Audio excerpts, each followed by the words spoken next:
Hello, hello. Let us get started right away. All right.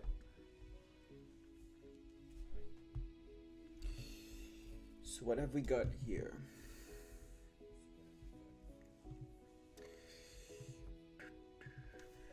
So as usual, let me know if the music is too loud, not loud enough, all that stuff.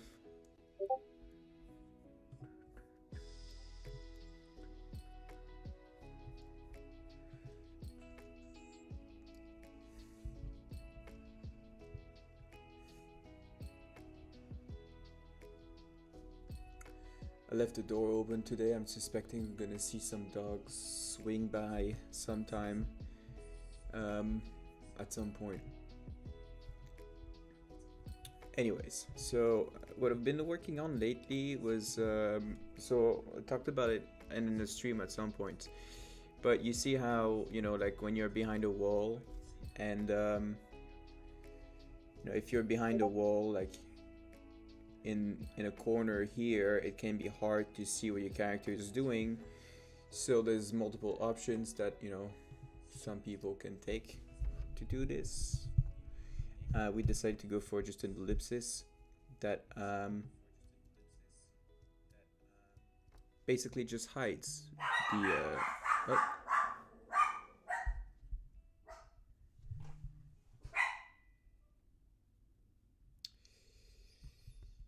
So that basically just hides. It feels like we're gonna have some barking today because it's just me and the dogs. So at some point I might come, bring them in here. If they make too much noise, for now they're just hanging out in the living room. But yeah, so we made this this kind of like small ellipsis that lets you just see behind the wall so that you can like pick up those items without having troubles. Without having trouble, not troubles. Well, I mean, that counts too. There's still some problems, like you don't want to hide the walls that are not blocking your view, so I might change, a few things on how we do it. But yeah, that's still, we got dungeons, and now we're gonna have some traps. So Tiago made us those speedy hammers. So let's see where they are. Can I close this? Hide. Thank you. Where are our hammers? Over there. So we got some hammers. They've got a model with an animator, some details on it, and a cube with a mesh, pretty much. So what we're gonna do now is, first of all, we're gonna remove this animator here for now. It's gonna make more sense after a while.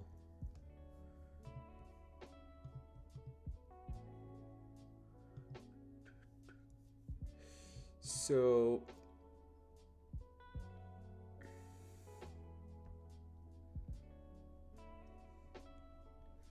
the first few things we need are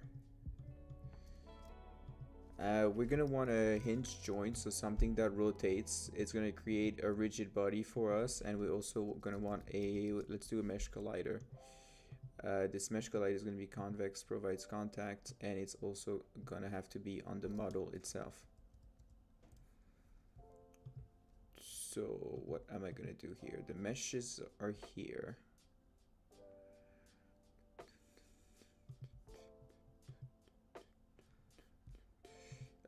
Let me turn this gizmo on, and if I do a mesh collider here, it's not going to do much because we don't provide the meshes.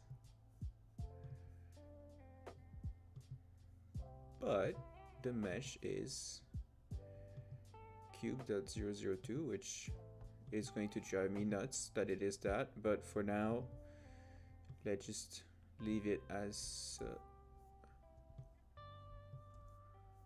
what?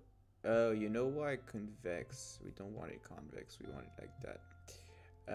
The other thing that poses issue is that it's crazy, so we'll just make this mesh collider with our rigid body here.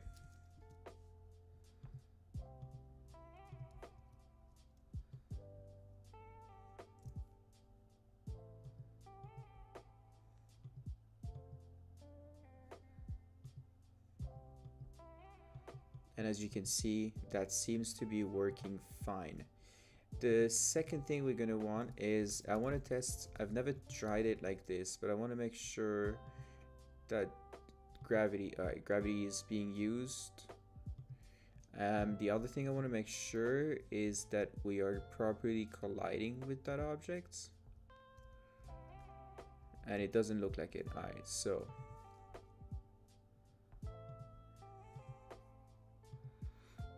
the rigid body is going to go on this. It's not going to be kinematic. It's going to do a continuous collision. And it's going to have a heavy mass, something like 10,000. And then on here, we're going to have a hinge joint that's just going to make the whole thing rotate on its, different axis. And to rotate on its different axis,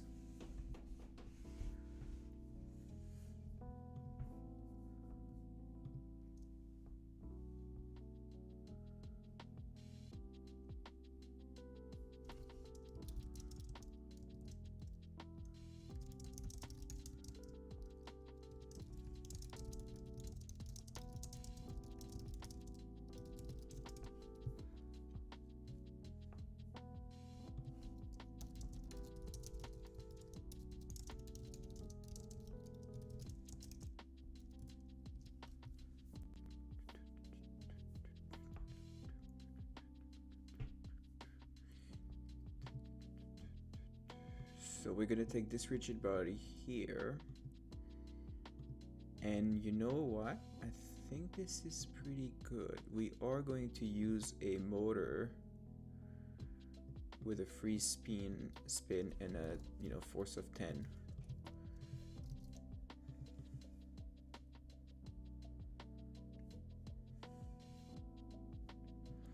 So a couple things that are confusing me right now. First of all, this 11 works fine. The anchor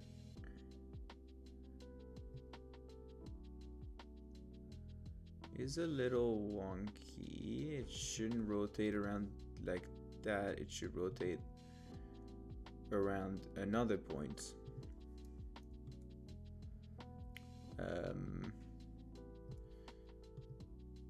This is kind of annoying me that we have this weird selection of meshes.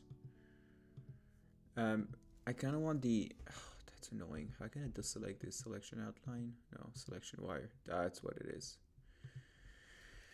Do not care about the selection wire. Selection outline is pretty good though. I like it. So we've got this here. And what we want is to change the anchor that's here. Oh, the anchor that's here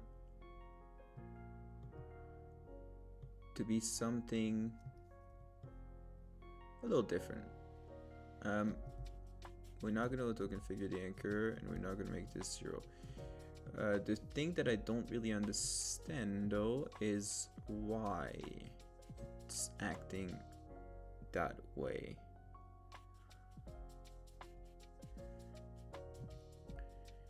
Music is a little loud even for me right now, so I'm just going to drop it slightly. I can't hear myself think. Non-convex mensualizer with non-kinematic rigid body is no longer supported since Unity 5.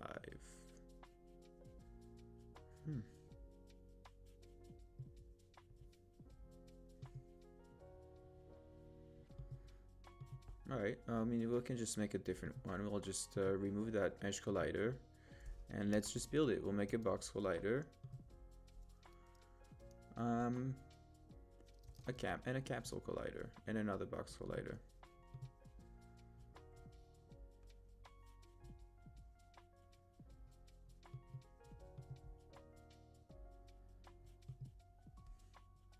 So our capsule collider is going to go around this thing here. So essentially it's going to change the like that.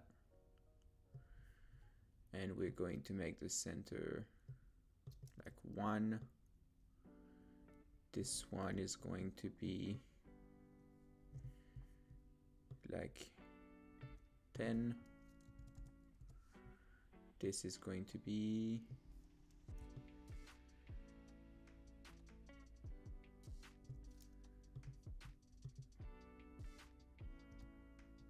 All right, it's kind of like that, right?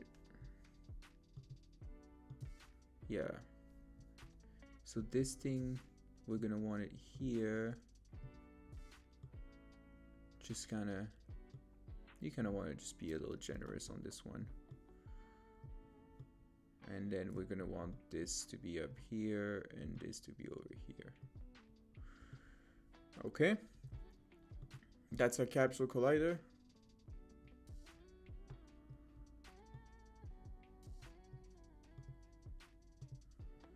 Then we've got this box collider, which, to be very honest, this one's going to be simple. We're just going to make it go here.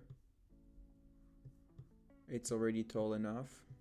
It's already wide enough. And then we're going to just bring it down to like here and here. You know, nice little box around. And to avoid that we snap through something, we're also going to move this collider to something. This is a little tiny. It's weird because there we go. The size and the Y. Nope, wrong one. It's funny. This one should be move up. This one is the one that we want to modify slightly in the x-axis. So we want to make it slightly larger. Like 2. It's going to be at 0. And then here we're just going to make it, you know, just like that. And I like proper values. 11, 6, 9.5, 7.25. What did I mess up here? That should have been 0. I don't know why it was 7.25. But 0 and this we're going to make it 1.5. 11.5, sorry. Actually, we're going to make it 7. Nope. 0. 12. 10 here. 6 here. Apparently 9.25 is good here. Alright, and like that we've got... Oh, wow.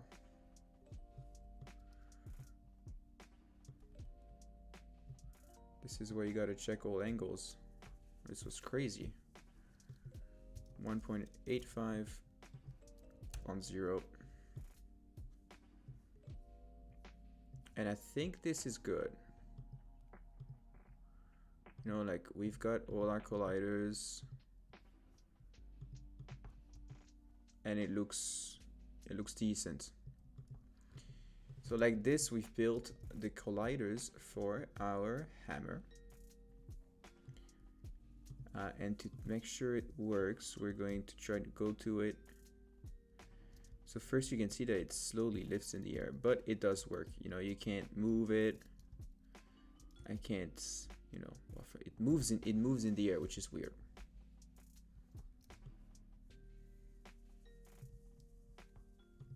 Okay. So with that said, our rigid body is going to, we just want it to rotate on this axis. So now we're going to freeze those positions.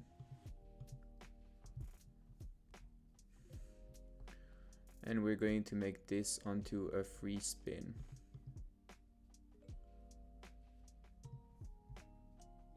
It kind of lifts up, which I'm not sure I understand.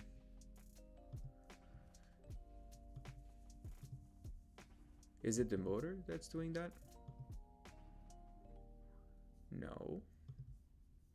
Is it because we have...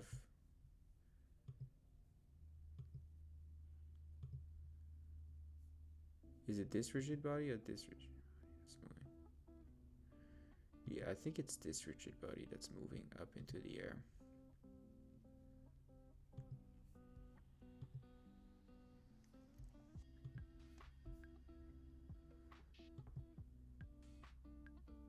All right, now we got some movement. We're gonna make it slightly higher. Target velocity is gonna be 100. And look at that, it moves. And the other thing we've got is that if we stand here, it should also move us out of the way.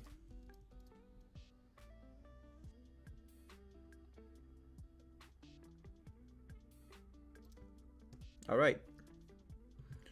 So we got this working. It's a free spin. The target velocity.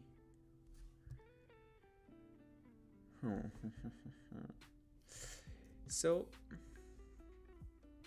with these, I think connected mass scale is going to be 100, just so we kind of move this a little easier. Or mass scale? No. Okay. 1 1. So it's this. That can change the force. It's this, the target velocity. So if a target velocity of 300, it kind of gives us the same speed as the animation. And it also pushes us back. Now, if we're here,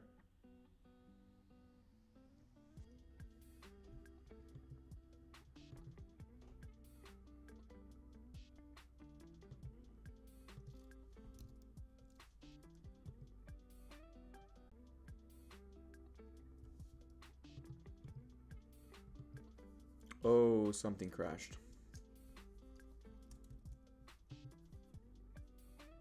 Damn, it's almost like my whole laptop crashed. Also, my camera is really weird right now.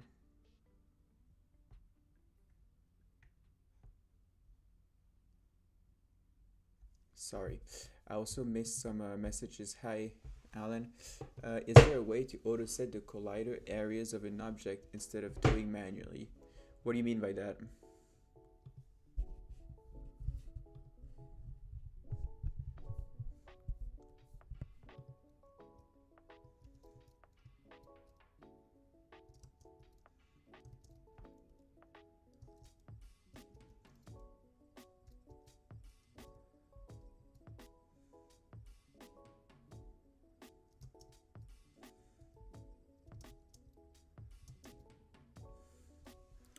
Like you had to do areas for each part of the object. Yeah, so I don't really know what the answer is to this question. I'm pretty sure the answer is yes, like you can set it. And it was kind of dumb for me to do it because we ended up with a kinematic object. But the reason I did it is that if you can do a mesh collider. So a mesh collider will take into account like the mesh itself. So if you do like provides contact, let me remove these. So if you do it like that, right, you get kind of the overall shape of it automatically. So it automatically does like convex, which means like, you know, the object's going all around. It won't do going back in and following the curve perfectly. It's going to take like the highest point, the next highest points, and just make a line to it. If you don't do it convex, and you still provide contact and do all that stuff, you're still going to see it. Like that. You see how it does show kind of like exactly everything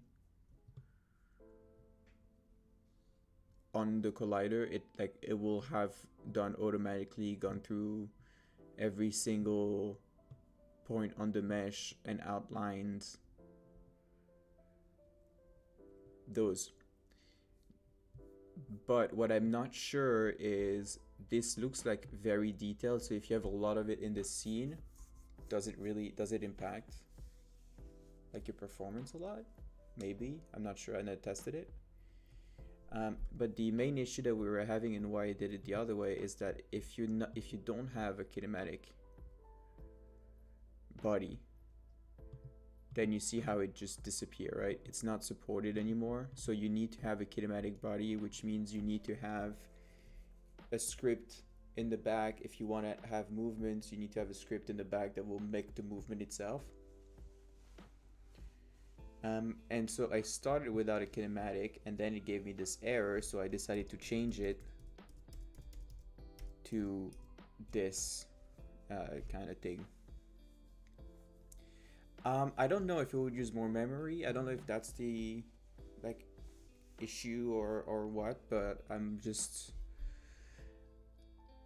don't know. It wasn't working, so I went that way, the route of doing it like this, because we didn't have a kinematic, but then we realized we still needed it to be kinematic, so I just changed it. One aspect of it that's kind of nice though is like if I have the mesh collider, right, you'll see that you can go and it dips, whereas like if I have just a regular box, it's just, you know, for sake of standing on the hammer, for example, you'll have a flat surface, which in our view, it's kind of nice. You won't feel like you're dragging on a potential detail of the hammer or a dip of something. Like you won't feel your character go down and up.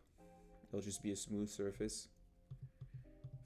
In our case, I think it's probably better to just kind of like approximate each size so that you have something.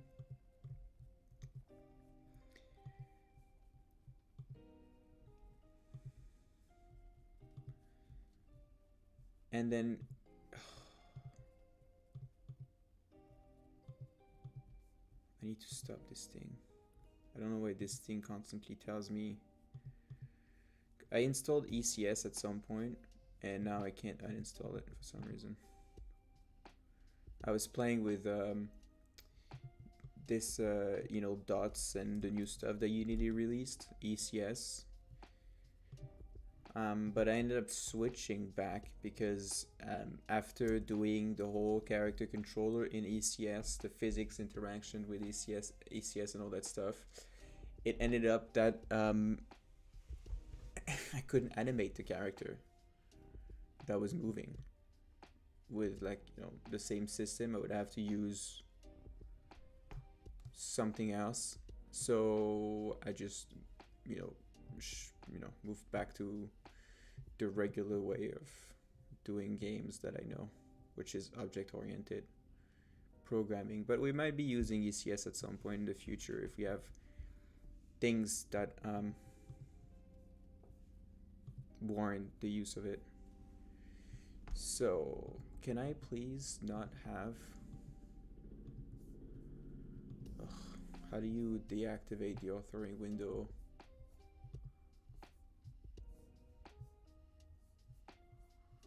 How do you deactivate the authoring window? Where is it?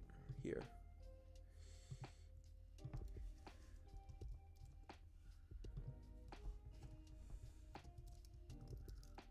Deactivate authoring window. Unity. Yes.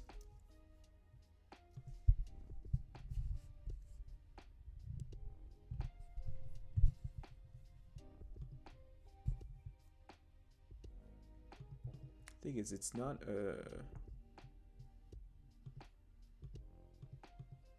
I'm not sure why it doesn't want me to switch stuff. You know what? It's probably because I need to do this and then this. Alright, that's a little annoying, but whatever. It at least helps me understand that whatever I change in this will not be saved when I quit. When I stop play mode.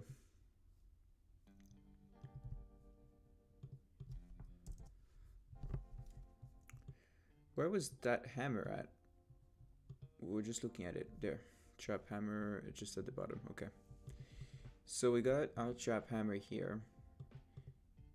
I don't think you really need to do this, but we will anyway, so that we ensure we have the same position.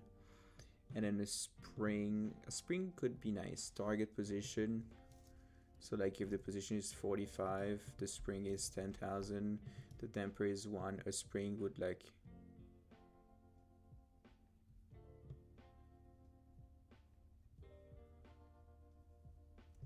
What is the target position?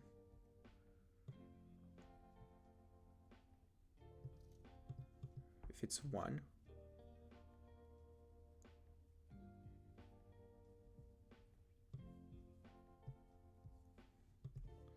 A 20 damper, 100, 1000 spring.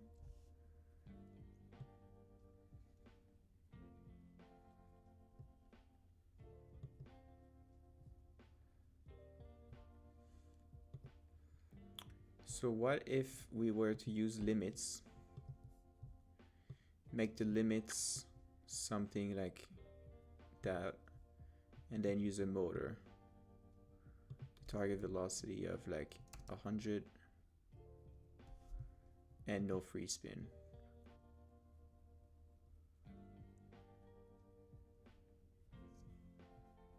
It's still spinning freely.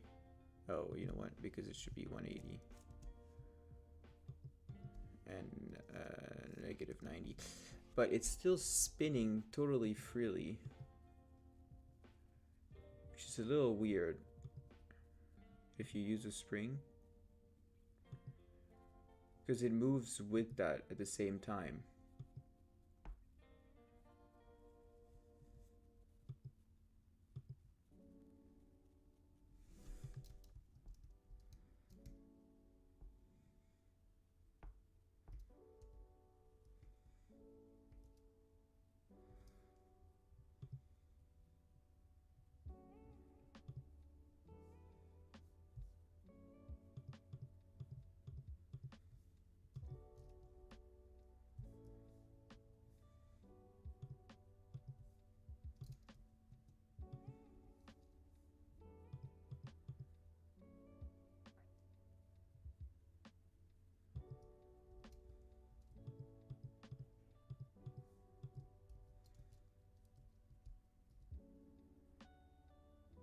Oh, the hammer is taking off.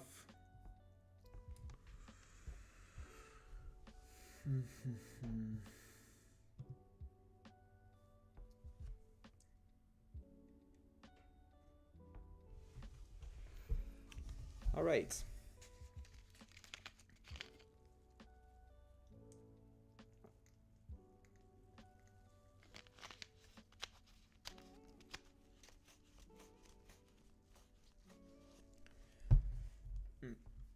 All right, that's not great. We're gonna make still the hammer kinematic, so that we'll essentially not be able to move it, because you don't want to be making this move. What we might want to do is tie the hammer into a lever so that you can pull the lever, ram it back, and then unleash it, and it's gonna swing back into it. That could be kind of fun. Like if you were to move this to here.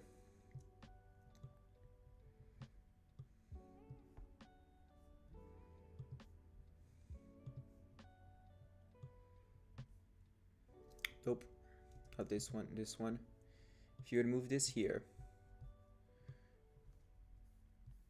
it rotates on the y-axis, by the way, not the x-axis.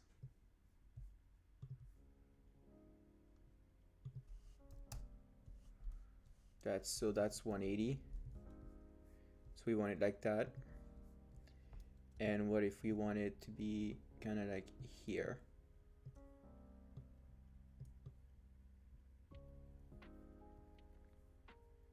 Right, and when it's going to rotate, the goal is that it just rotates, boom, right in the door. Just for testing, right? Just so we have something to work toward.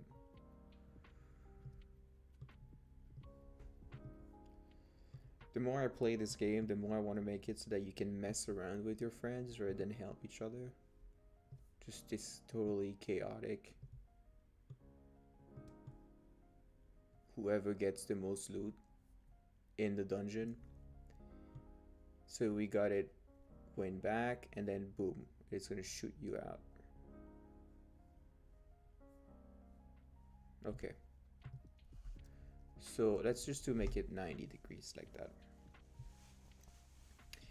Then we've got our hinge joint here. I don't think it moves on the right axis. It should be moving on, shouldn't be moving on the y-axis? But then at this point, like, it's just gonna, because the y is, yeah, the y is the one pointing towards us, so it should be moving on the x-axis.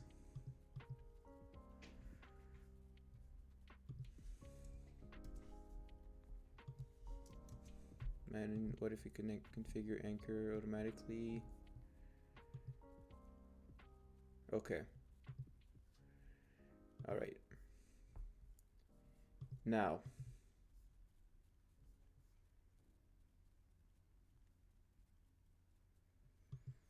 if we want to use limits,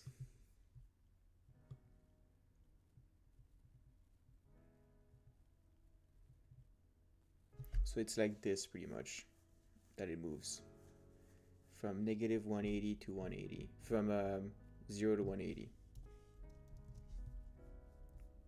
Right, the limit is 0 or 180.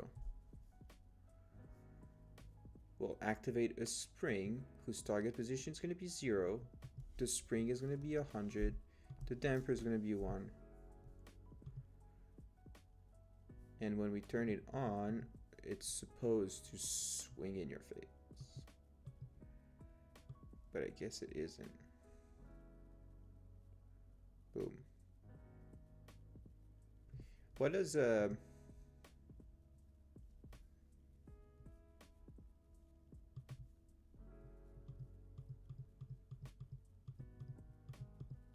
if I do this?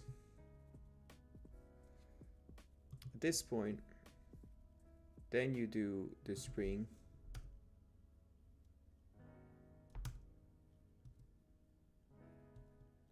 Oh, that's interesting.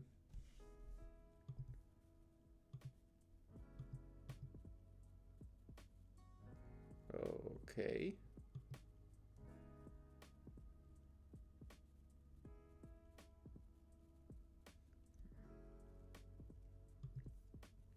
I put it in Discord. This is a day to have some weird bugs.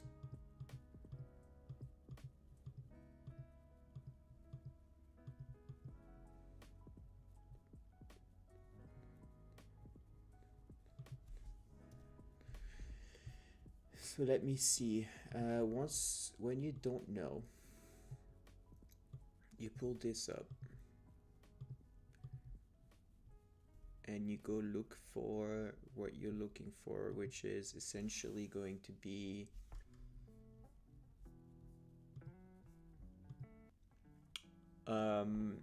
what are we looking for? We're looking for hinge joints.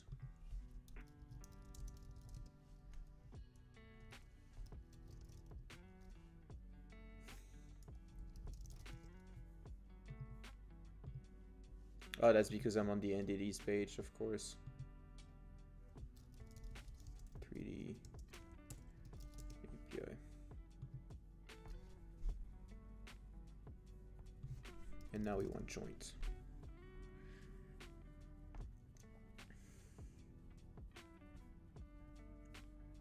We want specifically the one called hinge joint spring. Force the spring reaches full angle in degrees relative to the rest angle. The rest angle between the bodies is always 0 at the beginning of the simulation. Make the spring reach shoot for 70-degree angle. So the angle is always 0 at the beginning. So that means this guy is 0. And if you want it to reach a 180 angle,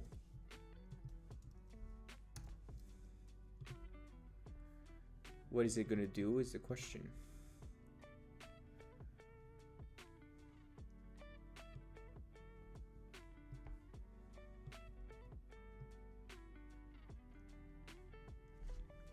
It just spins in circle. Just goes and around and around and around it goes.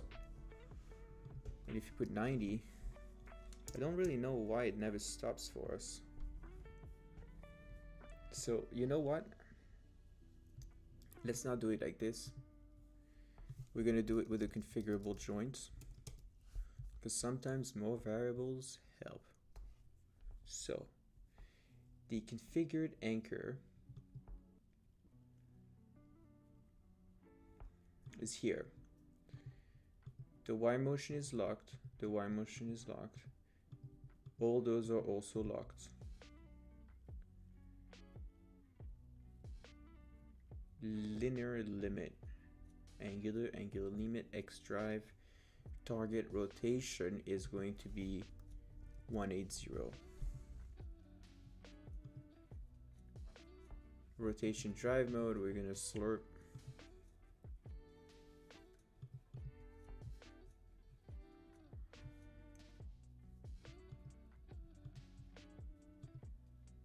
Free. Okay, locked. And locked. This is kinematic. We won't freeze it here.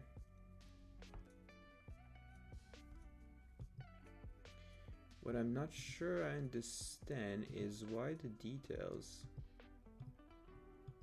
are on the side. So let's go ask our friend Thiago.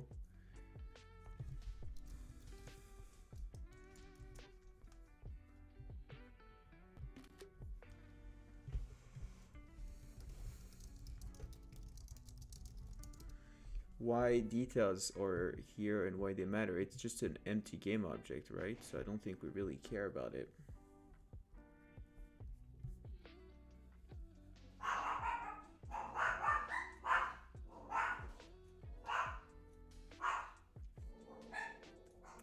I have a view, so like my apartment, I really like having windows. Granted, it's a little dark right now because when I make it bright, my screen is too dark, so I can't see anything, especially when I start working with shaders. But it's really important for me to have windows in the way the place, like big windows, like having this light shine through. And the the problem is that we're also on the floor where there's the public common space for the building, those apartments that have like a little space where residents can go outside in the summer and enjoy. The problem is that for us, the window gives on that space, so sometimes you've got people that are just wandering in there visiting, because the building also does a lot of Airbnb, and it is extremely annoying, and it pisses the dogs off every time they see someone out there. Constant. So they're barking in the other room. If you had not guessed. You know what I'm gonna do? I feel kind of bad for it, but I'm just gonna ditch those models here and just skip that one.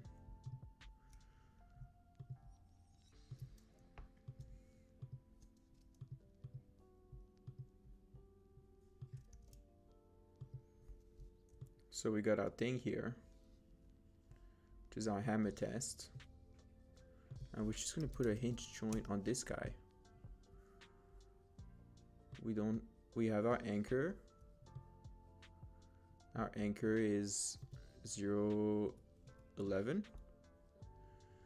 Our axis is -1, so that it points up. Our connected anchor is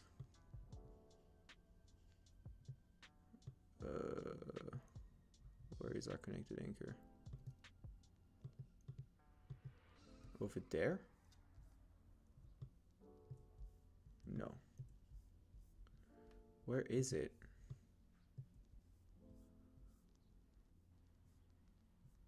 All the way over there. Alright, that's not what we want at all.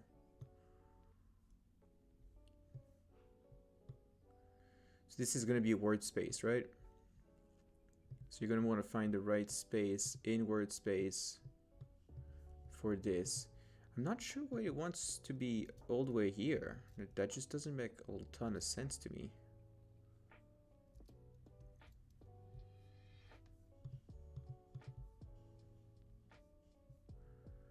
Like,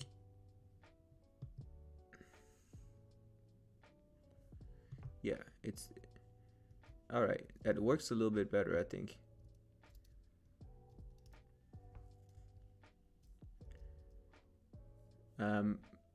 But the center of mass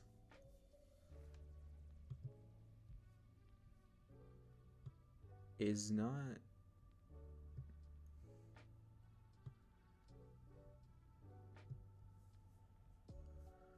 Our center of mass is not that way.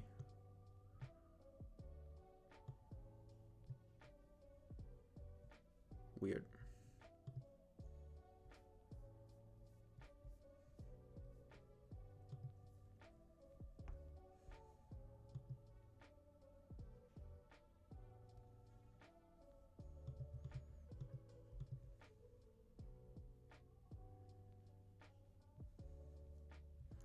I'm still going to put it in a parent. Trap hammer. Call this parent rigid body. This rigid body is going to be kinematic, I think. And we're going to link this rigid body into our hinge joint here. So that way we have kind of like a better anchor points, if you will. We are going to use limits. Our limits are going to be 180 degrees. Okay. And it's straight out. So I'm going to walk to it. I'm going to try to run into the door. And because it's kinematic, it's not going to move, obviously. Also not going to move here.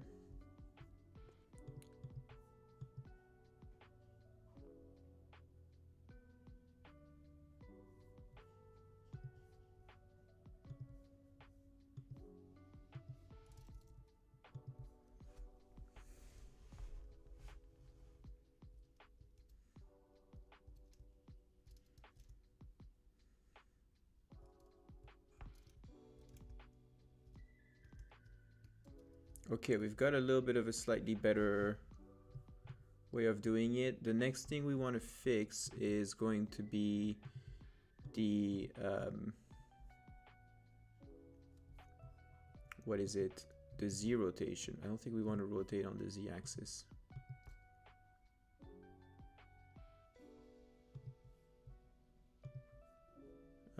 We're in the floor right now, so let's just make it slightly higher. Wow, it really doesn't like this.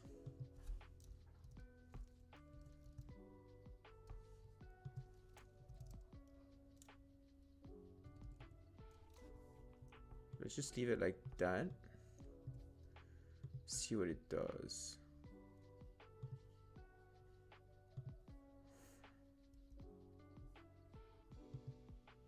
This is just going bonkers due to floating precision limits. Yeah, I mean, it's definitely not going to work like that.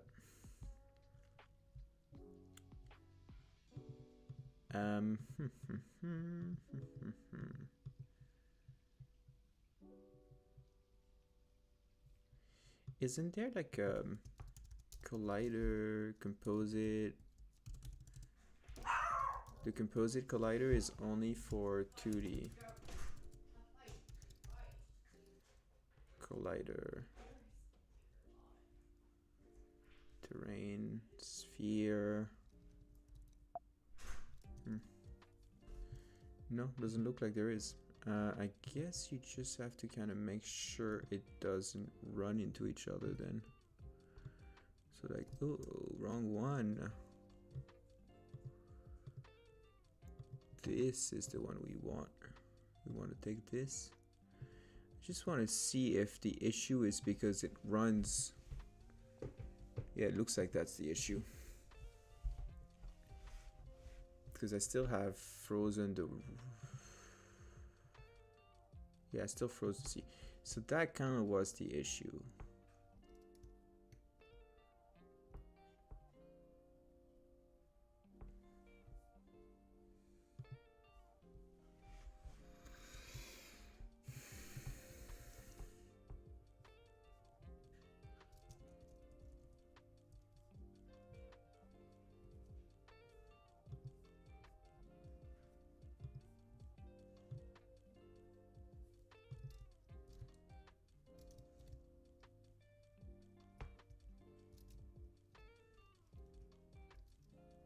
Oh, I'm too small now. Can I please run into it? Oh, okay. So we do have a limit being... We do have some form of limits here being applied. But it is not the one we want because it's on the wrong axis. The axis should be 1. And now... Okay, now it works. And if I add a spring with a little bit of force, it's going to return to this. All right, look at this. Target position is going to be 180. When you pull it, and then we're going to make it 0, and it's going to unleash the spring and shoot you back out. Okay, what happens when I'm here? So first off, now that we have a better idea of how this is working, we're going to move this down a little bit so that it's just a player. Like that.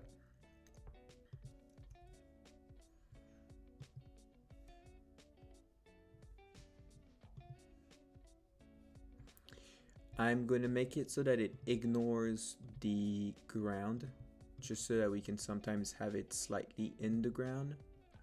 So to make it so that it ignores the ground and the wall, but it takes into account the rest. So we still, I still messed something up. The weight is going to be 100 because we want it to be slightly, you know, have more oomph to it, I would say. The colliders, we don't care anymore. They look good. The hinge joints is going to be axis 1 so that it's up and it's like this, 180. And the mass scale, I'm going to make it 100 so that it gives you a little bit more of a...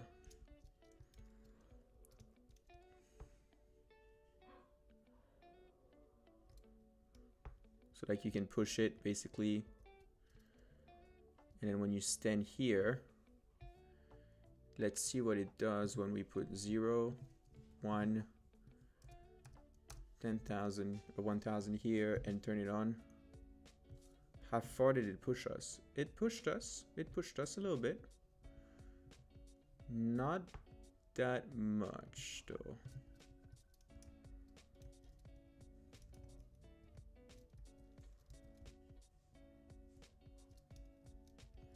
I kind of like the way it does it though, where like you can try to push against it, but there is definitely a force to it, and that way we'll control the target position based on this.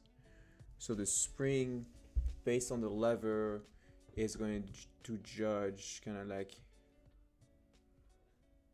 where we want it. So like for example, let's say you're pulling a lever and it's at 0 right now. We're gonna make it so that, you know, it slowly goes up. And I kind of like that it feels like not totally perfect. Like the more you pull it, it kind of has this oscillation. I kind of like it. It makes it feel like it's heavy, and then you're gonna drop it, and once you drop it, you're gonna increase the speed and then hit the player.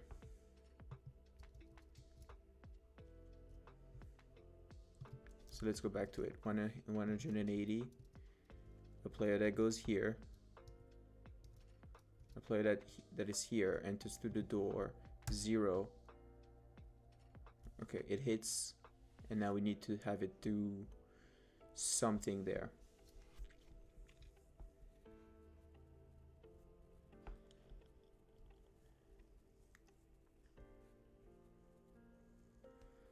I kind of like having traps that impact both the monsters that will be in the dungeons as well as the player themselves, so that you can kind of mess with your friends. You know, like, not that it's the type of game. I mean, it is. It's a local co-op game, let's be honest.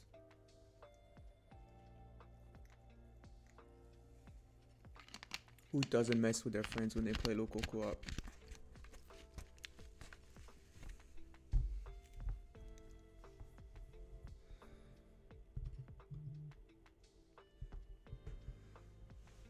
I messed with my girlfriend the whole time we played It Takes Two.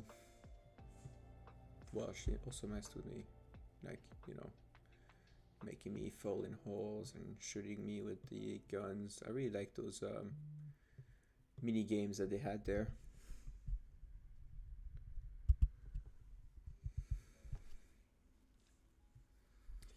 Okay, so we got something.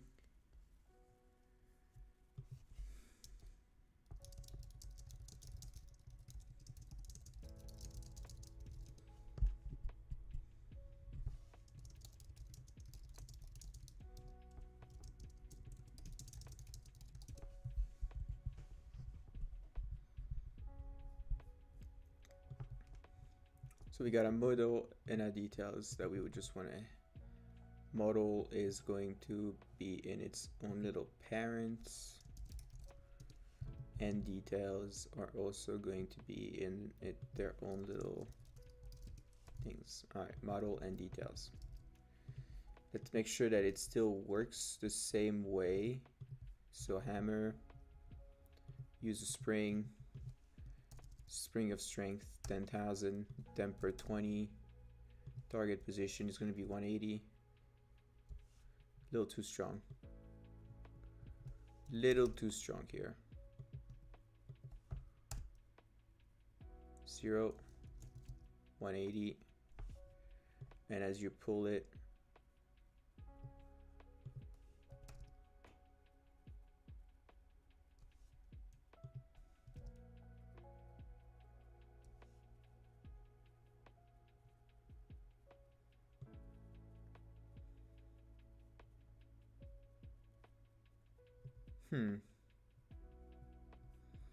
what was our original thing? I kind of forgot what we had before. What were the values we had? We had like 1000, like 2, and 180. We weren't using a motor, and we were using limits. Use acceleration then force for the drive of the spring. What does that do?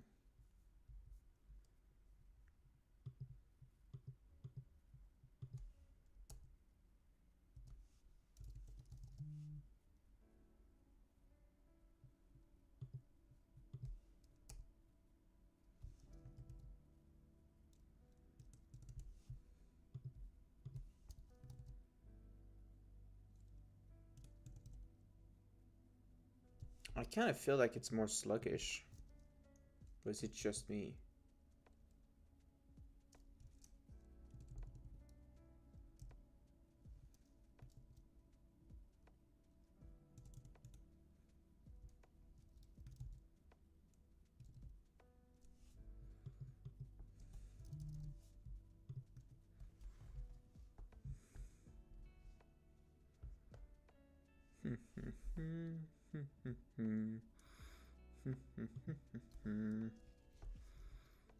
Like lets me bring it back to 180, swing it back to 0. Mass scale is slightly too high. And 0, 180, and 0, 180, and 0, 180, and 0. Okay. All right, we got something a little bit better here. Let me make it double the strength. So that when you hit 0, okay, and when you hit the player,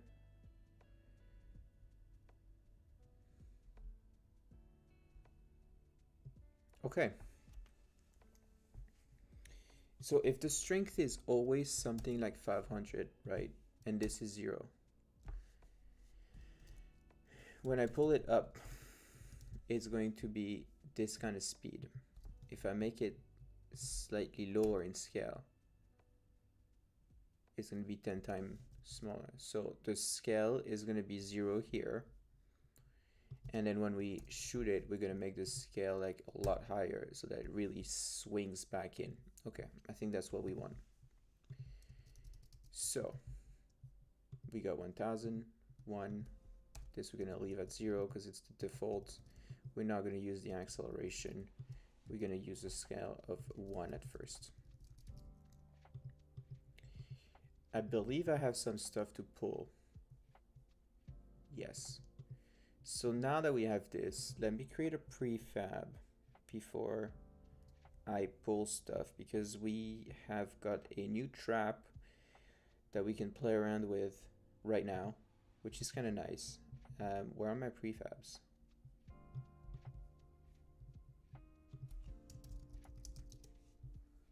Prefabs. Traps.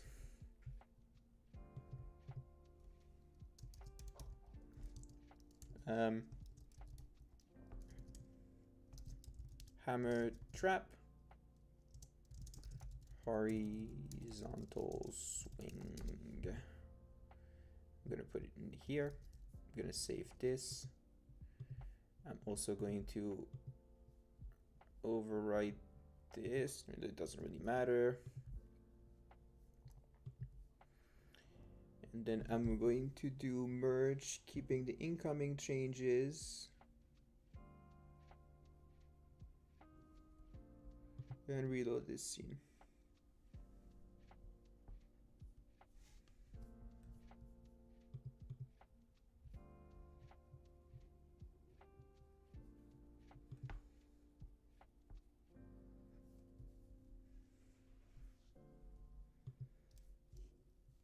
And now where are the trap spring?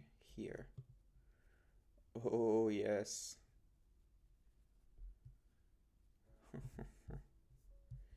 Alright, let's work on this one first and foremost. This one's going to be the simplest, I think, to do. I think there is an animation already. Yes, there is.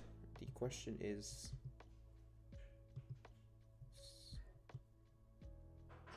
Boom. Okay. So what do we want here? The animator has a launching, idle open, idle closed, full launch example.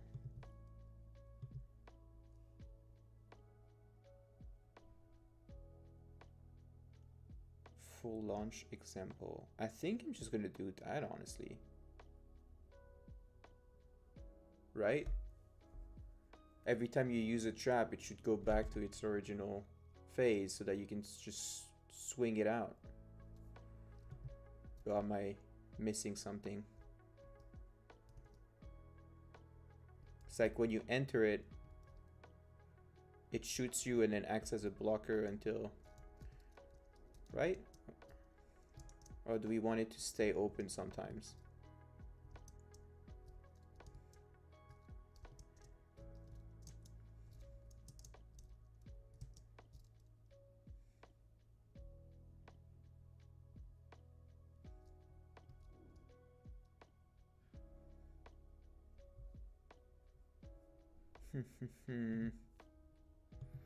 Okay, so taking this into consideration,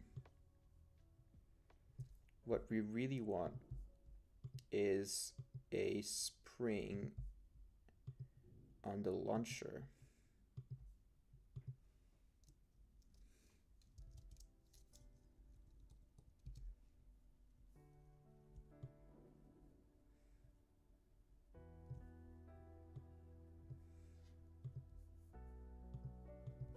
Pretty sure.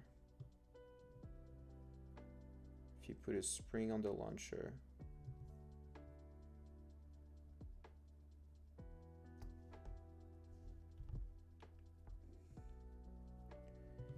and then a rigid body,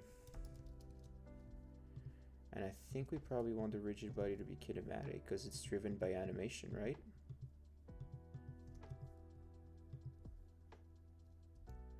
Yeah. And then it's like this. Right, the only issue is that that's not great.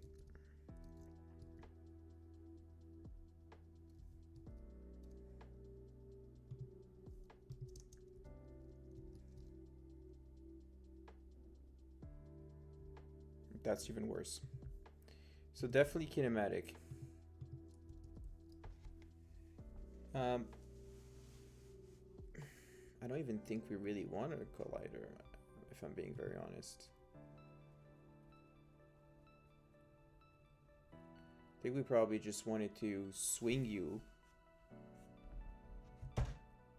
And then... Sorry, I'm getting thirsty. So I have some iced tea here. True American.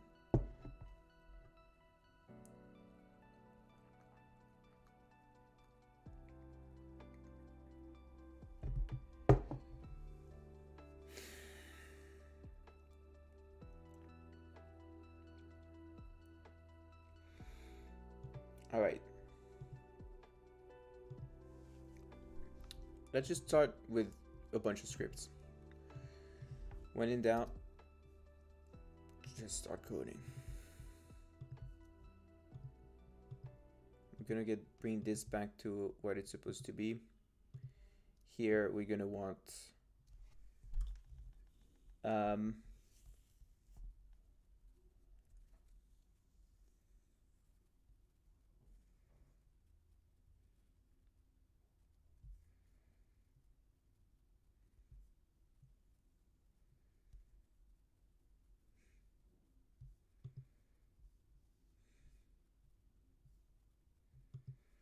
so we have so I'm trying to think, because we got some options, and if you guys have any ideas into what's the best way that it should start, you go for it. But basically we can do it where we put a collider where when the player enters the collider, the trap swings.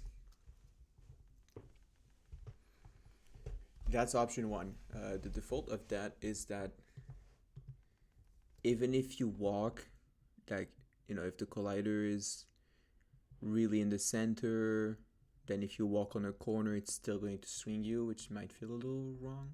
I don't know. The other option is we've got this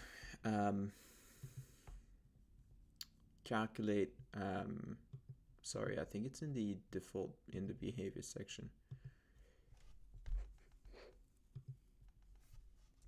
We got this calculate spring force, which basically the way our controller works is it's a capsule. So as you can see, turn this off and turn this off.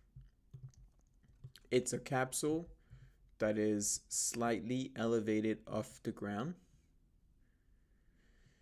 and to make it kind of move around and all that stuff, we use velocity on the XZ axis. To make it jump, we use velocity on the Y axis, and to make it stay above the ground so that it doesn't get affected by friction with the ground, by slopes and all that stuff, what we do is we've got a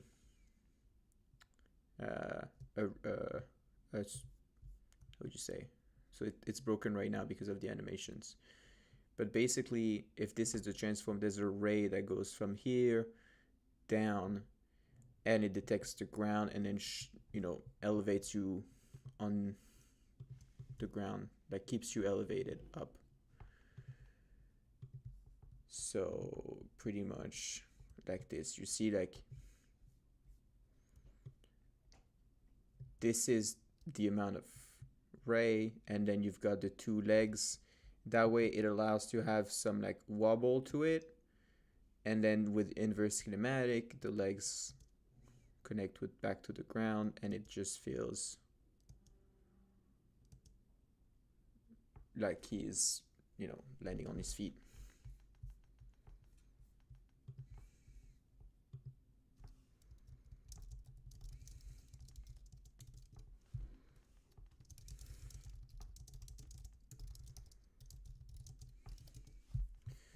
So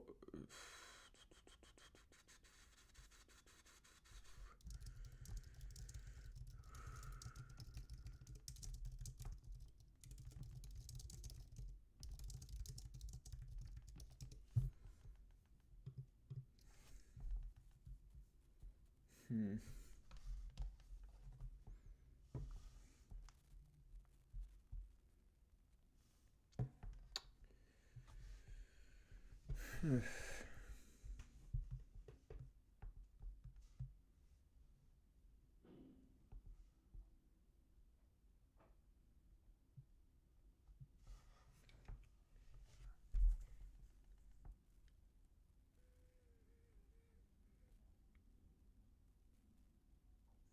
I think I'm gonna use this thing here because basically the ray that goes down then informs you if there is an object underneath, like it hits something, hit body, other velocity, that hit body, that velocity.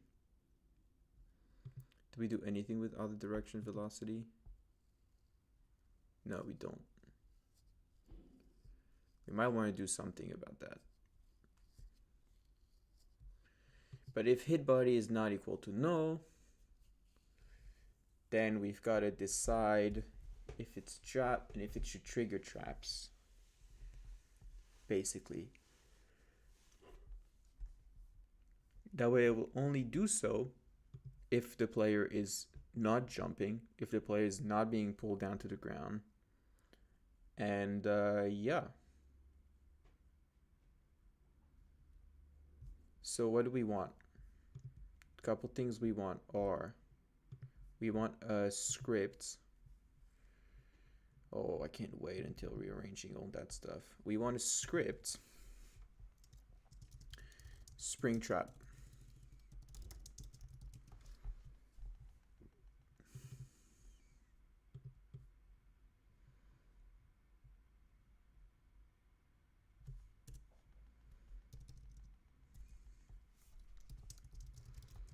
The spring trap is going to have a vector 3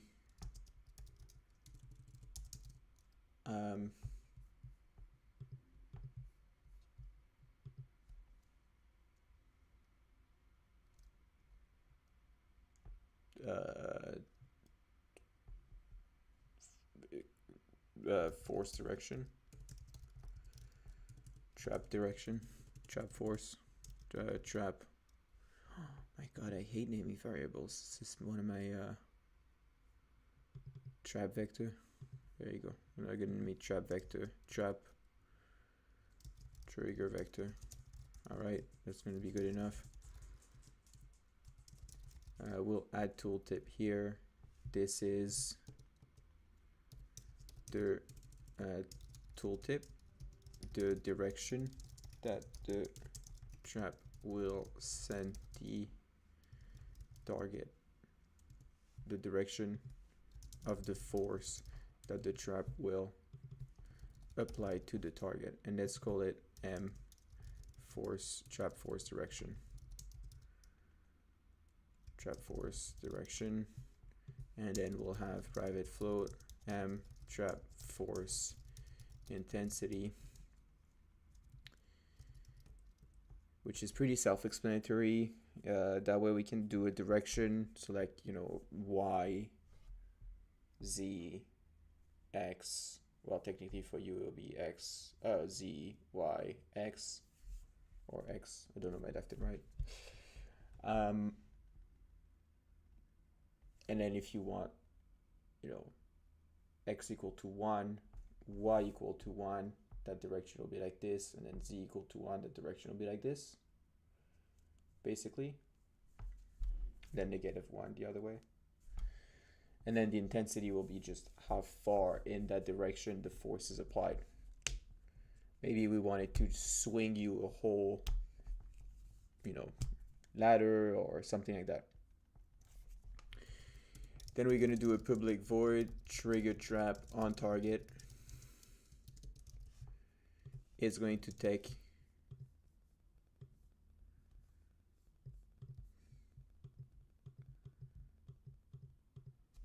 a rigid body. It's going to do target dot add force.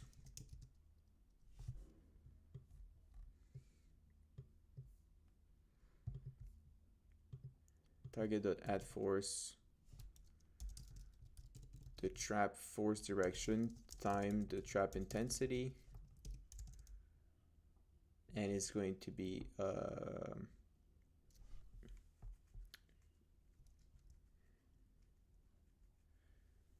and the continuous force. We want it, I think we want it to ignore, we want it to be an impulse that ignores mass so that it's kind of easier to write acceleration, add a continuous acceleration to the rigid body, ignoring its mass. An impulse, add an instant force impulse. I think it should just be force impulse for now. All right. Then we're gonna do, then we need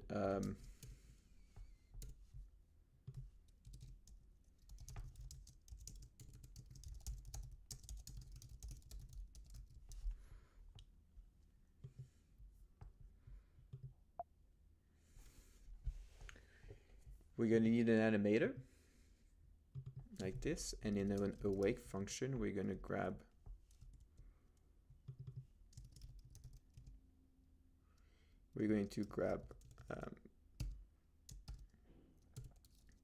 the animator.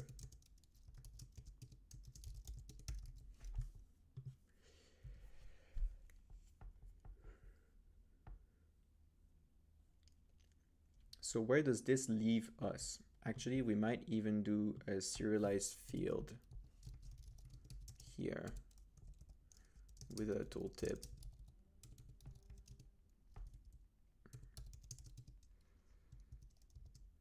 Blank will make script look for animator on object.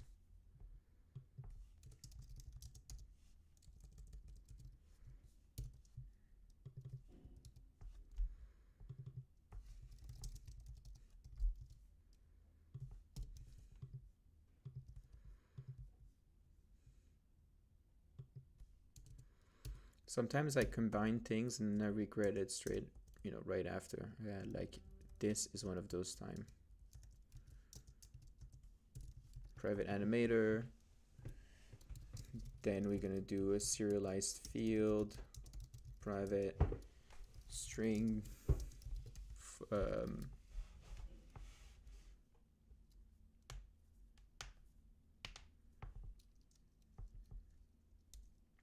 m launch animation name, serialized field, private string, m reload animation name. So we got a launch and a reload so that we can kind of control both of these. And this tooltip, leave blank if reload included in launch animation. So rigid body, target, and then we're gonna do float reload delay.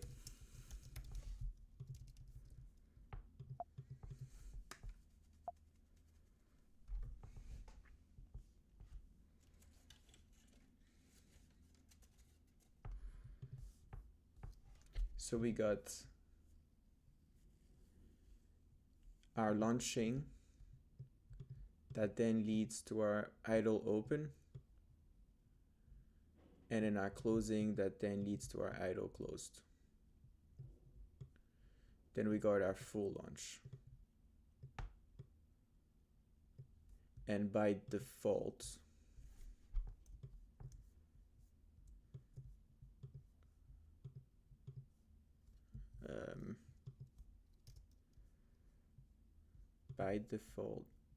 what does full launch on this guy? No, this guy, the full launch, launching to idle open to then closing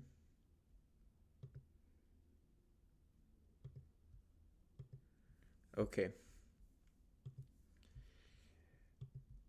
Then we're gonna do if animator not equal to null,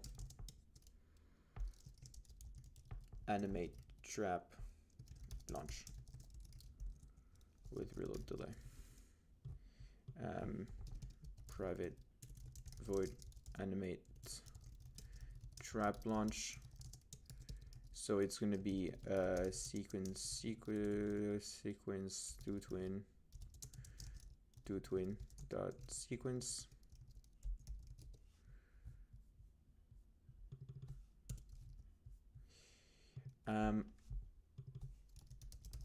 Launch sequence, reload delay,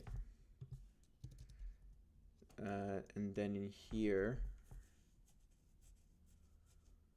like, do I want to use a coroutine or do I want to use a launch?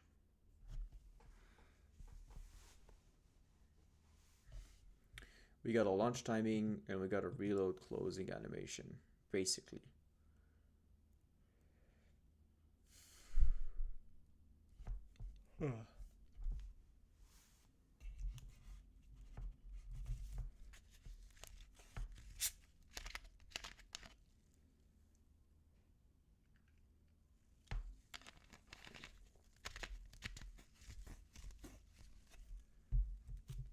So this should be the transition. Nope. This should be set as layer default.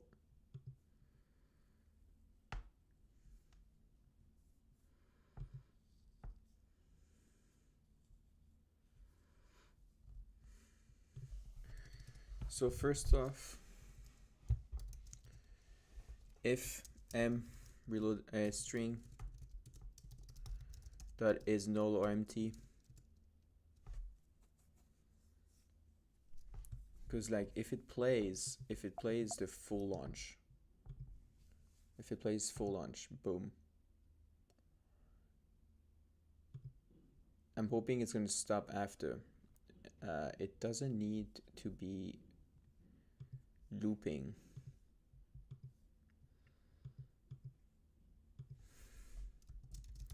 I'm going to rename this launch and launch with reload. This is idle open, idle closed. We're going to call this spring. We're going to call this animator the trap. We are then going to call it, I'm kind of butchering a little bit some stuff, but it's going to make sense in just a short while. I'm gonna add an animator override. We're gonna call it spring trap here. It's gonna use this trap animation.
So our spring trap has a closing, an idle close, an idle open, and a launch with reload, and a launch. So trap, so that's going to be trap launch.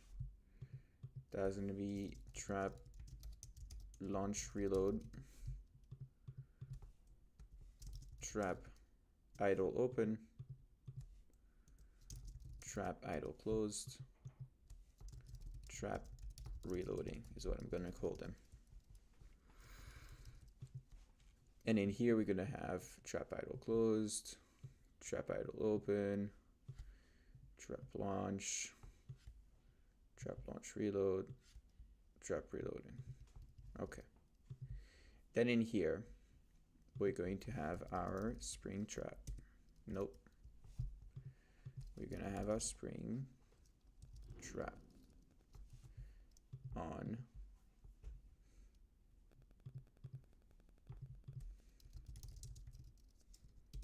this. The animator is this guy. The force intensity is going to be 1, -1. So it's going to go kind of like this way. And the force intensity is going to be 10. The model, the launch animation, we're going to make it simple. We're going to make it be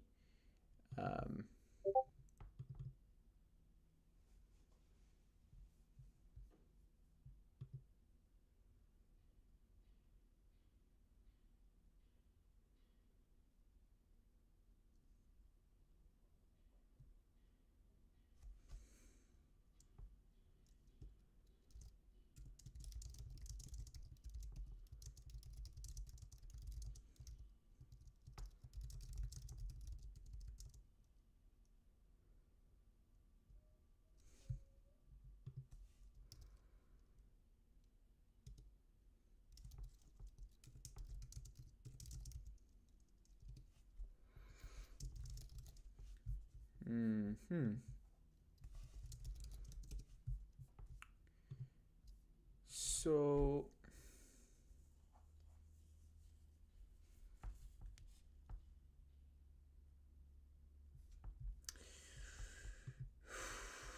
all right, let me rename some of these guys. This is going to be the full launch. This is going to be called launch.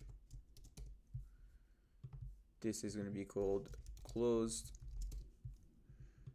This is going to be called open. This is going to be called reload. Like this. Then in here, we're going to make the complicated, we're going to make the easy first. This is going to be called full launch. And this is going to be left if reload. All right, launch state name and reload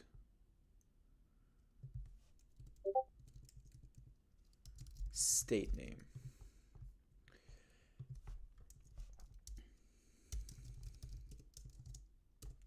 That's going to be pretty simple. We are just going to do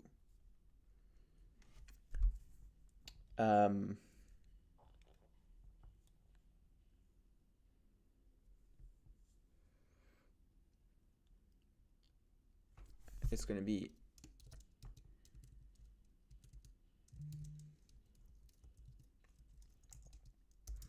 the animator dot play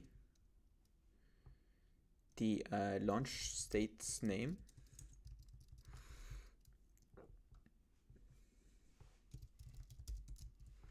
then return. That way it's just going to do the full circle, then go back to it. I am going to make sure that the launch reload is not a loop. The reloading is not a loop. The launch is not a loop. The trap open and trap open, trap, the two idles, or a loop. I'm going to keep calling that closed. And I'm going to keep calling that open. So there we go. We're gonna step on it. It's going to do, you know, like add the force, get the animator, play the animation, and hopefully we're gonna be propulsed out. The issue though is that since we're doing this every fixed update, we're gonna wanna have a deactivation so that this doesn't get called over and over and over again. We only want it to throw the one object, I guess.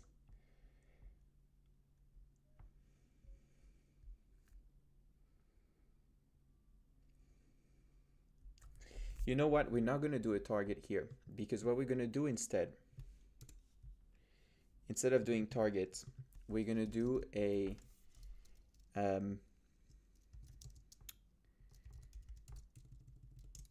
intrap equal physics dot overlap sphere. The sphere is going to be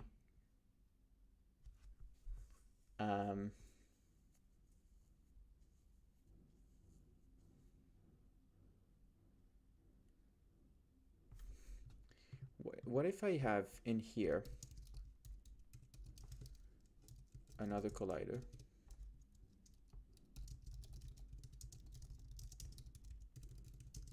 a sphere collider, called trap range,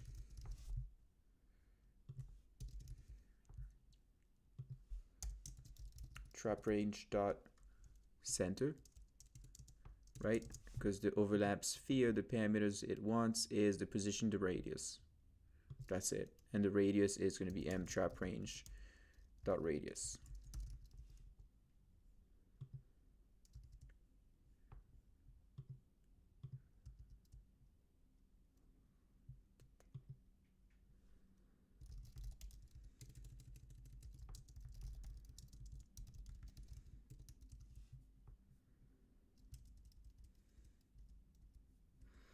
I'm not sure why it always gives me this thing. It's kind of really annoying. Colliders in trap equal m dot trap range, m dot trap blah blah blah. Okay, and then for each C in colliders in trap, what we're gonna do is C dot get component rigid body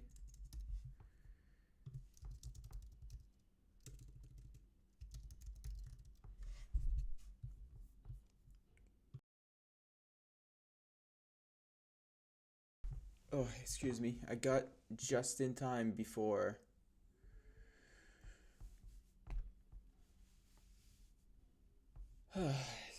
just in time to mute and just in time to mute for my sneeze. So the collider rigid body is going to be this collider rigid body. If collider rigid body is equal to null, that means we're not an object we want to throw. In this case, we're just going to continue and not pay attention to this guy. Otherwise, we are going to add a force. And at this point, just don't complicate. Just make it like that. Add this a force with this. Add this force as an impulse. Actually, yeah, don't complicate it, but I kind of like the way I code and having this continue. That way, if I want to do more stuff down here, I have the option. Okay, then we animate the trap launch. Delete data blah blah blah blah blah blah blah blah blah blah. Okay, then what we want to do is have in here kind of detect what the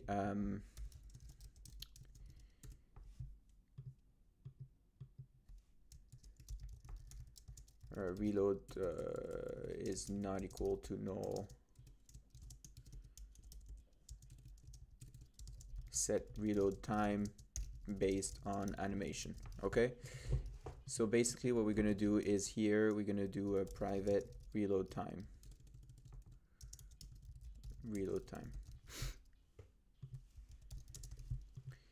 The reload time is going to be if mReload state name is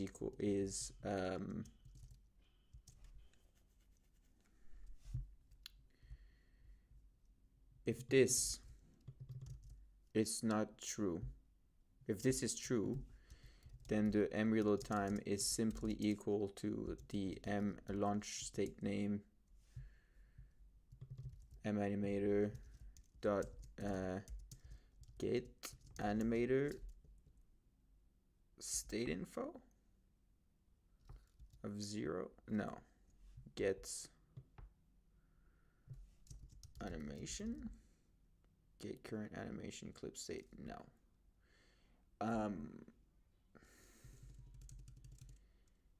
Get, is there a way to get the animation linked to a state? Probably not. I need to get the animation itself.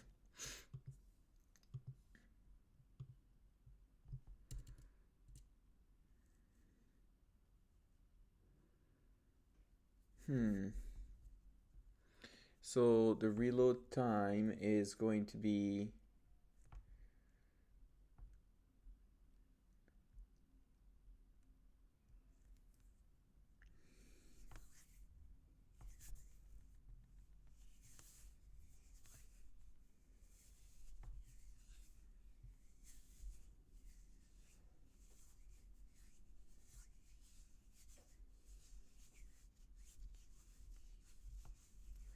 you know what? I'm not going to use a sequence here. I'm going to use a coroutine. So we're going to call this a coroutine. We're going to say private coroutine trap launch coroutine private bool reloaded ready to launch. So when we do this, we're going to set ready to launch equal to false. If this is not ready to launch, we're just going to return. Okay.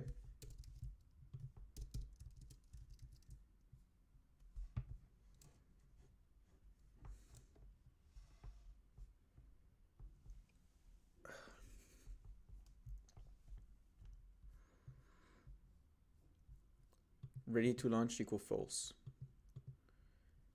If the string, then we're going to do mAnimator dot play launch state animation yield return. No.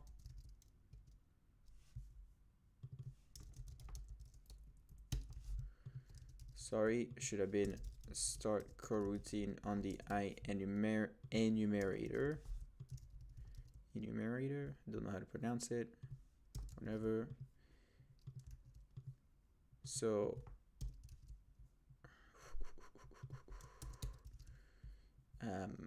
tramp launch coroutine equal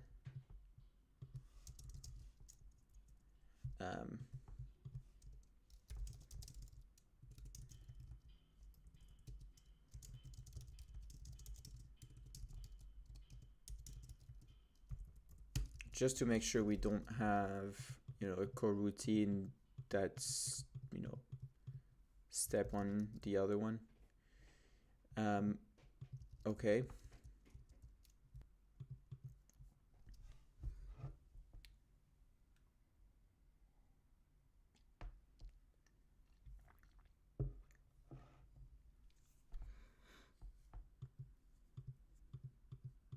Equal false, animator.play, launch state name.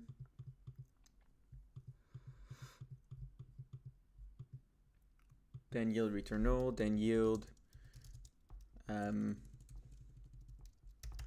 if animator if string, there we go, if string dot is null or empty on the m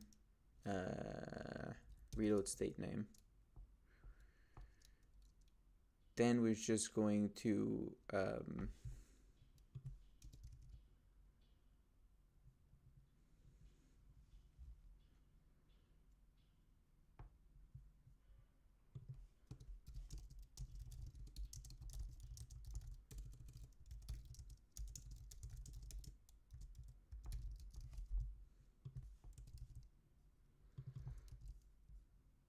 we're gonna just wait here, new, wait for seconds, time to reload.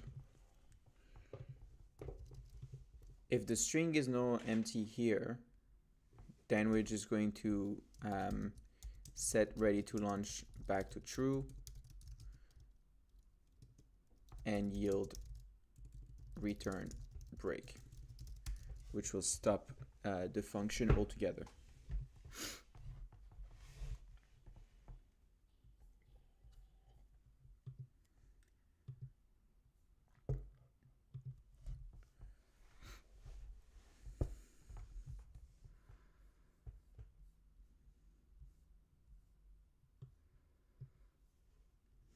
So for those who are going to GDC, there's a lot of activities that are worth looking into to meet other developers on the scene. It's very one of the perks of GDC, even though it's pretty bad.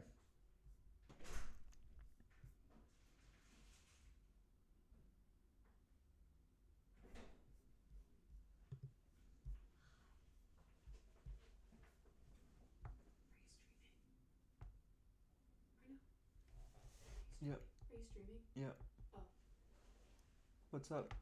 I was gonna ask for help, but it's okay. Alright, give me 1 second, I'll be right back. Just taking a short break.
All right, sorry.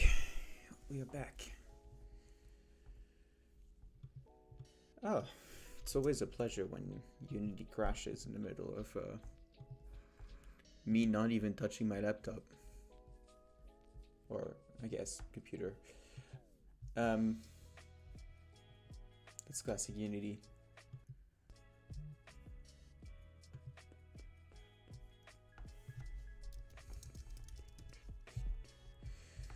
So while we wait for it to reappear, which should be at any minute now.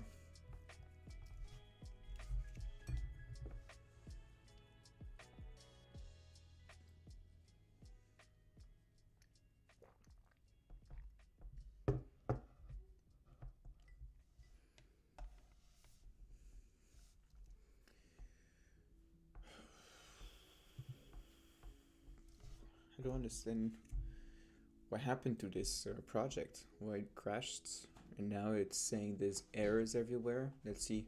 It's always a treasure when you open Unity and you don't know where you're gonna get an explosion or just the regular project opening. I think I'm doing something wrong with my Unity projects though, because I feel like every time something happens,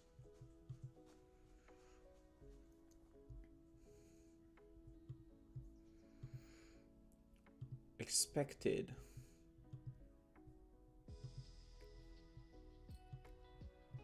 What? What do you mean this is expected? Yield, return, break. Yeah. Yield, return, break. What's happening to it?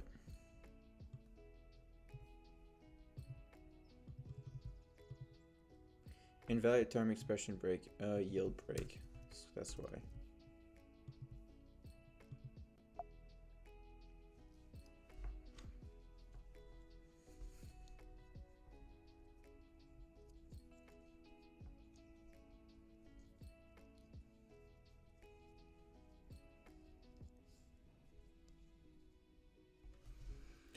All right, so if the state is, if there's no reload after we include that time, we are free to go. Other than that, we are going to go from our,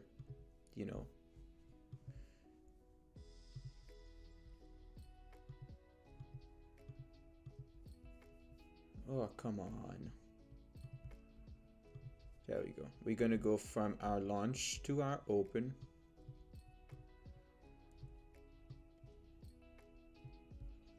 Our launch to our open, and then we're going to do, M animator.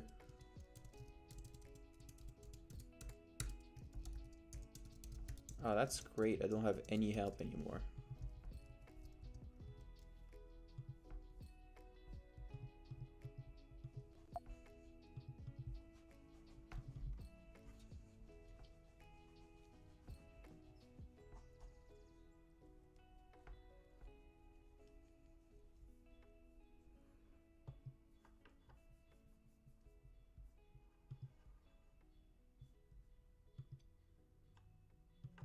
There we go. Code analysis is back. Oh, analyzing. All right, analyzing. We're back. Okay, so we are going to play our reload states.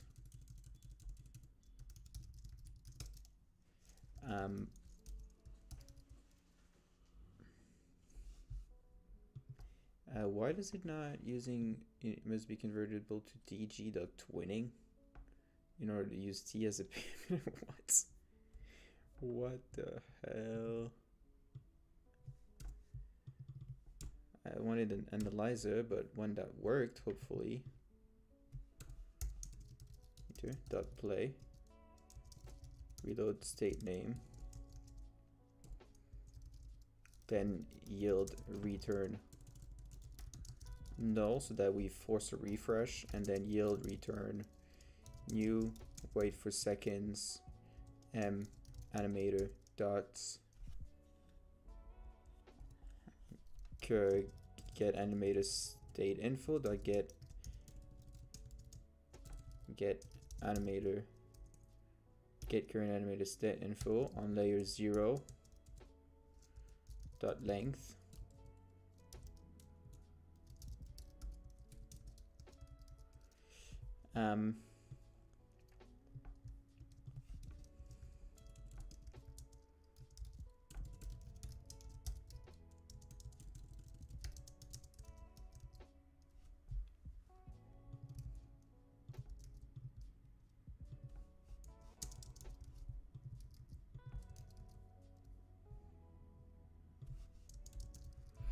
So here we're going to specify it, but it doesn't have to be, and we're going to add it in here. So there's going to be kind of like a delay if you want. It's going to shoot it, and then it's going to wait, and then shoot it back. And it's only if we have... So actually, I'm not going to do it here. I'm going to do it here, so that it's only a delay if we have... an animation to play afterwards. So it's going to stop here for a little bit and then move on to there. Oh, hi. We got a little dog who joined us. Are you coming to say hi? Hi. Hi, little girl. This is Peppa. No, no licks. That's gross. Hi, hi. Yeah, you can go back down. It's the little Peppa. Hi. Hi again, Molly. We've got little Peppa, and then there's Posey making sure, supervising me, making sure I work on stream from her watching spot over there.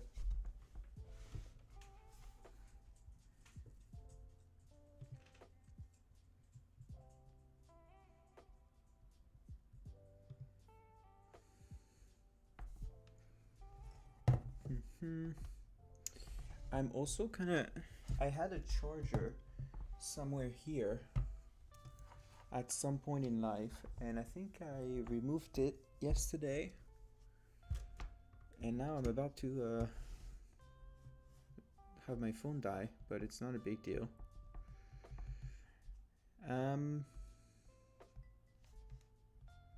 Not a big deal. We'll just wait to have it come back.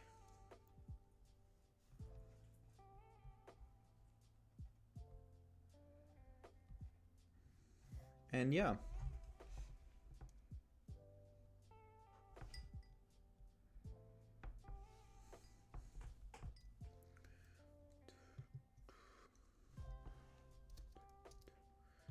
Ready to launch, then we're gonna wait, and then at the end here, reload length, we're going to do ready to launch equal true.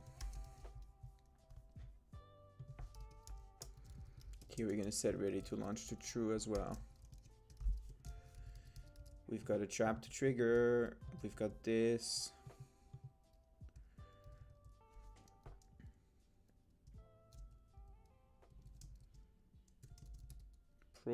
Propulsion trap. Let's just call it spring trap. Okay. Then in our floater, we've got our hit body here. And then what we're gonna do is we are going to set. So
So now we have a reference to our, you know, calculate spring.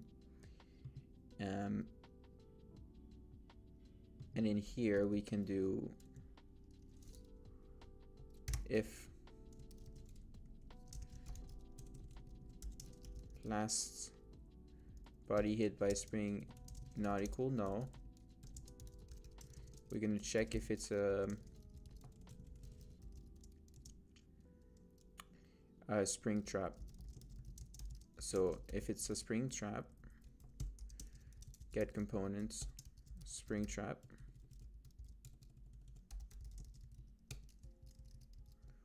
Oof. We probably want it. Can we see Posey? Do you guys want to see Popo?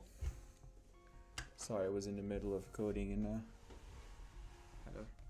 missed it out a little bit. Let's see Posey. Posey. Let's see. Oh, come here, little girl.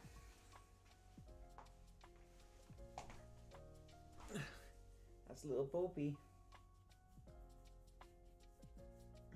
She's a little bit bigger.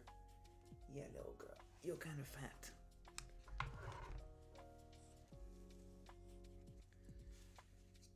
She's the sweet one. Here, you want to stay here? There. All right. You want to do some coding with? She's still staying here. So, thank you. They're really cute. We'll see how long she stays. Looks like she's thinking about going down already.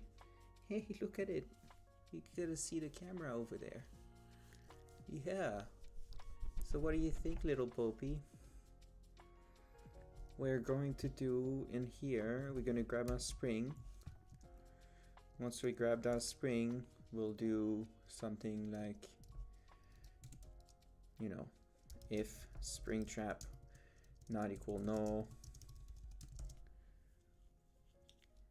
then we will do spring trap and spring trap dot loaded if the spring is loaded, meaning the spring is loaded, it's just going to be a public bool loaded. That's going to just return ready to launch. If the spring is loaded, we're going to do spring trap dot trigger trap on target with no, just nothing. And we are just going to leave it like that. I think we may even want to do something like return here.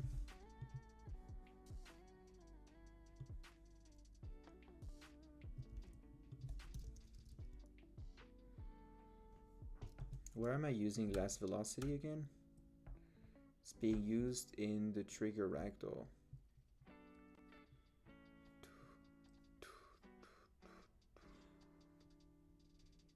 What's up? You hearing someone cough? You want to go check? Aww.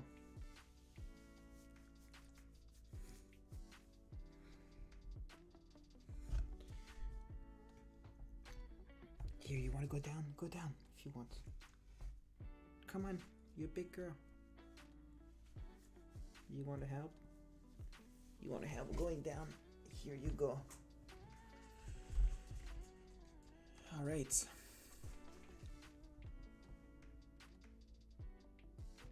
She's thinking about where she wants to go, and I think... Oh, I think she's trying to go out. She's trying to go out, but she can't open the door. Trying to go out, Bobby. Here you go.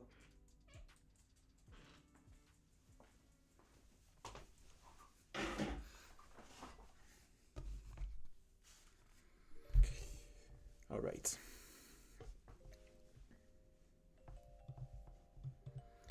So then our last velocity is this, now last angular velocity is this, and we return, and that's gonna be good, I think.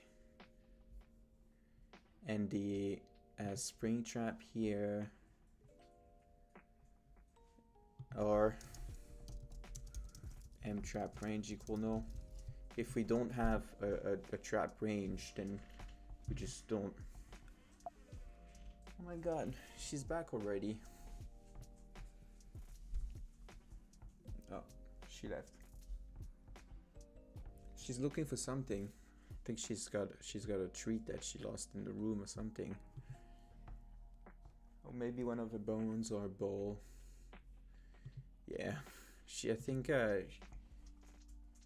she's got her ball right on the bed. Oh, no, she wanted to have her little crate.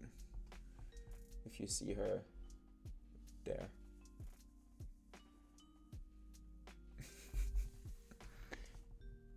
She loves her crate. It's not even hers, it's her sister, because her sister doesn't know how to hold herself for more than 3 hours. So if she sleeps without a crate, she just pees everywhere. But she's very good with the potty training. But she loves the crate. She just likes to stay in it. So the trap launch reload is going to be 2 seconds pretty much. So it's going to be a 2-second delay. This is going to be called full launch. And the trap range is going to be, we're going to make it on here because I'm somewhat lazy. So the detection of the trap should be on this, right? And that's just this little box that detects if you are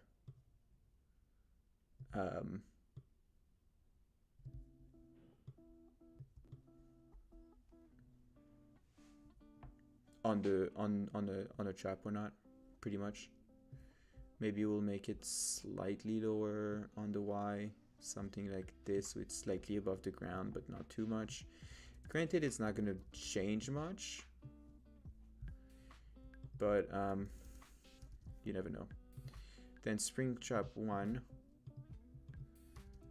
Then we're going to take our model, and here we're going to add our sphere collider, which is going to be our range.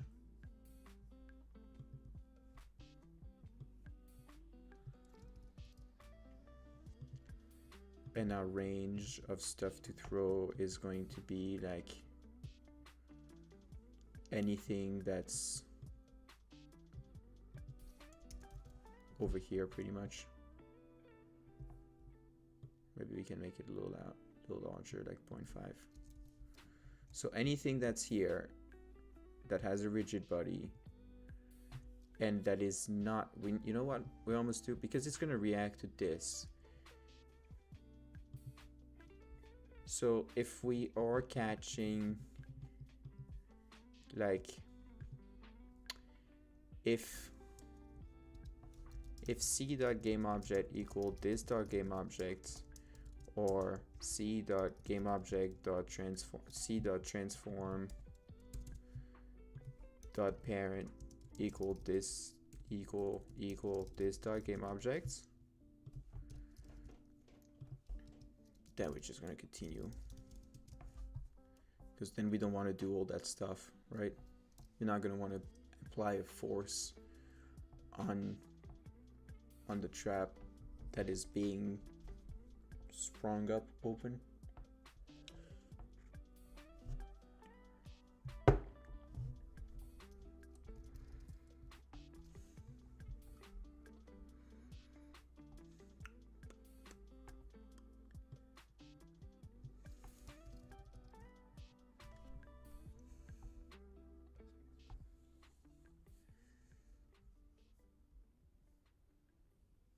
Trying to figure out if I forgot anything, but I think that's about it.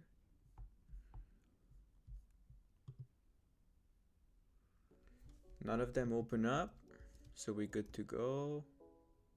Then if I step on it,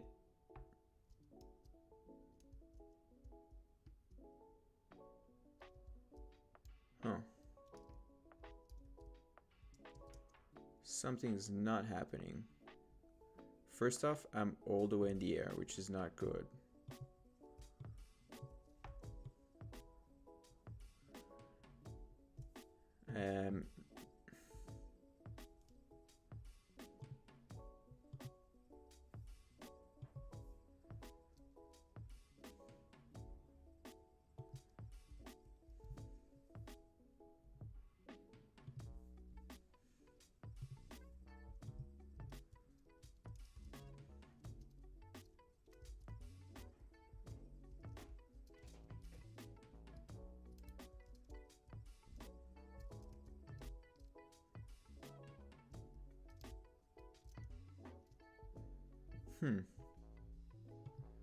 That's interesting. Why is it so like oh, you know what? Trap spring here, a box collider should just be a trigger.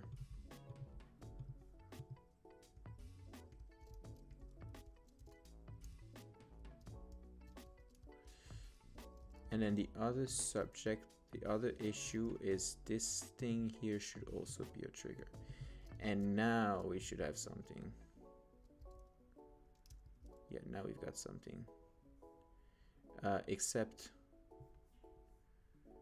this is gonna add a new... We're just gonna add a new like range on here.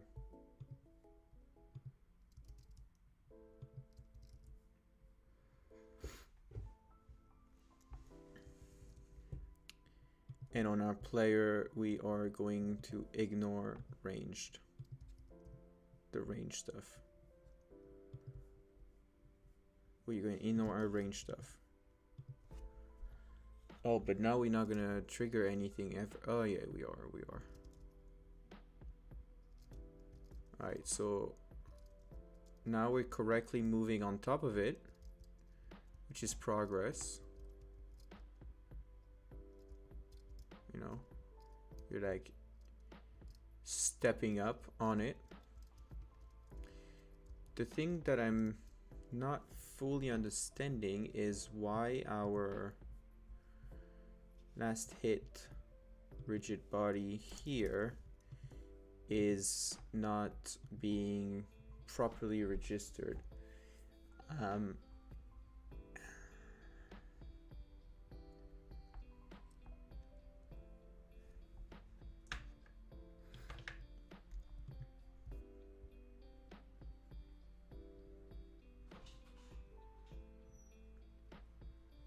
There we go, last hit rigid body.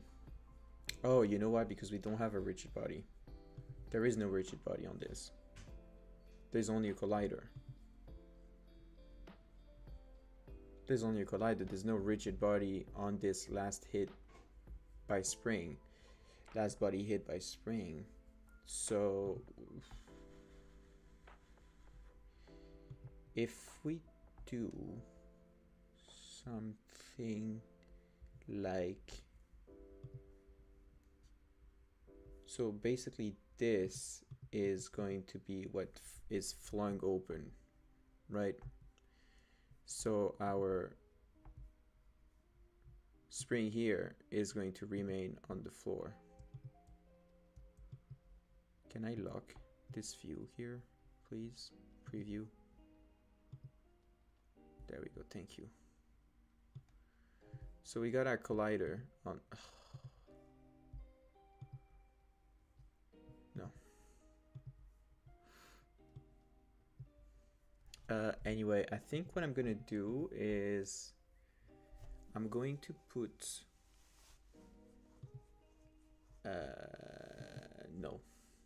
no, we're gonna leave it like that. You know what? We're gonna leave it like that, and we're just going to add a rigid body on the spring.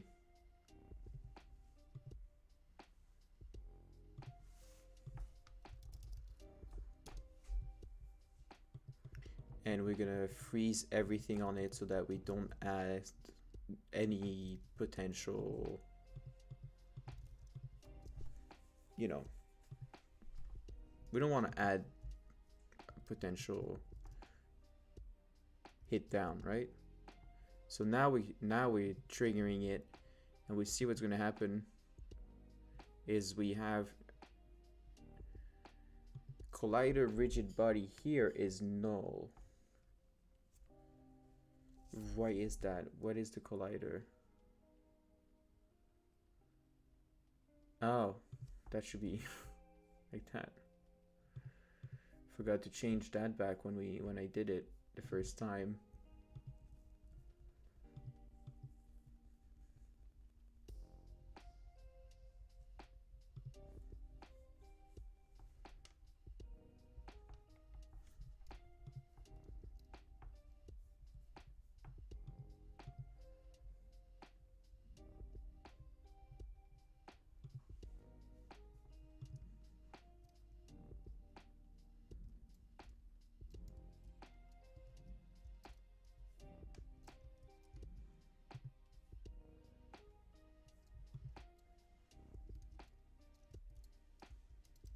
What is going on with this thing? Where I have a velocity on it now.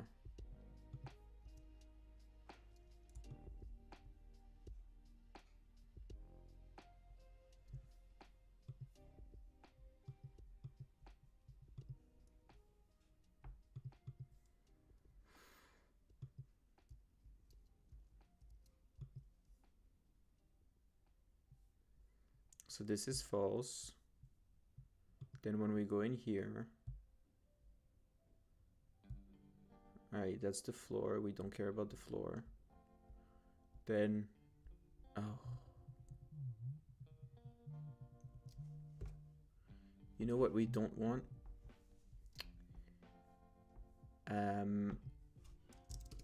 We don't want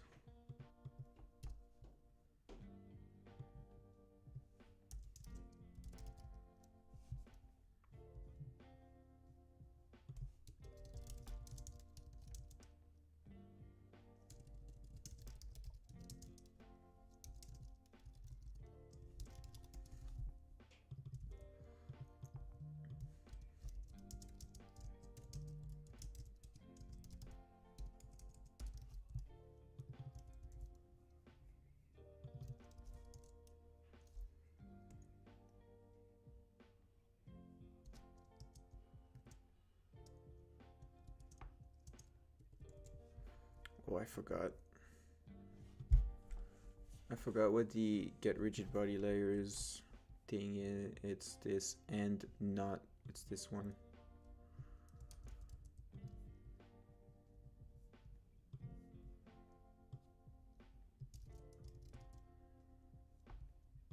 Trap body, trap body, trap body. So we've got our center in our radius. And then our layer mask is going to be everything that's included into rigid body layer of this and excluded on the other things. That way we can do something like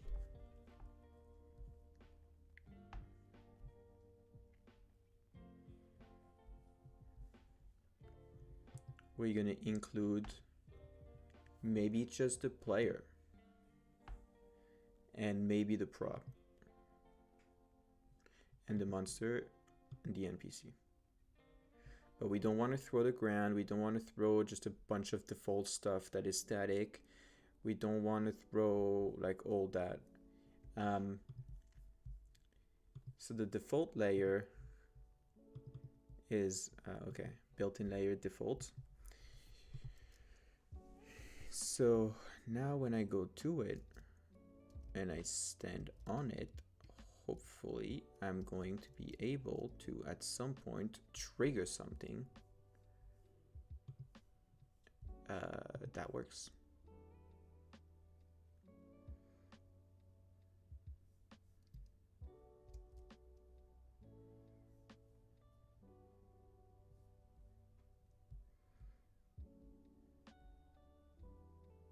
Oh, so now we're just not colliding with anything. The radius is 0.5, the center is 0.025. So it's going to be m trap body dot position plus the center is going to be the position. So where we are in world space plus the center of our node is going to cause this sort of thing. Let's try it again.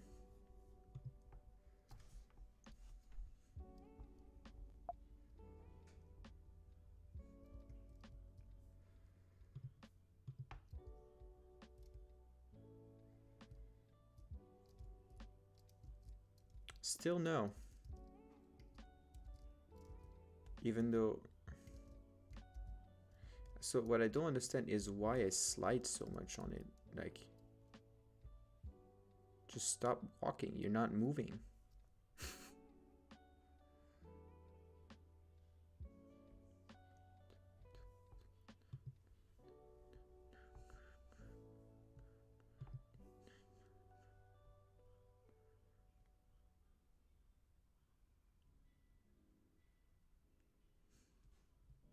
I think it's because of that stuff. Because here we probably set everything. Yeah, you see. The trap is loaded. So we trigger a trap. We still don't collapse, don't collide with anything.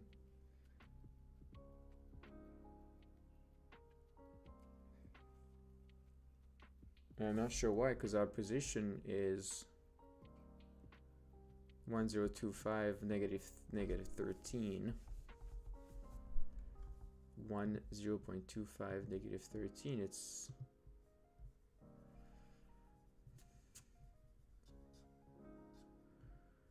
Oh, I forgot. And then 4 each is gone. But you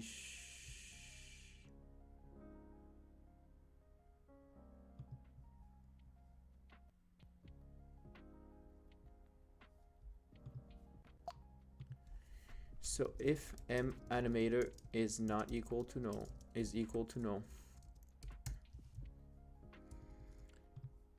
Otherwise, it's never gonna trigger because it's set. It tries to find an animator that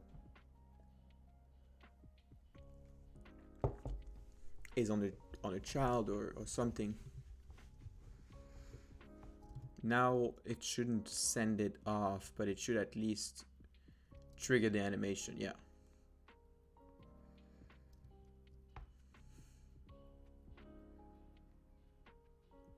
The second issue is that it triggers the animation on loop.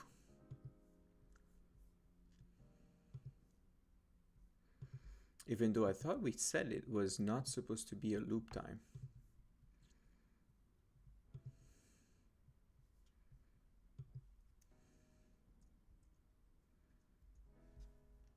The launch isn't a loop. The launch reload isn't a loop. The open is a loop, and the reloading is not a loop.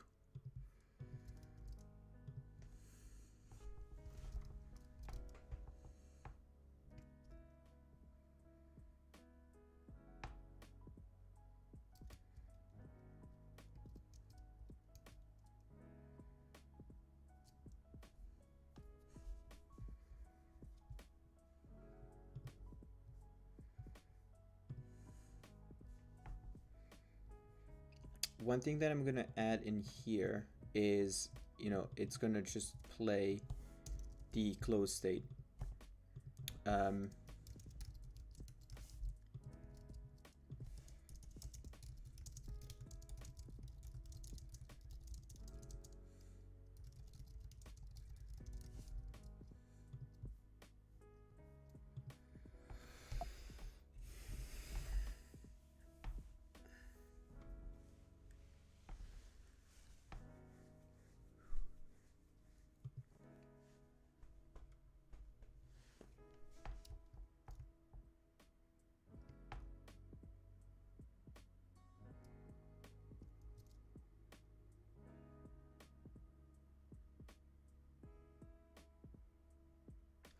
So now that's the second issue, is that it doesn't send us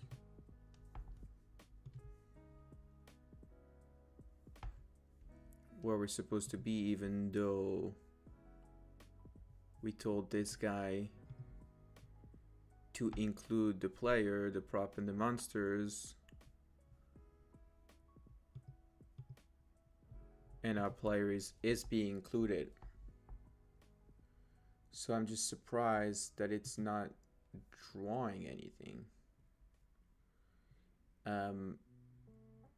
One thing that I want to do to try to figure out why that is I'm going to do a draw.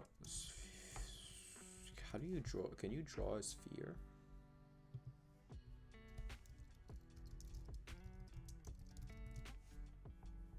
Gizmo to draw sphere.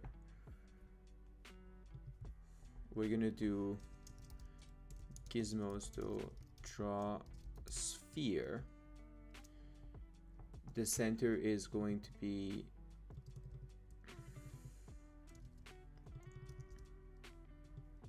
this,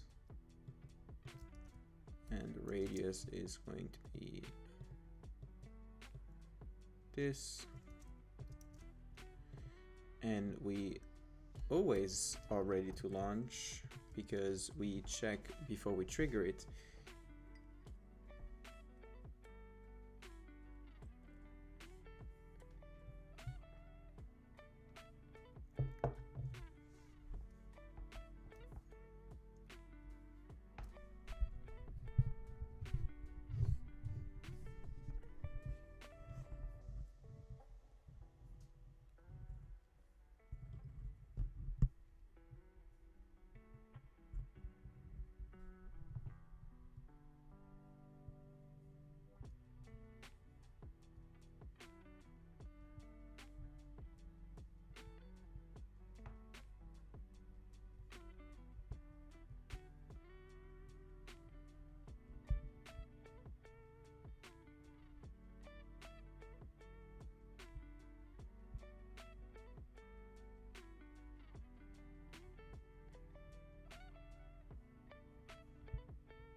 Oh, it's bugged again.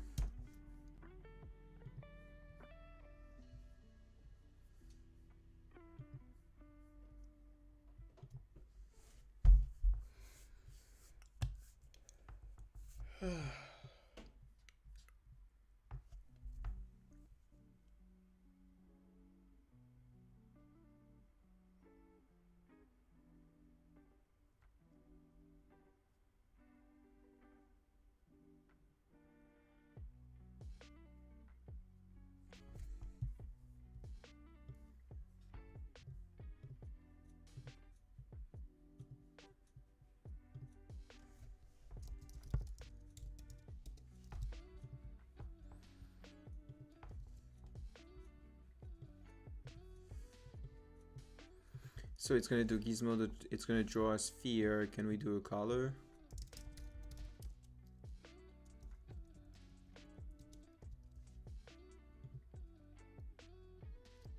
No, you cannot. All right, anyway.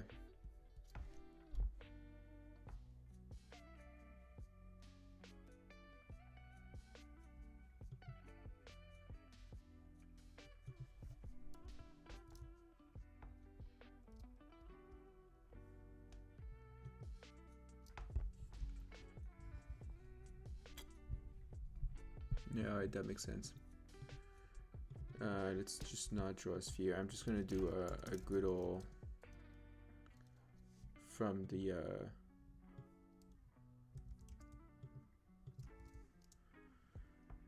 end is going to be this plus new vector 3 0 radius 0. Color is going to be magenta, and that's good enough for what we want to achieve. And then I'm hoping we see a ray that goes from the center up.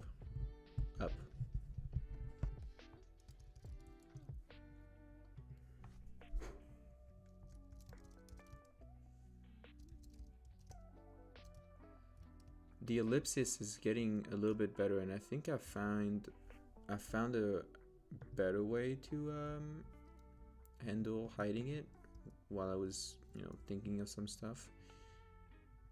Where is our magenta ray?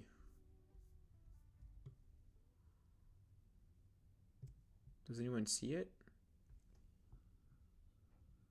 That's not magenta.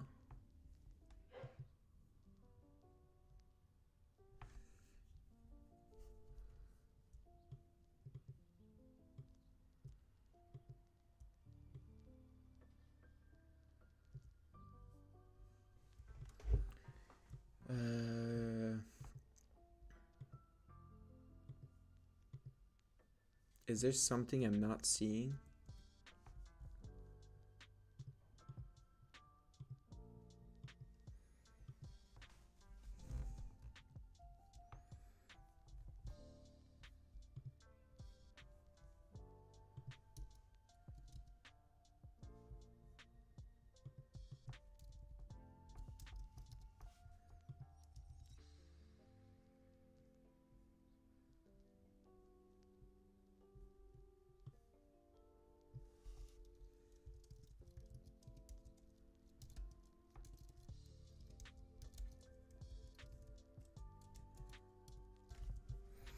So simplifying a bit, we're using a ray now, and we're going to try to draw a magenta ray from the position to the top, which hopefully should be like from here one up, and we're gonna make it like times 100 so we actually see it properly.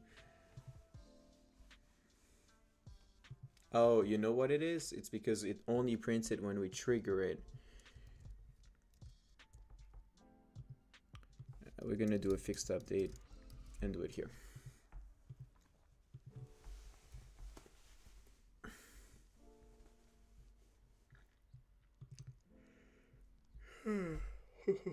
Sorry. No. But that's not what we want at all. What we want is the range here.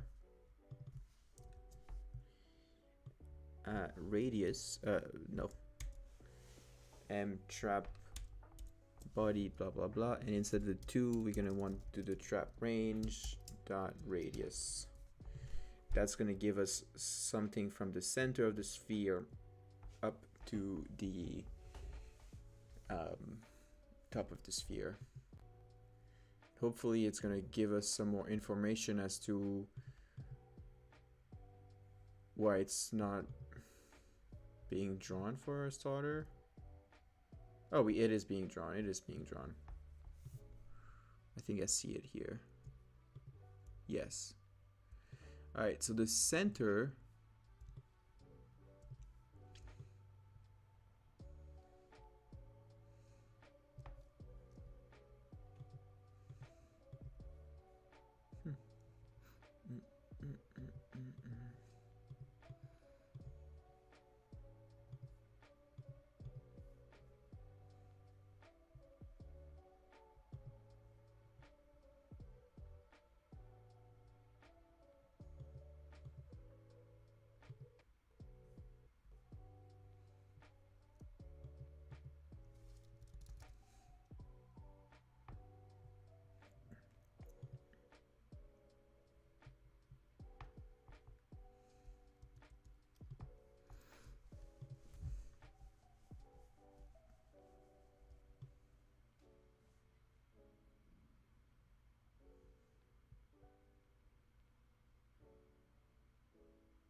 maybe we are better off just doing trap range everywhere.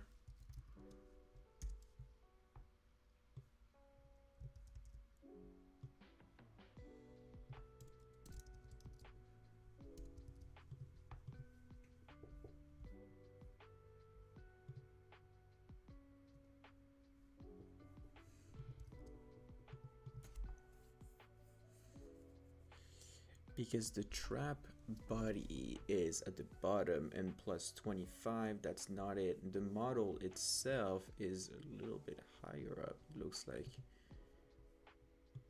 The origin is at 0.8.1, trap launcher, trap spring, okay. So it's still not what I expected.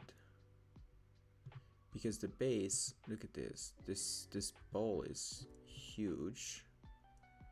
It doesn't start in the center at all.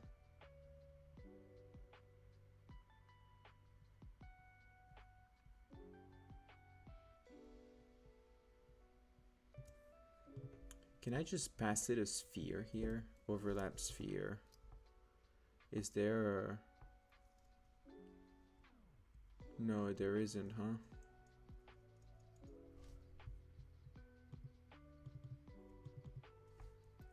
Position is going to be trap body, trap range dot position dot transform dot position, and we're going to make it a 2, so that it's going to be a big range. And here trap range dot transform dot position multiplied by up time multiplied by new vector 3 0 2 0.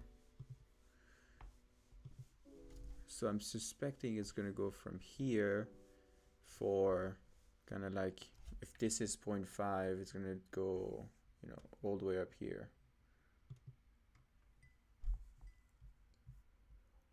Hey.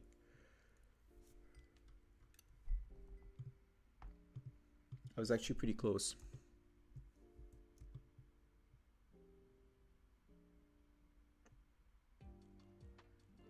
So it's from the bottom to all the way up here. Okay. Hopefully when I step on it. Oh, look at that. We're triggering it, which is normal. I thought it was later on. Then the trap range is null. This is returning 8 colliders, which is a little bit better.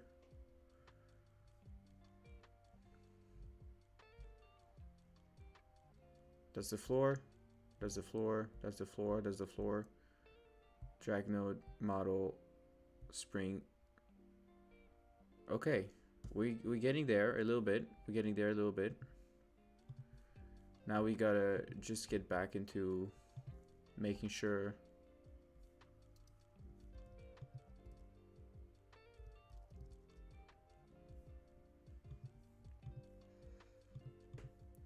We just want to make sure that we're going to make it a velocity change instant. And then here we're going to do trap body dot include layers.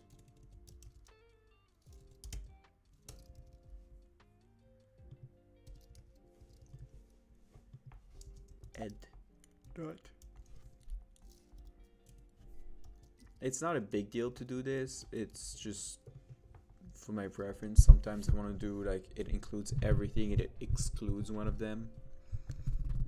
It's easier than to just, I mean, not really. Let's say if we have 10 layers and we want to include, no, it doesn't make any difference. It's just a personal preference.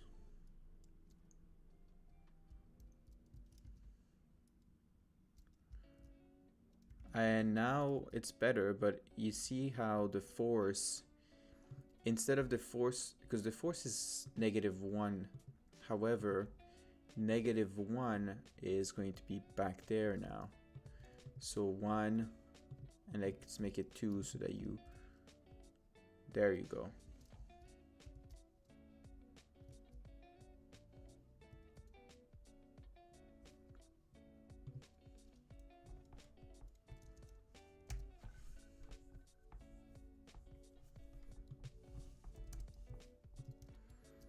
So you're walking, and then you're crossing this, you don't see it, and you get shot up because it should be 2 on the X, 1 on the 1, 20 here, and then shoot you back, and then shoot you back, shoot you back, and shoot you back again. Okay, now let me try it with just an impulse here. I have a feeling potentially the impulse, because it uses the mass, will end up having some of a more, you know, understandable, interesting swing to it.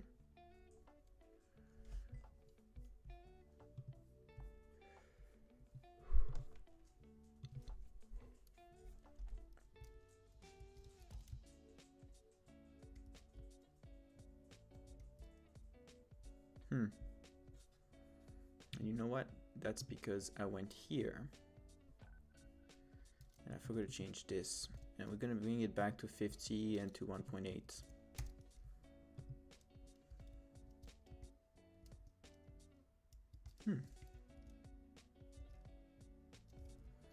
It's funny because I wouldn't have expected it to be, you know, the impulse to be that weak. I changed my word. The impulse is pretty strong.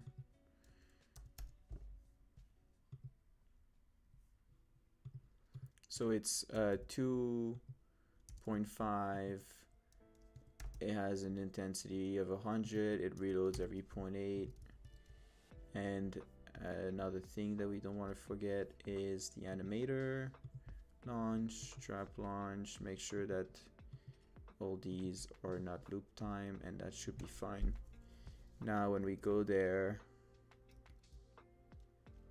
it just does a yeah, I do think it should probably be a velocity change.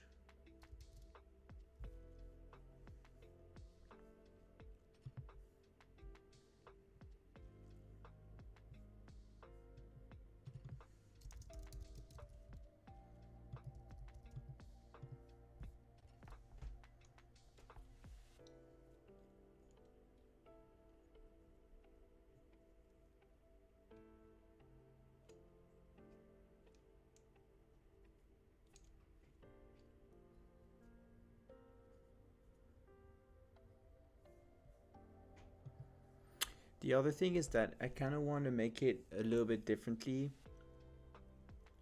Whereas right now we have this collider.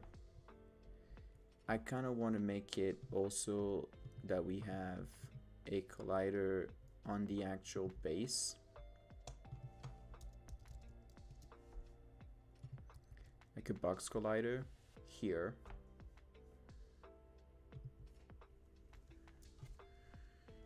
And then this, wait, is it? Sorry, not the base. Should be the launcher. On the launcher, I kind of just want to put a, you know, box collider-ish. That's going to be slightly, of course, I can't find the actual dot to edit this collider here. So it's going to be a little bit like this, but slimmer on this side. And then I kind of want to make it a rigid body with a kinematic. That way it's going to push and then push you. It's not going to work exactly right now. Oh, now we are not, this we don't want to touch, I think. Probably arrange then. Yeah.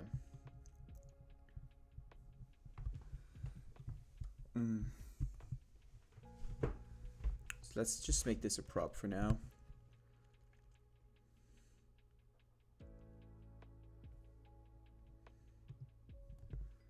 And this is basically the trigger of the collider So we're okay with making it just slightly more elevated, slightly bigger, so that we can see. Basically, we're like slightly above it.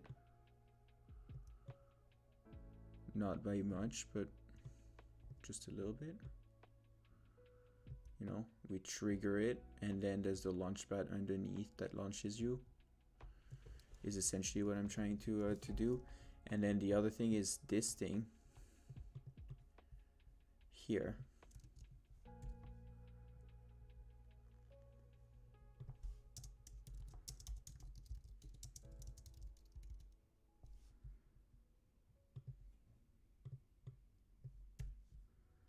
This is a trap which requires an animator.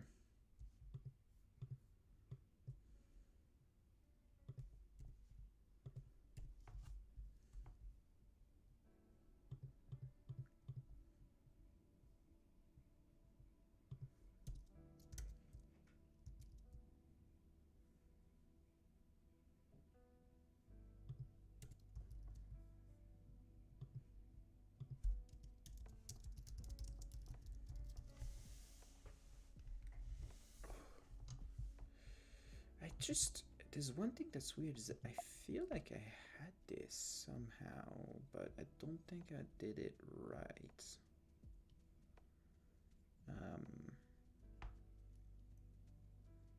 We'll look later. But yeah, basically now that we have all of this, we go here, we step on it, and then it applies the strength, which is a little weird the way it's currently doing it.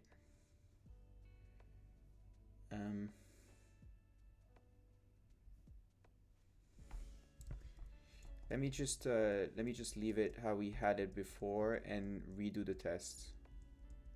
So basically like that. Let's redo the test and see how it kind of works, because I don't think we might even need the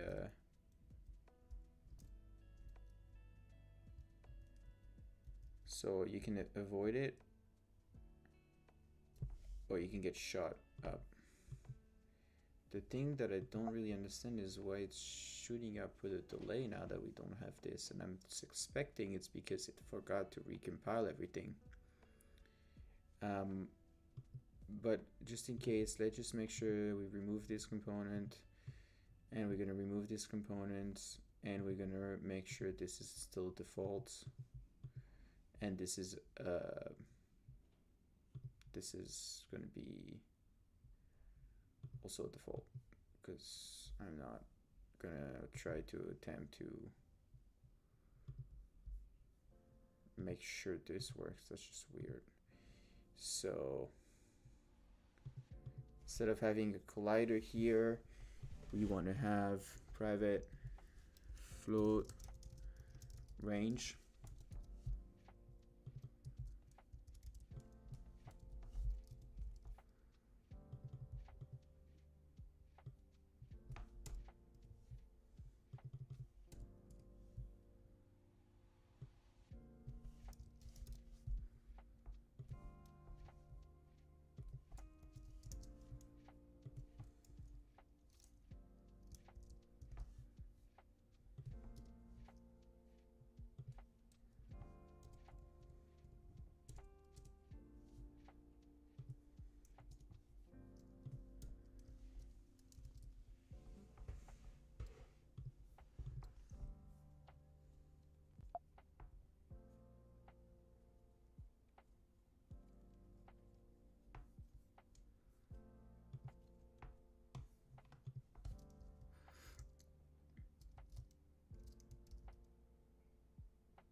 Oh, you know what? It's because the range is 0. That's why.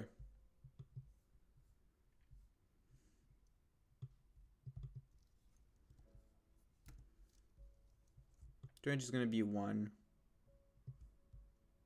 Right, this is 0.5.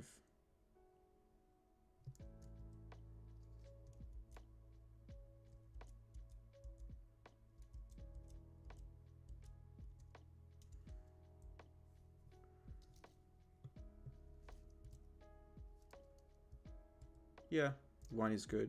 1 is pretty much this whole section, and this will probably be a 0.5 trap one.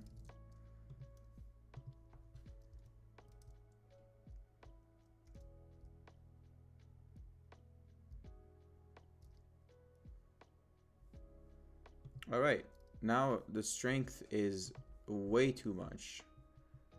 So we're gonna make it 20, we're gonna make it 1.5 on the X, we're gonna make 0.25 on the Y, 1 on here. It's gonna give us a vector force of 20 on the X and 2.5 on the Y, which kinda feels like it's, you know, pushing you out that way, and it kind of ejecting you when you're reaching like this spot pretty much.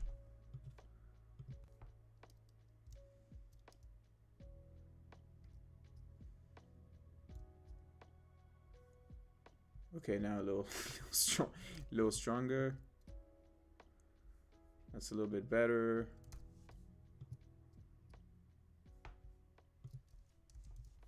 Kind of wanted to lift more up in the air.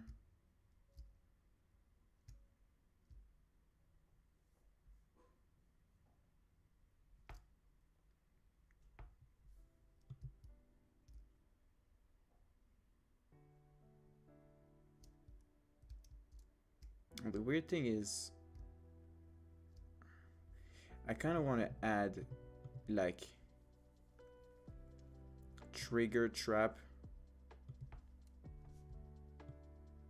Let's do trigger trap like this, and it's still gonna take a rigid body target who triggered, because we kind of want the target who triggered to always be included. So we're gonna do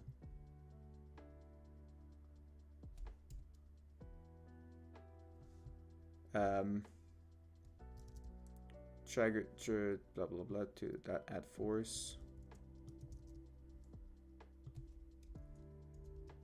and if C dot game object blah blah or the parent is equal to this game object, basically if it's this object, or if C dot game object is equal to target who triggered dot game object, then we're just going to continue.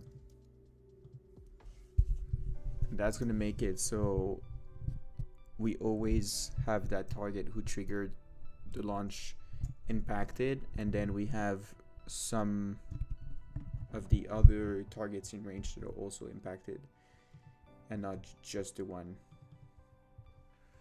And then trigger trap. Trigger trap, my back is locking up in this chair. I definitely do not recommend it. I feel like an old guy. And rigid body and no delay. But we are going to add a little bit. I think we are going to add a little bit of a delay to the animation that this spring trap has. So this is going to be, you know,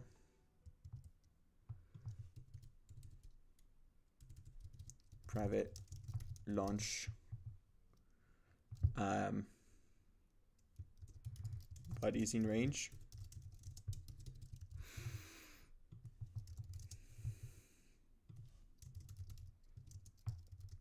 trigger,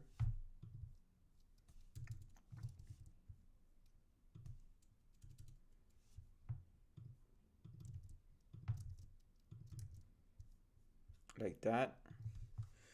Then we're gonna do this, trap launch, animate trap launch. Okay.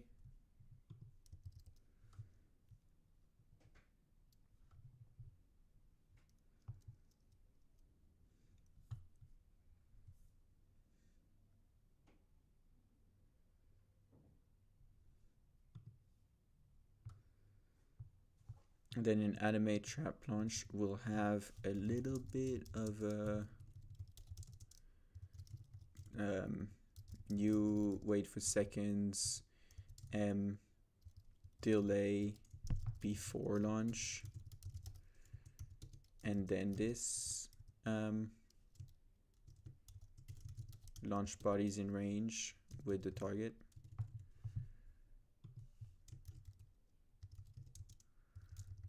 Trigger with the trigger here, and in here we're just going to add it to this. This goes up here. This is going to go up here,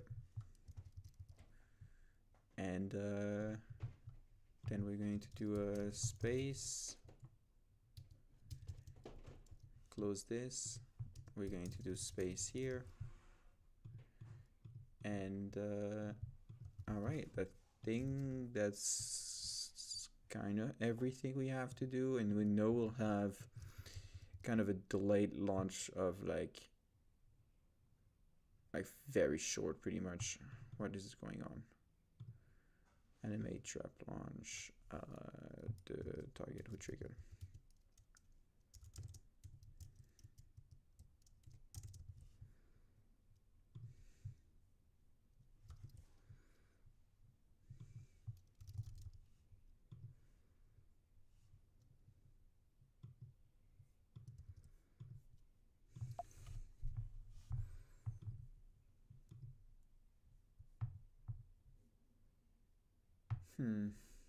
No more music.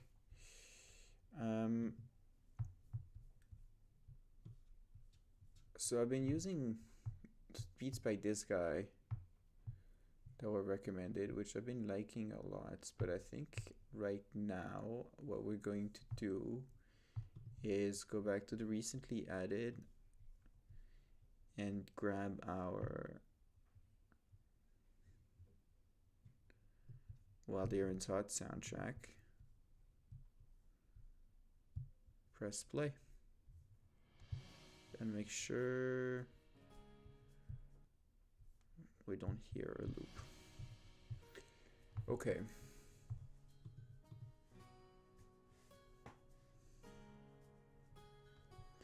The delay before launch is going to be very slight, like 0.1 or something like that. Just so you don't launch when you're like in the middle.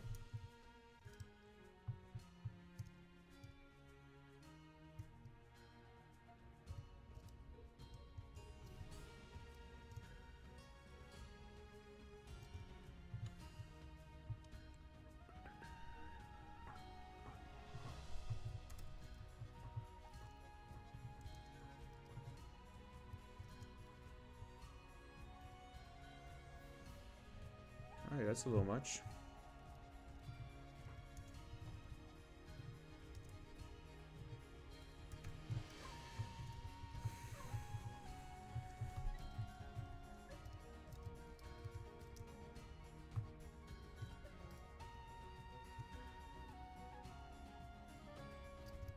Alright, so another thing to check is to make sure now that we have animations,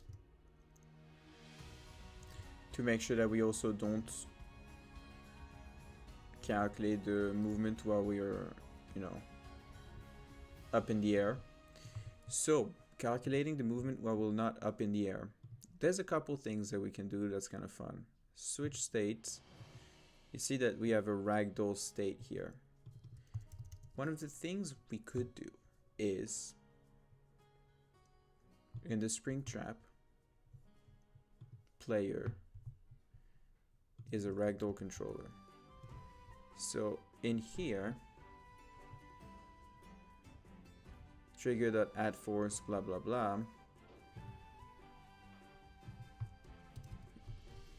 Private void launch target. We're gonna make it so that it takes rigid body target,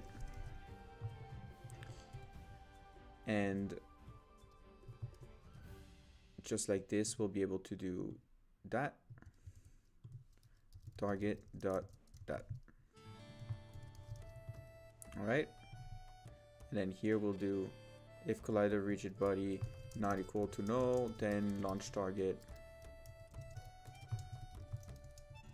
collider rigid body. All right, and then here we'll do the same thing, but launch target trigger.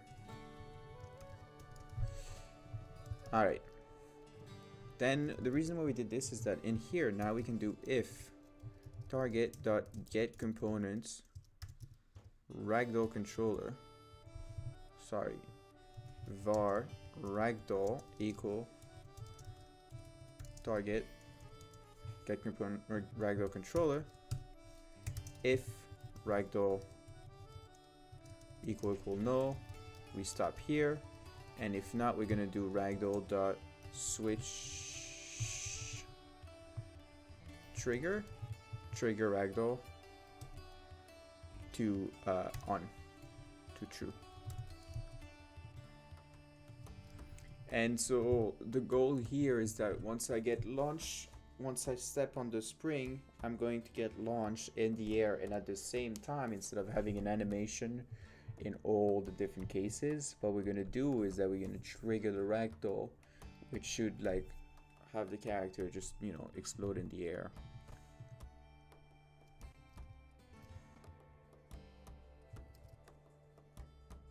Okay, and then if you can get up,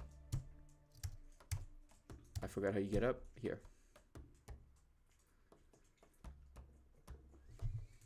Oh, hi. You want to play with the Christmas tree?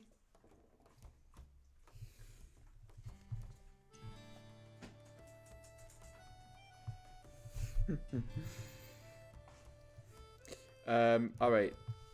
So going back to this, let me actually fix this up, because trigger ragdoll in the launch target, what happens is we apply the target and then we trigger it.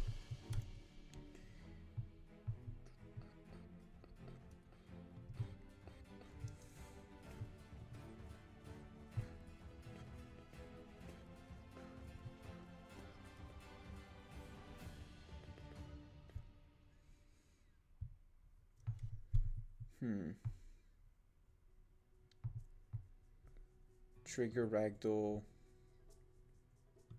I think we want to trigger ragdoll with force. Vector 3 with force. And if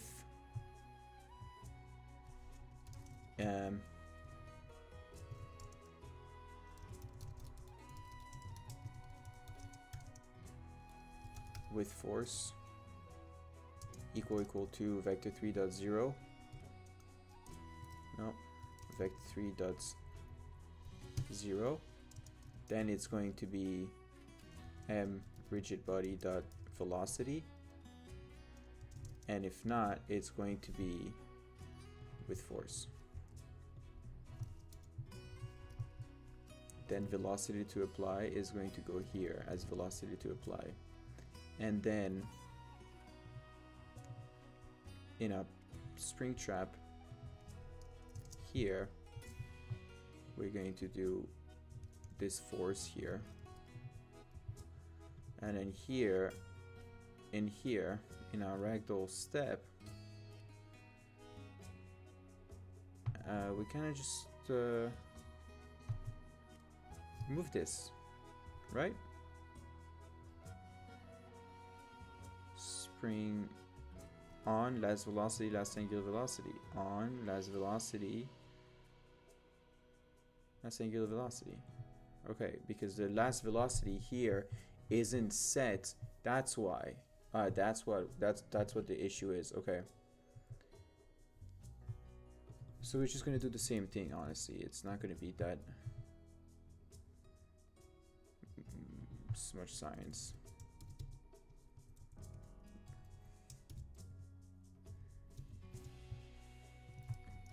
But we keep this difference because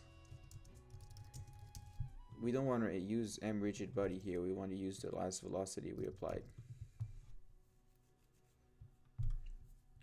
So that now switch ragdoll false, vector 3.0 on here, vector 3.0 on here, and on the spring trap we use this force here. And you know, we're actually going to do it slightly different because we don't really need to apply the force on the other thing. So if it's null, we're going to do the add force on the target. If it's not null, we're going to add the force and trigger the ragdoll at the same time.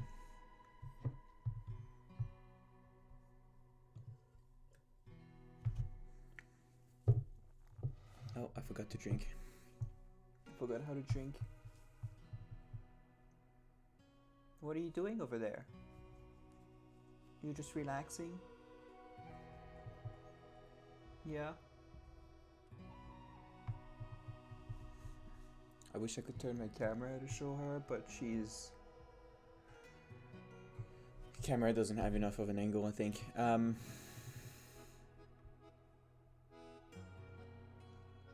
Trigger trap on active ragdoll here is also going to be a vector 3.0. Not sure. I don't think these would have really worked. Now that I look at it and I see all the stuff and test all of it out.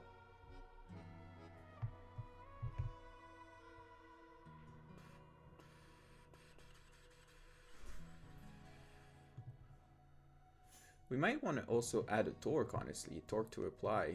Force to apply. Make it into the spring trap.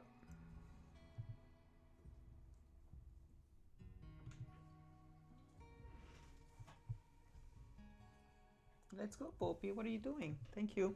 Okay.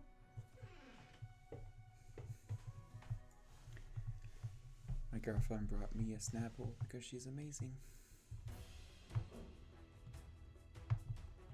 And I love Snapples. Diet Snapple.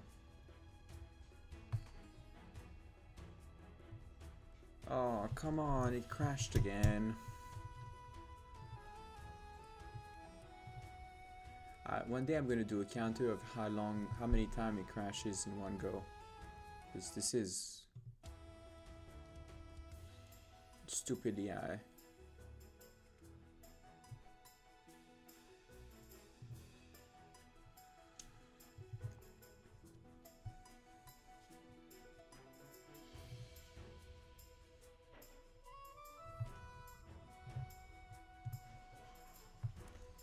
I'm gonna keep the lighting on in my seed mode so that it looks cool.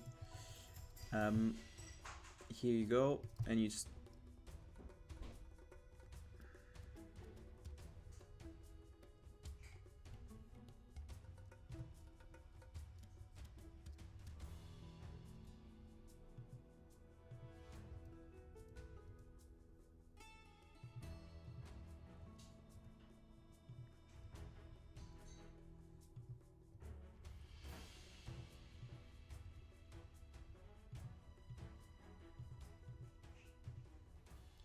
well, that exploded. I think now we have to find some new values pretty much, because now we're applying forces of like 400.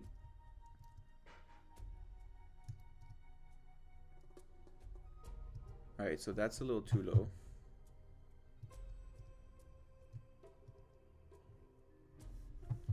That is a little too low.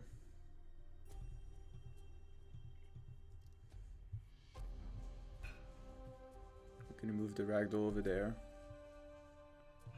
And we're gonna try to get back up.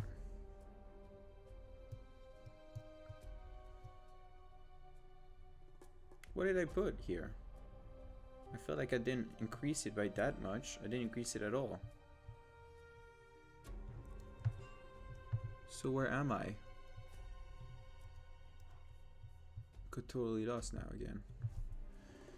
Huh.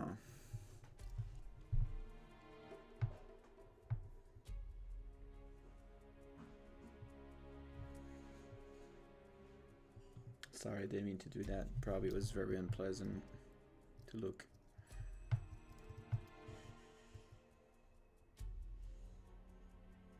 Okay.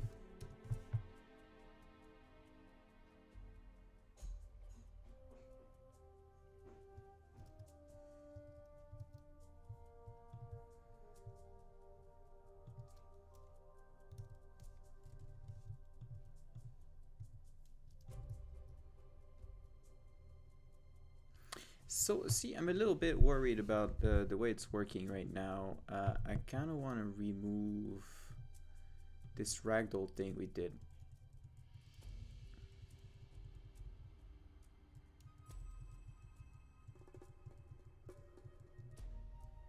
And the reason for that is because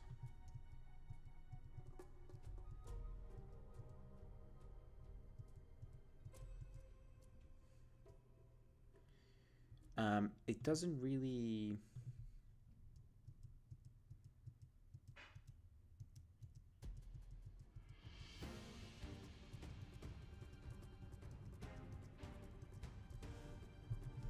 so we're just going to do a public void set last velocities.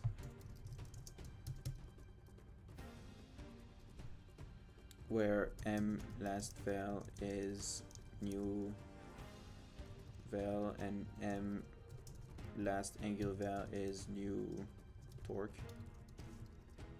And in here we're gonna have vector 3 new vel and a quaternion new torque, I believe.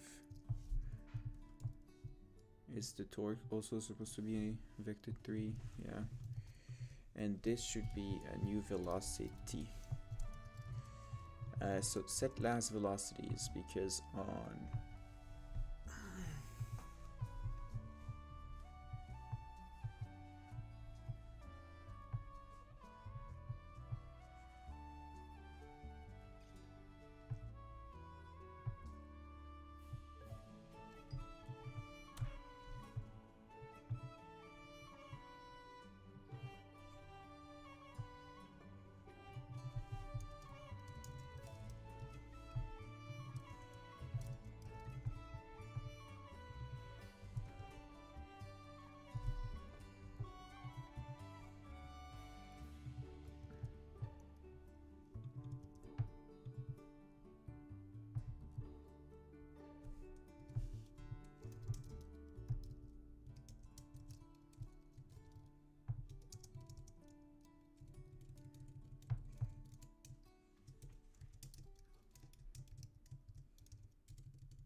just because I like consistency and might as well use the functions you make when you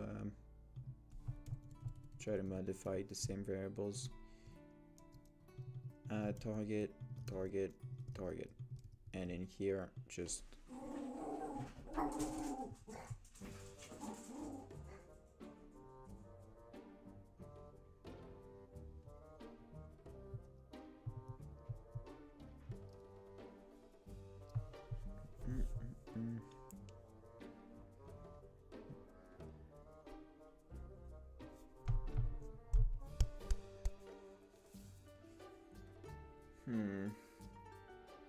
So I launched my target, but I don't think I want it that connected. I think I want it that there is the delay. No, let's just try it like that. Let's not overcomplicate it.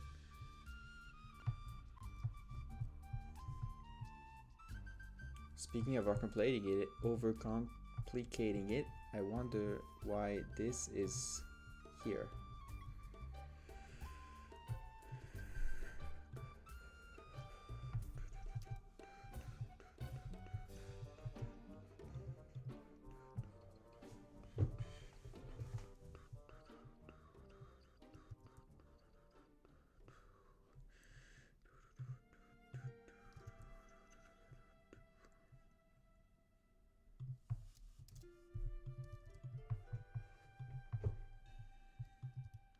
So first of all, the pelvis looks nice as the center of the ellipsis.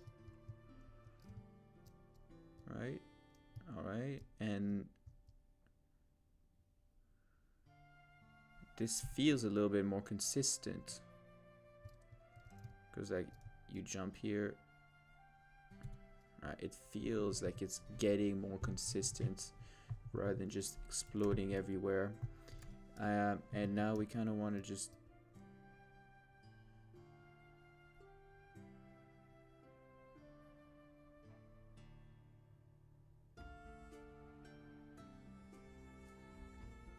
that's an interesting conundrum. When I go and switch my ragdoll, blah blah blah, and continue my velocity,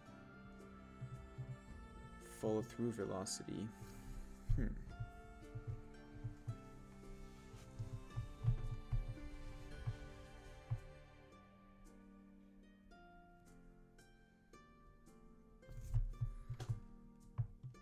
I feel like here I should do add force, follow through velocity with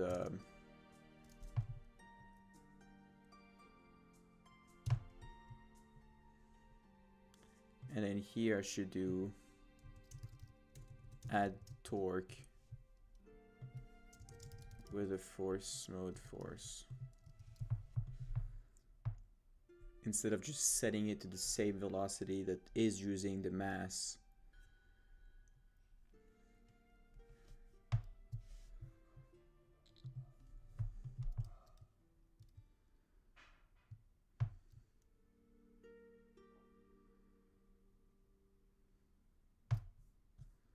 Okay. What if I don't want to have any follow through torque? In that case, it does work better, am I right?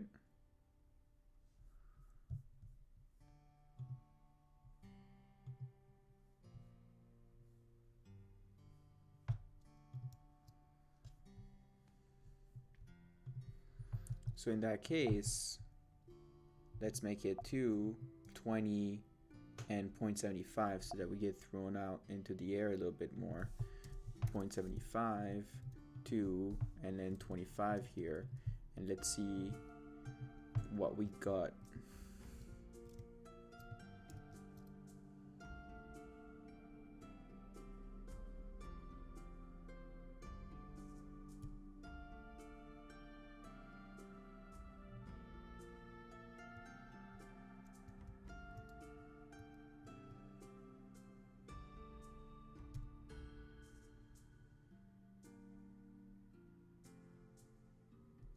Now, why does it not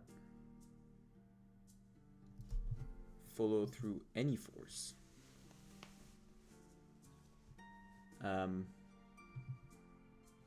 It It's just like there's no force at all on it.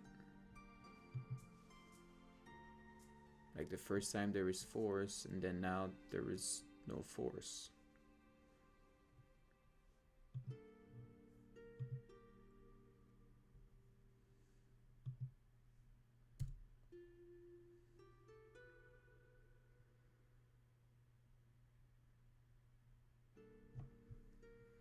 So like the type of player it is. So we're setting this velocity is 0, 0, 0. The angular velocity is 0, 0, 0, but this is 50, 18. So does it take...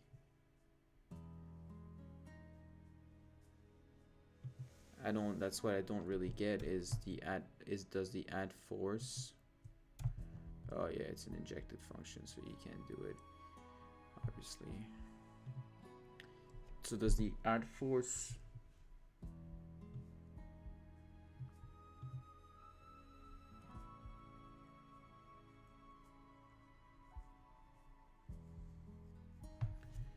Let's do something.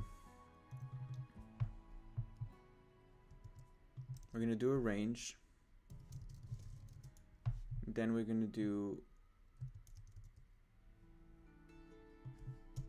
an trap torque direction and trap torque intensity.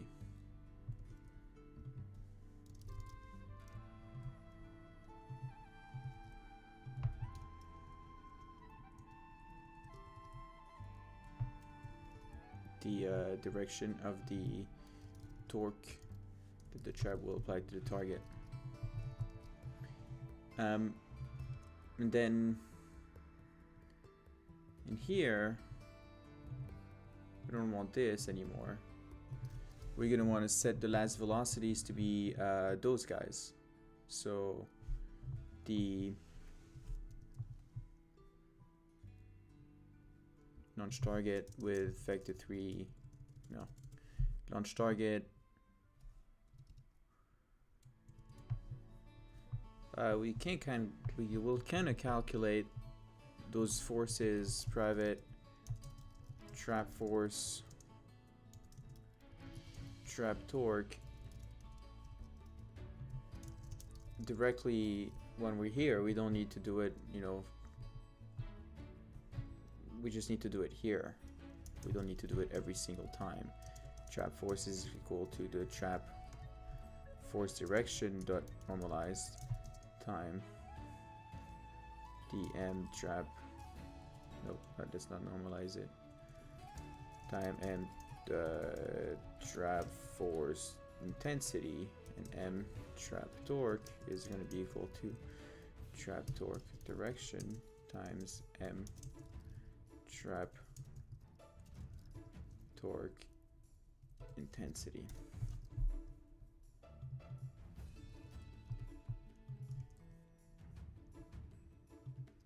So we're gonna add force, trap torque, trap force, trap torque.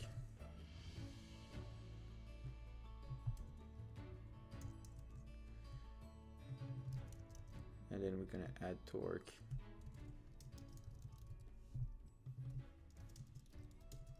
Trap torque. And in here, the last velocity is going to be m trap force and m trap torque. And like this, I don't think we'll get 0.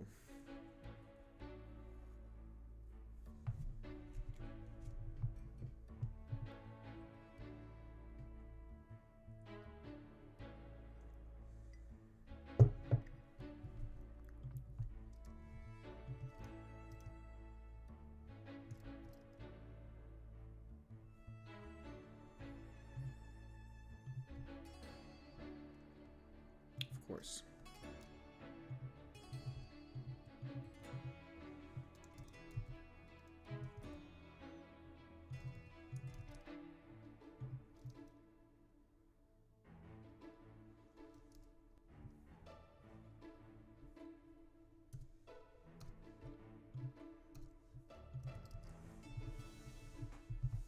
torque on the Y is what we want, correct? On the flat one like this? No, it's torque on the X.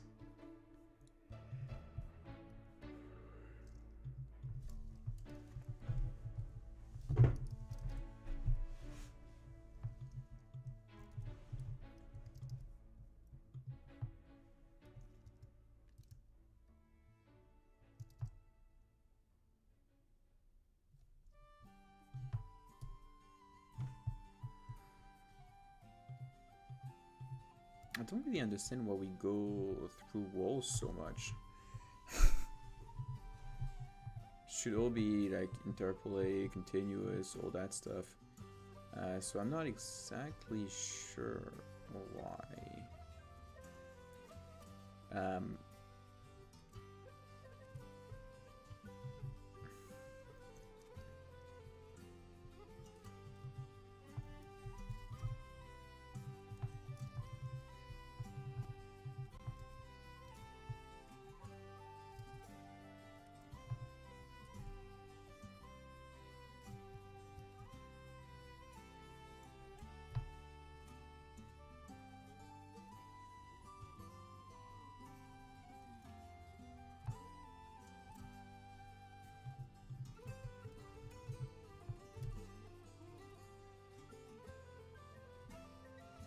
It's like there's no force when we switch. And I don't understand why.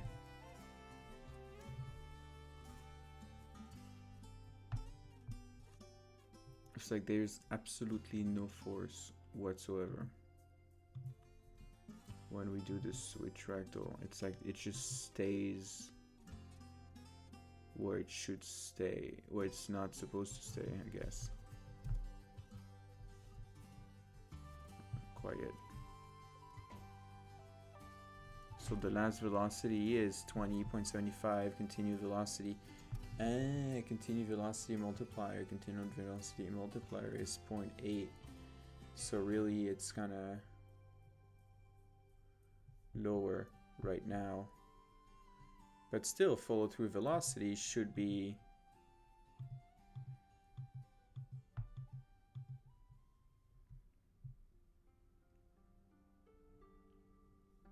every rigid body should have a force of 1660 applied to them. So if I go to player and make the continued velocity multiplier 1 and I just stand on it, you're telling me it's not just going to just explode?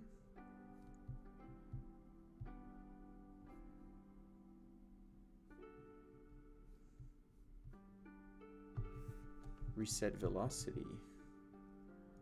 Manually set float, velocity. Okay.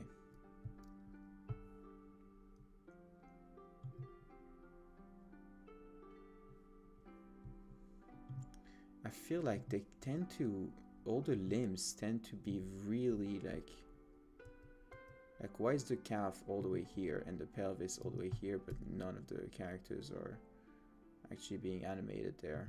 I just feel like everything is so disjointed. And enable projection, what does that do?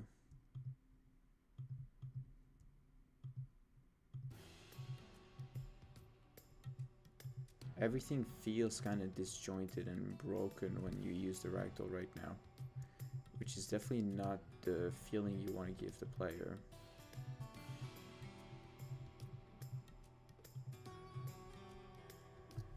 So, scheiße. Pelvis, spleen, and I think head isn't one either. Yeah, there you go. But if you enable projection on every one of them and disable enable pre-processing, I guess.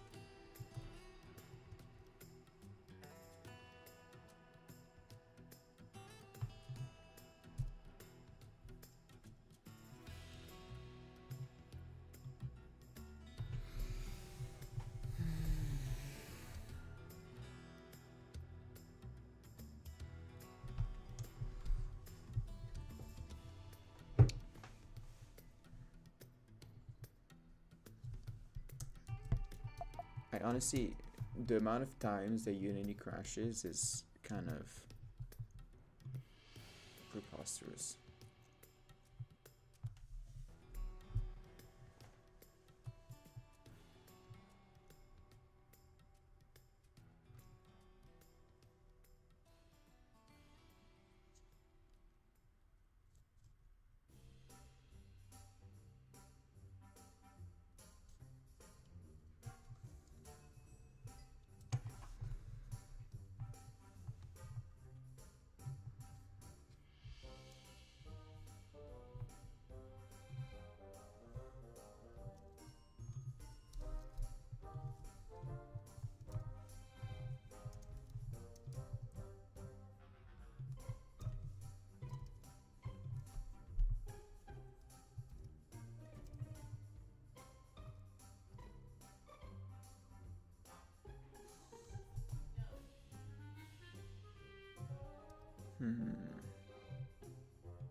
It goes through every wall out there, every one of them.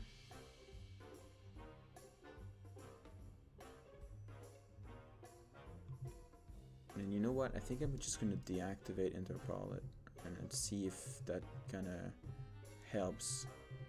It feels like there's something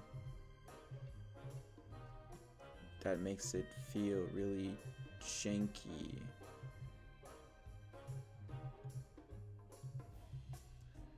So, no interpolation, no extrapolation, just, you know, you jump and you have the rigid body ragdoll.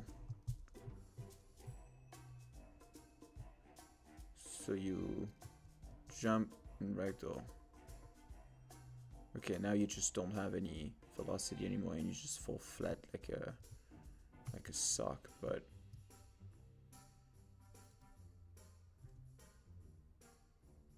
why do you fall flat like a sock now is the question. Because here we clearly have continued velocity.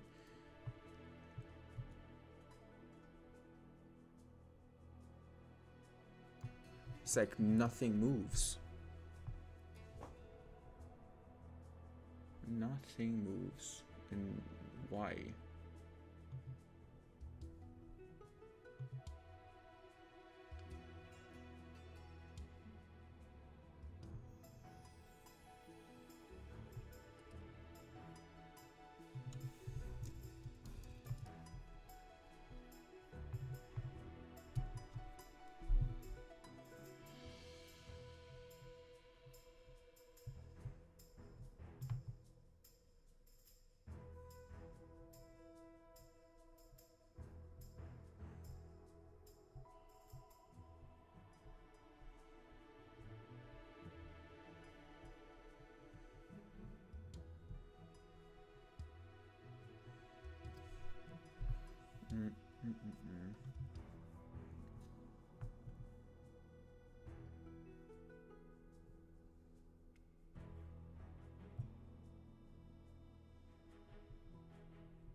Yeah, it's a little bit bizarre.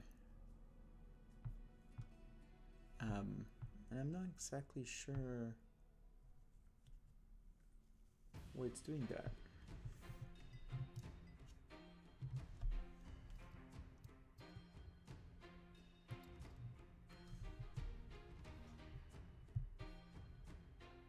Okay. Okay. That was good. Let's add this back now.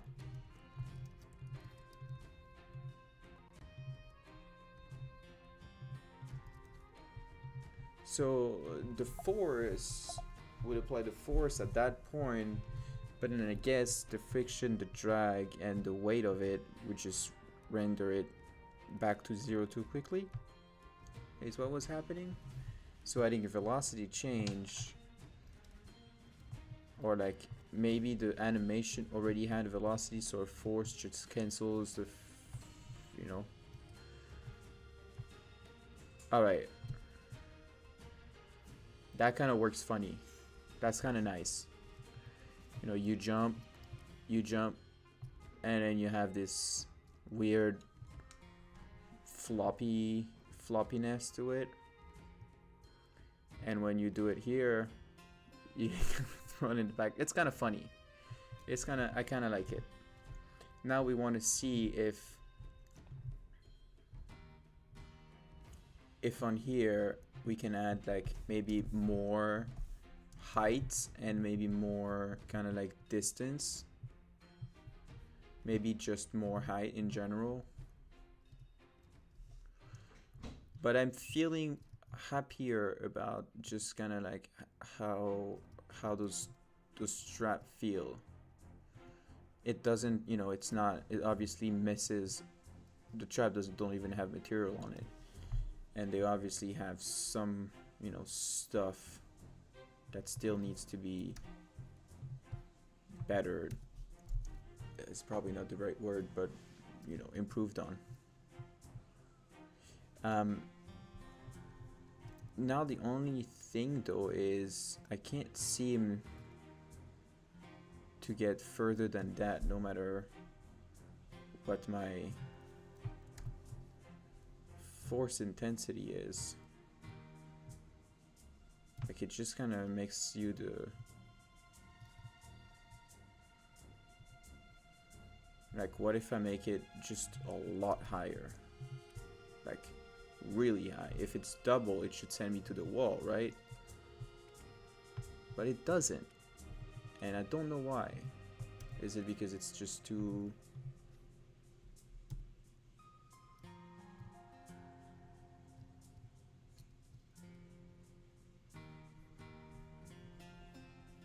Well, I mean, I guess it doesn't really matter as long as I, you know, have something really high and it responds to the wall.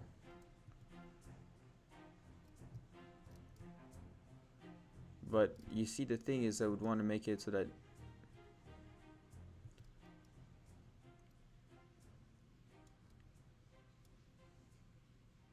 it actually launches you in the air, right? And then does this weird thing. And I'm not sure why it's being so weak. Like, if I do 2000 to 2, it should send you really far into the air to the point where you miss stuff. Yeah, like that. So I guess that was it.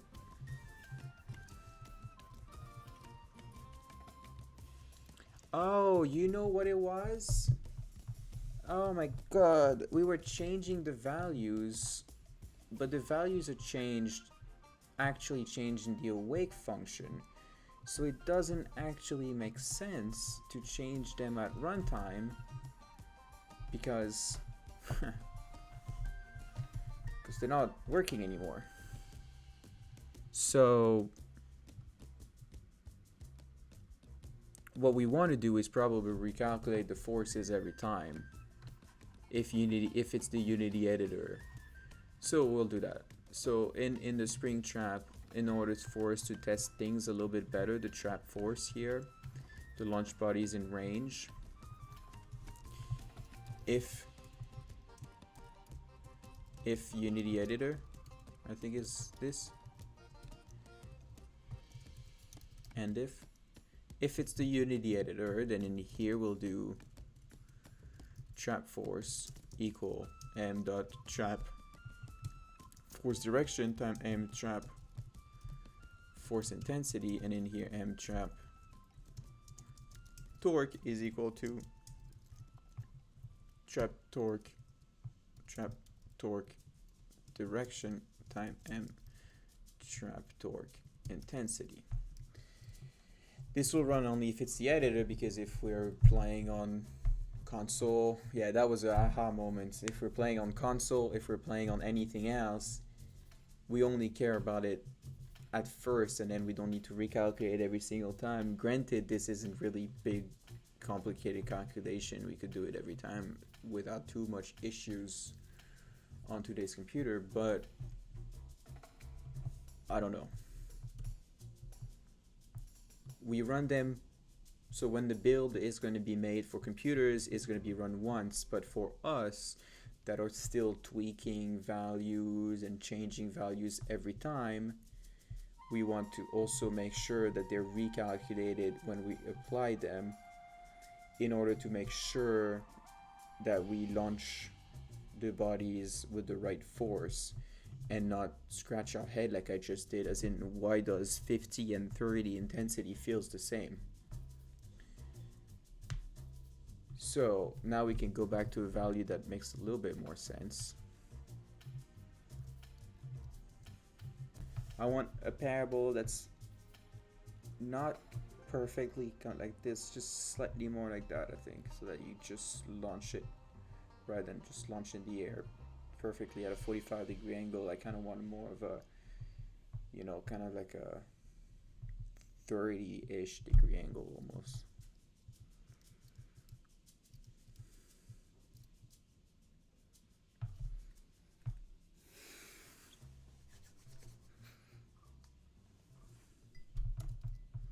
And then we get up, and now let's say we want a force of 10. We shouldn't be hitting the wall anymore. We should be stopping at like around here. Look at that. Look at that. This is perfect. That way we can have big ones like this and small ones.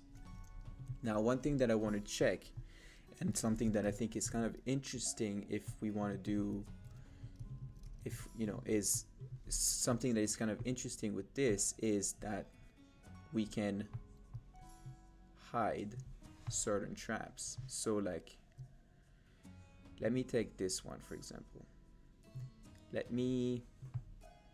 This is going to become, in the prefab stuff that I redid here, because Diago's prefab have a tendency of making my OCD itch. We want original prefab. In here, we'll do a spring trap. This is a large spring trap, okay?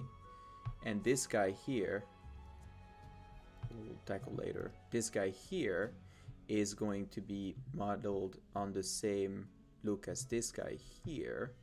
So we need a box collider, a rigid body, and that's pretty much it. That's literally it. Because he already did all the animations, obviously. Otherwise, it wouldn't have been just this. But because Diago did all the animation, and this is great, we can do a spring trap, rigid body, and box collider. We also make sure this guy is called spring trap large 0, 1. Okay. Our box collider, our rigid body is just frozen everywhere. Doesn't use gravity. And let me just do this. Copy component.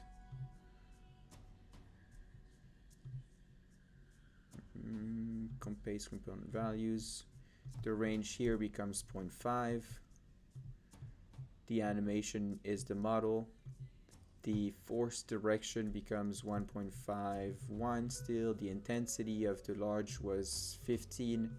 This one will make it 7.5, so because it's half the size. We want a torque on the z-axis. Just add a little bit of torque. I kind of like trying to, actually we didn't test that. Let's test it. 4 and the torque. That way it just doesn't go, that way it's not just very linear. Adding a little bit of rotation will make it feel like it's a little Look how this poor guy landed. Look at this. He just looks like he's done with his day. He did enough testing. But yeah, rotation on the Z. You know what? Let me just do 1, 1, 1, and then do 15 here as well. I kind of want to see, because really the thing that I want is for it to just go bonkers a little bit. I think that's, you know, it's not like drastic, but it's kind of nice. I don't know if it actually did anything or if I'm just happy with the original feeling, but it is kind of nice. Look at that. All good. Already kind of works a little bit. So this second trap, 10, 1, 1. Let's do 10 again. Delay before launch is going to be 0.1. The time to reload is going to be 1.8. The launch state we'll also do for launch. And then the rigid body is good too. And the last thing we need to do is for it to be... No, that's it. Oh, we need to do one more thing. We need to do the box collider. So the box collider isn't actually like this big. The box collider is going to be slightly more like this. And then just a trigger, right? Just to make it a trigger.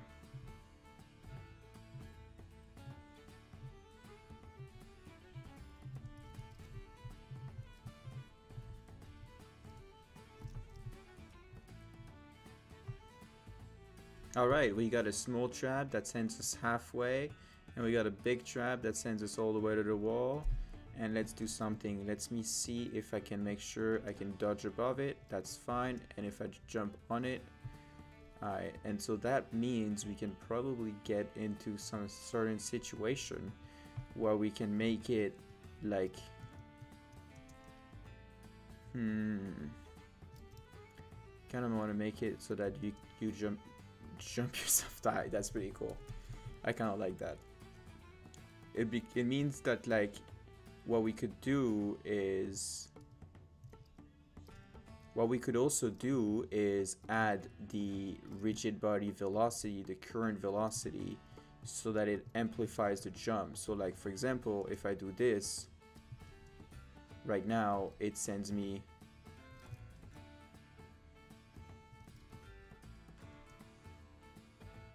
over there with the same amount of force as if I were holding the buttons. But what if I want to use as a level design? Maybe that's an option we want. We want to make sure that the launch target conserve the initial velocity of the target. So maybe in here, real force to add is going to become the target dot velocity plus the M trap force.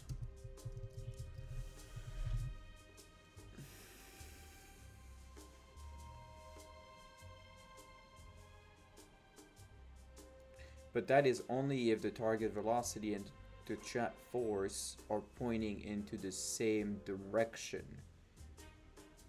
right? We don't, because if we point in the opposite direction, we'll end up having a lower pushback, which is not really what we want. We just want to increase the pushback if it's the same direction. So let's see. I just kind of want to now check a little bit, but chat.open. Sometimes the functions are good when they do it like this, especially mat function.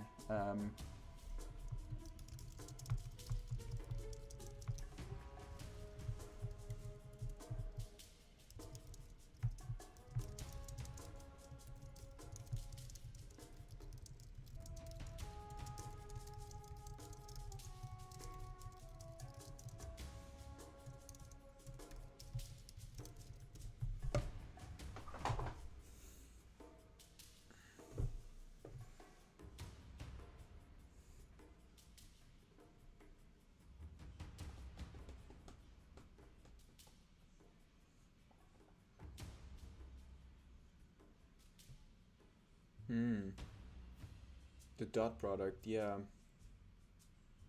See, sometimes it goes bonkers, but sometimes it's actually really good. Yeah, okay, I don't need all that. I just needed... Jesus Christ, now it's giving me everything. Like, way too much with no context. So basically we're going to do the dot product, and if the dot product is so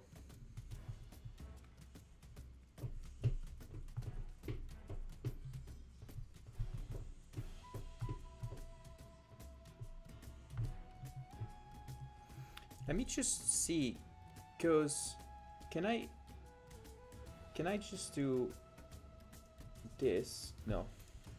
What is it? This? Nope. I forgot the comment anymore, even though I do it every time. This. There we go. So if I do it like this, M trap force, blah blah blah. Now it's only gonna work if it's a player, obviously, but no, it's not that we currently care about. Like, that's fine, but it's still gonna work perfectly fine because we don't actually care about adding the force to the target if it's the player, if it's the ragdoll. So if the ragdoll is equal to null, we're gonna do this, and then we're gonna put it here. And it's not a ragdoll, which means that's not gonna be a monster, that's not gonna be an NPC, that's gonna be an AI, because everything is gonna kind of derive from the ragdoll so that we can turn it on and have those floppy moment.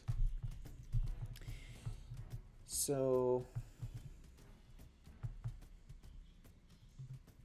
real force to add, and then real torque to add. Torque to add. So we target the angular velocity plus M trap torque. Real torque to add. And then same thing here. And real force to add. Real trap force.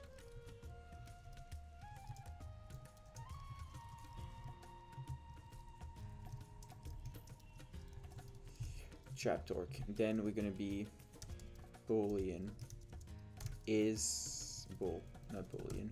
Bool is in the same direction, and it's gonna be equal to we're gonna be dot products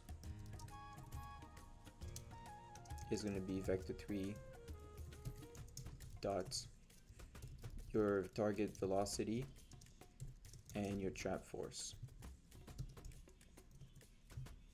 Then it's going to be the same direction if the dot product is greater than 0. If it's 0, it's going to be perpendicular, and if it's opposite to 0, if it's lower than 0, it's going to be an opposite direction. And if it's with 0, it's going to be, if it's greater than 0, it's going to be the same direction. So real trap force is in the same direction. So if it is in the same direction, then it's going to be target velocity plus M trap force. If it's not, it's just going to be M trap force. And similar to here, if it is in the same direction, we don't really care about the direction of the angular velocity, but then we're also going to M trap force. Actually here, we're just going to do trap torque. We're not going to make the torque impact the force. We're just going to make the torque, the torque be the torque and the force be the force. And the force will have the velocity of the initial target. And yeah, I think that works out pretty well. That way we'll be able to have, that way it's like in the puzzle to figure out, all right, if I jump on this or if I throw something, it will have more force. All right, so I can get up and I reach the wall, but I don't really reach the wall. And now if I go like this, now I hit the wall. You see the difference of it? I think it's pretty good. Let's make it slightly lower so that we can have kind of a greater sense of how far it goes. So without it, okay, again, without it, it's kind of the same as this one, right, which is 10. Both of them are 10.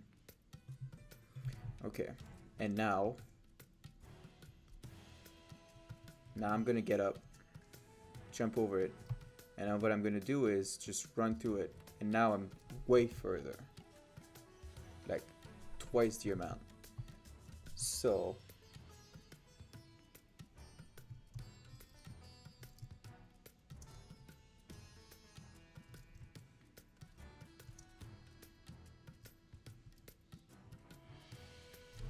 there's one thing that I think is kind of missing, is that when the velocity, so the target velocity here, target velocity is equal to target dot velocity. One thing that I want to do is always ensure that the target velocity y is equal to matf is equal to math f dot absolute value of target velocity y.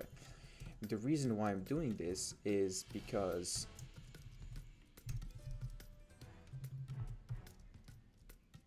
if we are in the same direction here, so we're gonna move forward and then we're gonna go down, right? Debug.log.product. So when we move like this, we're gonna be in the same direction, which is this one. Oh, hi. Is it possible for the arc to be higher, because up higher than just so much front? Yeah. You could adjust the values in, yeah, you can adjust the values in the inspector, Tiago. I got, here you have a chop force direction, which gets the angle that you want the guy to be pushed.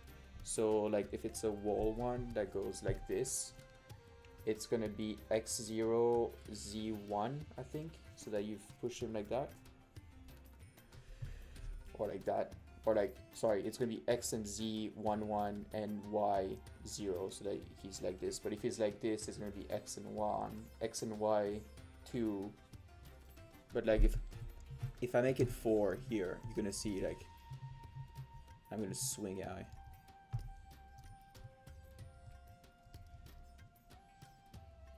You see?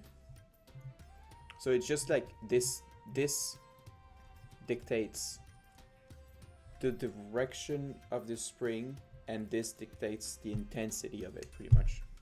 And this is the torque. Honestly, it's not very useful, but if you want to play with it and see if it adds a little bit of torque to the limbs, but because they're all connected, it's not great. Doesn't really work. But it does have a nice feeling of being a little bit more random than just always pushing you back. Like it adds a little bit of a, you know, like you get hit like shoulder checked, and that pushes you out. But what I was doing here is making it so that the player could add its own velocity if it was in the same direction. 5, just so I can see. 5 is going to be like,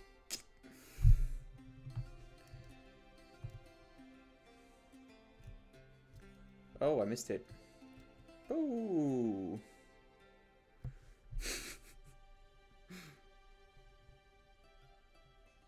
It like shoots you over the wall. Jesus, yeah.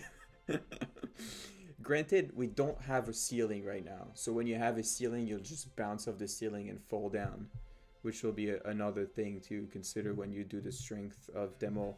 But kind of like what I was trying to do in this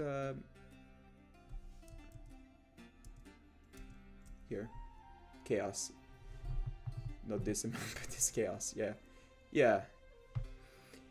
So one more thing, because so Tiago did like a kind of like a tutorial dungeon that has like a bunch of stuff, and in one of them you had, let me see if I can find it.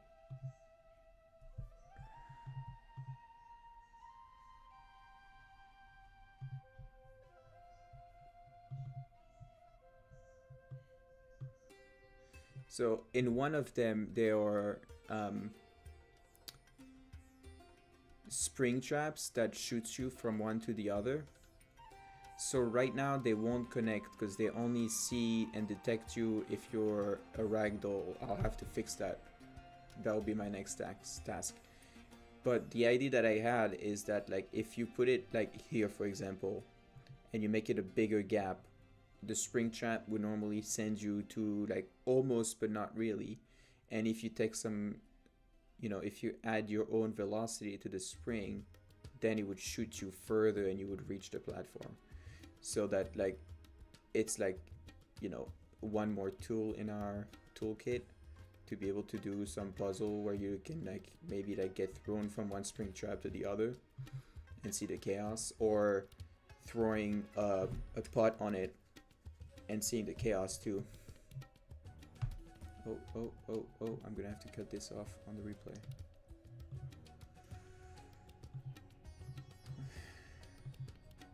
It's fine. The only person I doxed is a spam. So perfect. Anyway. So yeah.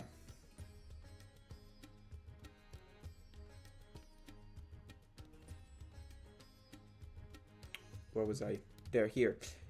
So here, what I was doing is, so like when you jump up like this, your velocity when you hit the dot product is going to be in the same direction, I think. But actually, will it be in the same direction?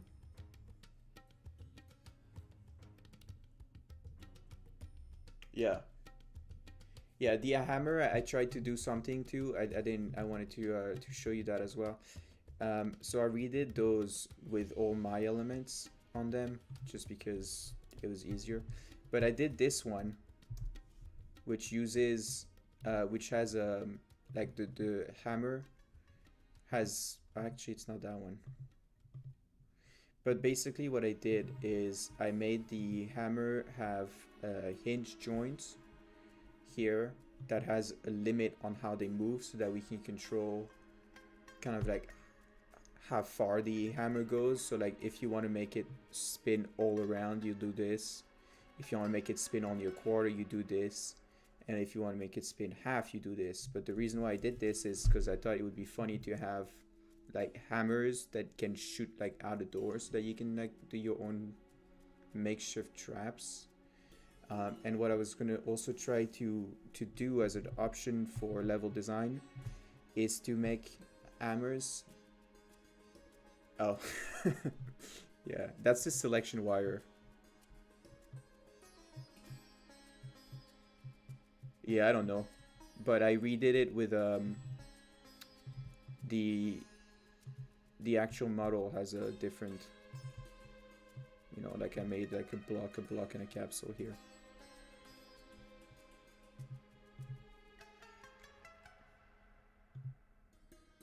Where? Oh my gizmo, what are they up here? There. I made the actual block, but this is a selection wire thing.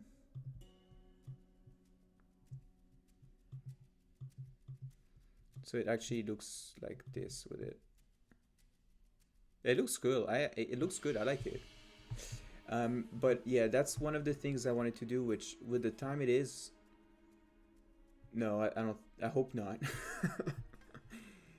Also, while you're here, one thing that I saw is, and that drives me, that made my OCD tick, is when you go in here. In here. Where are they called? No, that's a strap spring, sorry. In here.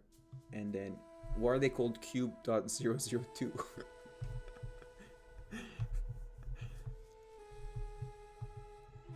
That's what my OCD ticked when I saw. But you forgot, you forgot to name it.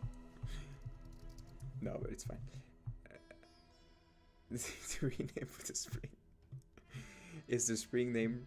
Hey, I think this. Yeah, the spring is named Platform Launcher Spring Eye.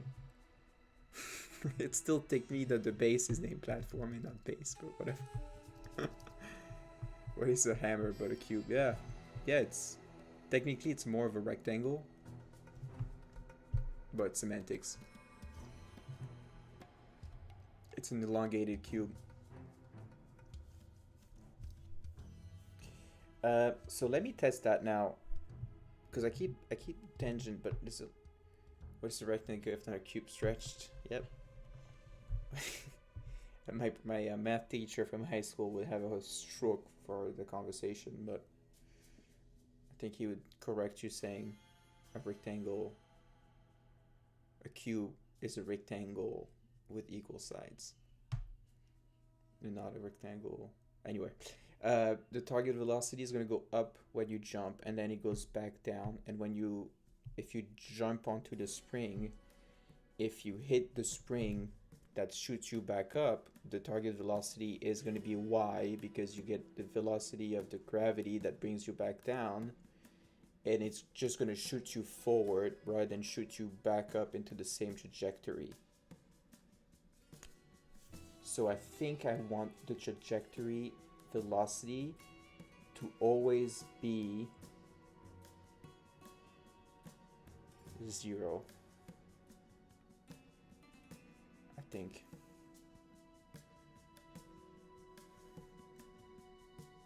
Or at least have a clamp. Like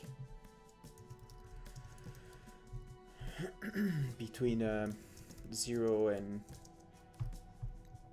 I don't know, 15. So it's not like insane. So it won't like shoot you by like whatever 19.82 per frame per second if you fail for 10 seconds. That's not that bad. I think I'm overcomplicating it, but whatever. Why is he doing that? Oh, that's just the ellipsis. Alright, I gotta... So you do this, it shoots you back. Did I do 15 on here? Yes. I kind of want to do 7 just for the sake of seeing how it feels. So if you jump forward, actually let me do 10 so that we know. We have a... because 10 is going to make it the same as this one. Alright, so this one shoots you to the middle of the room, to like this one here pretty much. Yeah, it was this one. So kind of the same, but I got caught kind of sooner here rather than here. So that's why I'm a little further. Anyway. Then now, if I go backwards and I jump, alright, now it's sending it, it's adding my velocity to it to shoot me further.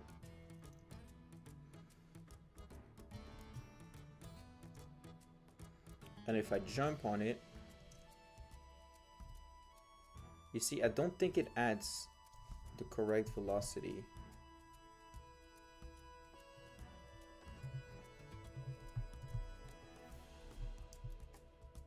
Because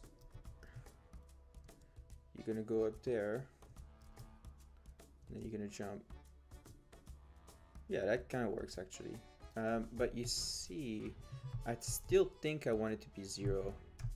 I still think I want the target velocity and the y-axis to be 0 so that we can control better the arc.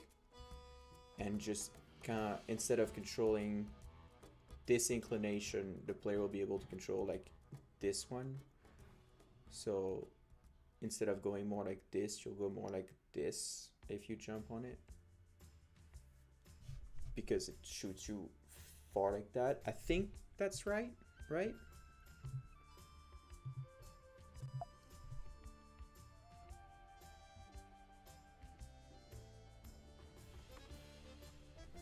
Just so that we can control the y velocity rather than the player.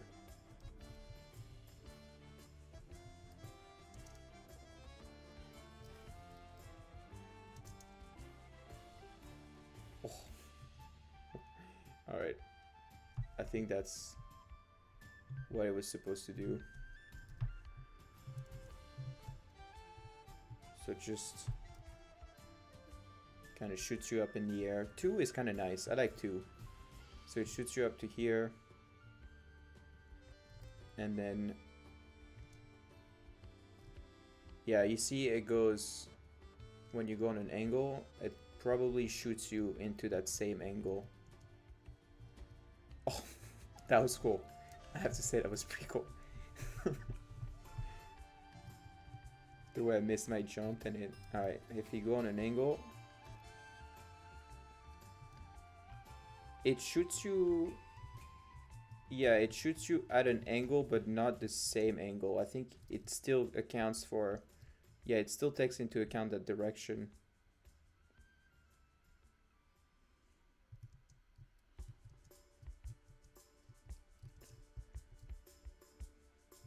It will still, basically, it will still have a direction. I almost pointed my screen with my fingers, but it will still have always this direction that it tries to force. So if you run at it from an angle like this, it's going to shoot you there. Even if you run it here like this, it's going to shoot you there. But if you run at it in an angle like this, instead of shooting you that way, it's going to shoot you further like that. Because it's going to account for this one, this direction too. So it's going to be this plus this. So it's going to get you like that direction. And if you hit the wall one... Oh, I didn't do the wall one yet. I'm not sure how to do the wall one, but let's try it. How it should push you... So let me just do this one. This one is 15. I'll make it 2, so this the big one has more of an arc. I'll make that 1.52. And so this one will probably make a variation that the pressure plate activates it. Yeah, we can. It's kind of easy if we do... So like, you need to be on another player, like another player or a part need to be on a pressure plate for you. When you jump on it, the thing activates. Is that what you meant?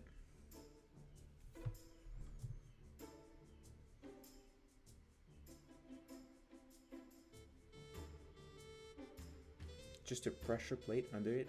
Isn't that what it is?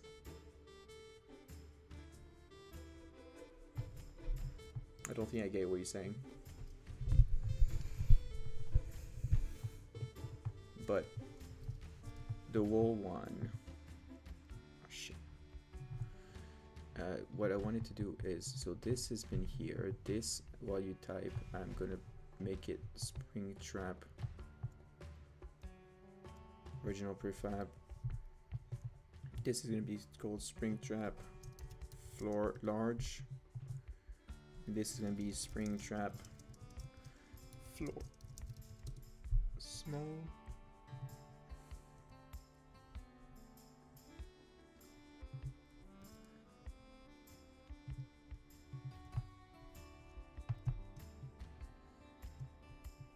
Oh, so the way I'm doing the collider right now is you've got a... So the player has a raycast that he always shoots down. And so when you pass on it, it detects that you're on a spring trap and then shoots it. So it's technically a pressure plate, basically. It's not like there's a collider sitting on it, but there is a raycast going down, the one that keeps the player on the, you know, elevated on the floor, this one. And once the feet get into contact with a trigger plate, a pressure plate, so this stuff, then this stuff gets activated, basically. But that means the trap spring isn't gonna work. Now that I said it, the wall spring isn't gonna work like that. I need to do a collider for the wall spring. So that's for the floor. Under the wall one to check it. Yeah, I think so too. I think the floor, the wall one, how does the wall one explode?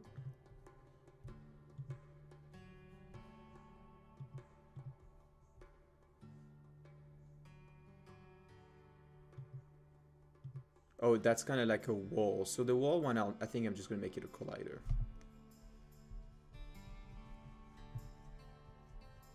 And not complicated, to be very honest. Like, yeah.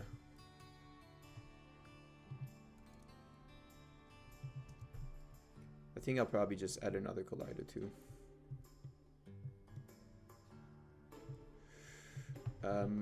But so this guy is spring trap floor small 0 1, and then this guy is going to be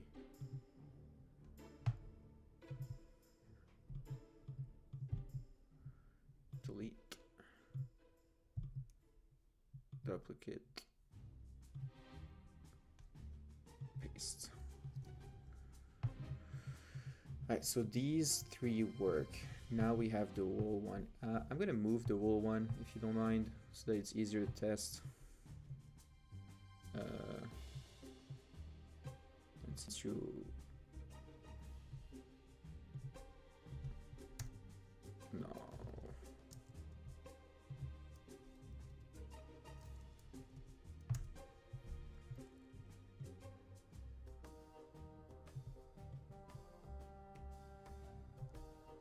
All right.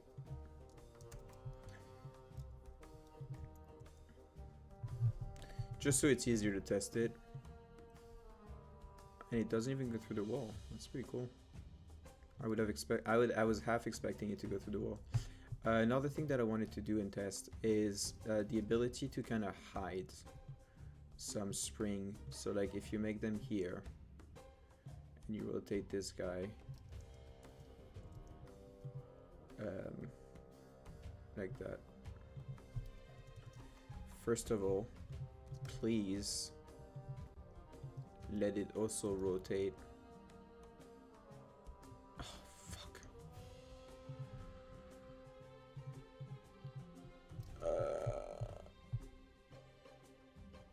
So I probably will have to put something under the wall to check it. I was doing it, I was just going to put a trigger box, and if a collider enters it, triggers it. Player, monster, whatever object is important. Yeah, but the thing is, I wanted to make it so that we could kind of hide certain spring trap. So this one, we'll just have to make sure it becomes still Y. It's just the target force direction always has to be changed when you rotate it. It like, this is 1.5 and I was coming it that way, so it shot me there.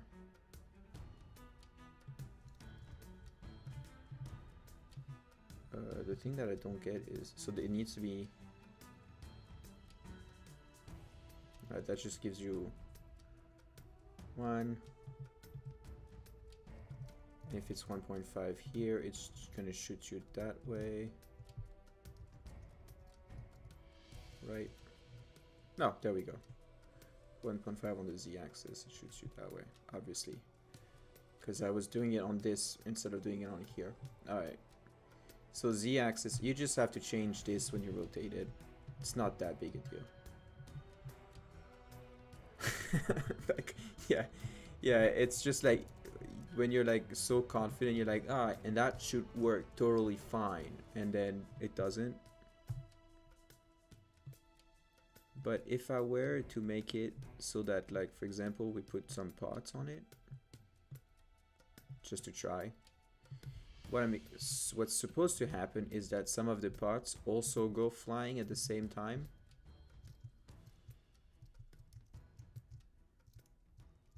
Work, please.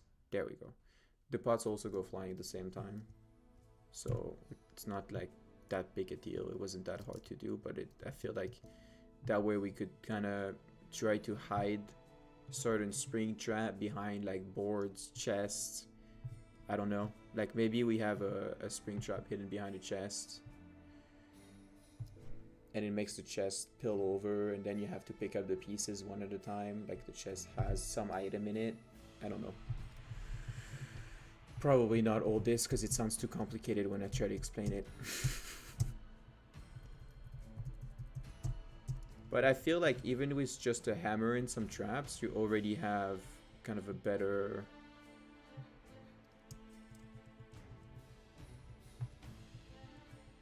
idea of what the game is supposed to feel like, which is exciting.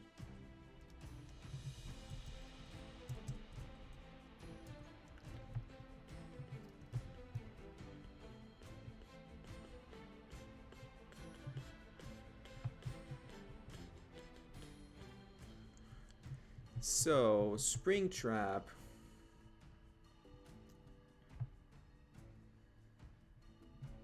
Well, I mean, I could make it so that you have Spring Trap. You got, so for example, you got a Spring Trap, and we're gonna do a Spring Trap trigger. On here, we're going to put our Spring Trap.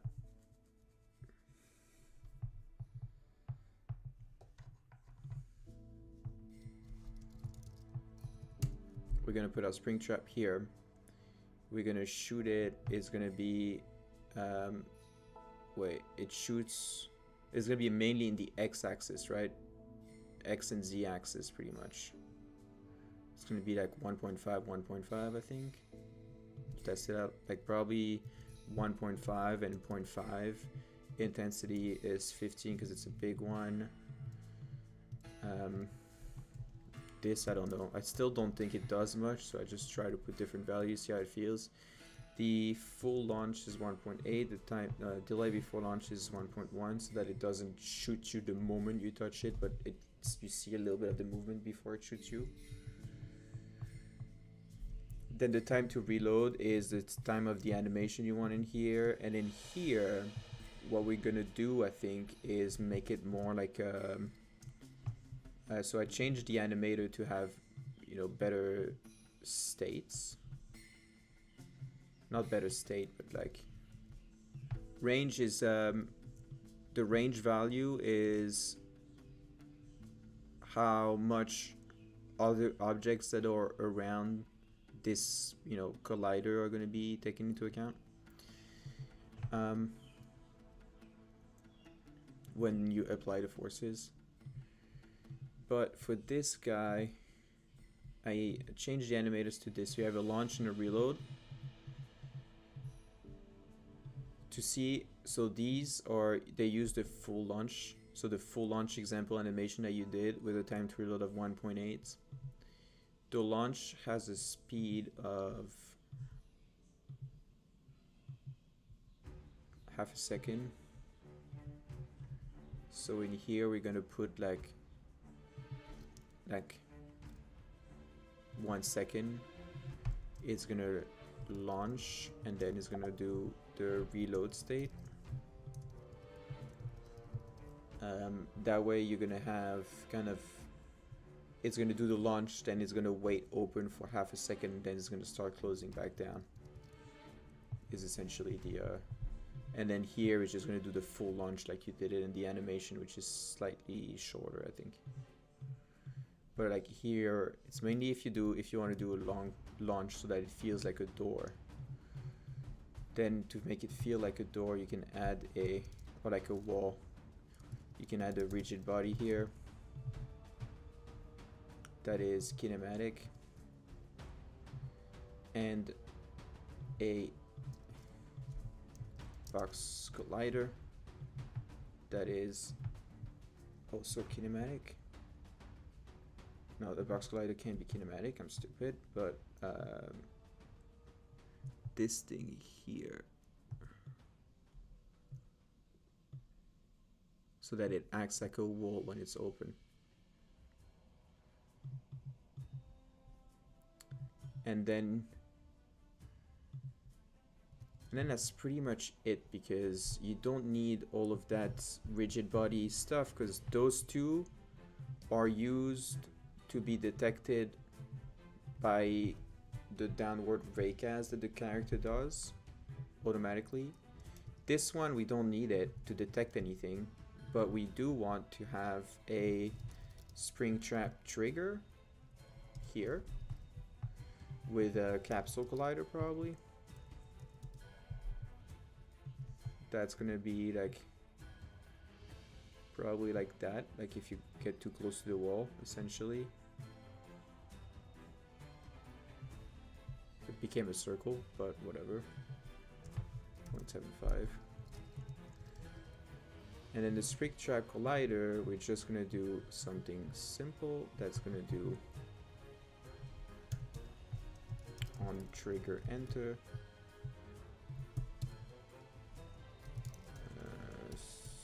Serialize field. Private Spring Trap. Trap. I'm trap. So, and then you do if mtrap equal null or mtrap dot loaded equal false, return else mtrap dot trigger trap by other dot rigid body attached rigid body. You can still use this thing.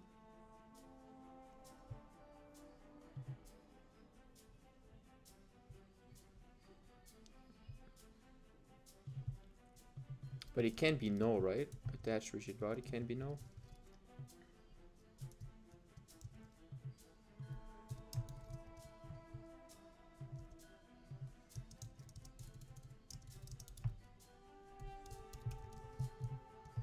And then trigger trap, other attached rigid body. And that there's going to be a reload delay. We can add it here.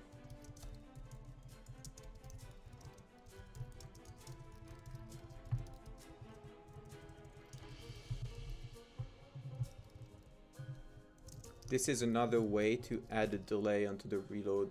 So like it's going to add some time for it to be open. So essentially you can keep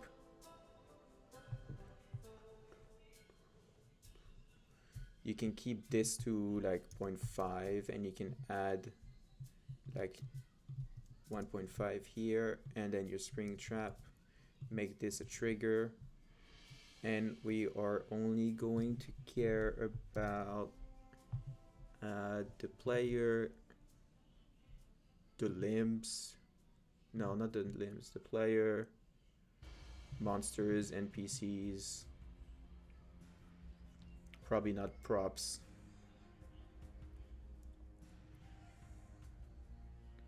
Don't know if we want to care about monster NPCs. I think certain traps will probably want to do it a case by case, but that's just, you know, that's just in here.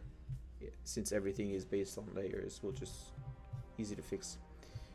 And then I think that's it. Hopefully. All right, I think that worked, but the thing that didn't work is, where's my player? Yeah, so it opened up, but what it didn't do is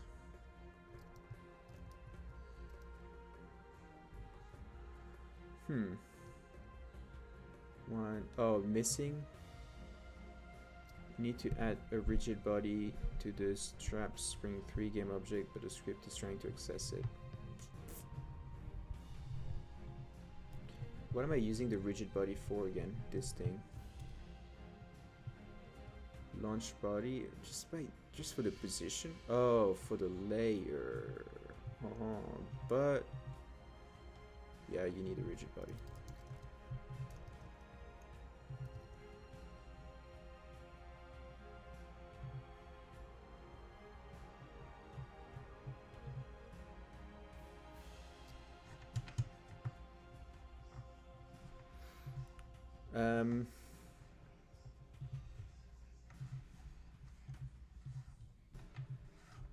I think like that should work.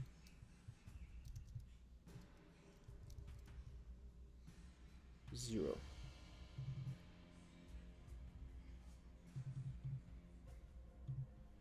Okay, you know, that was a kind of a dumb idea to place it. Hey, it worked though.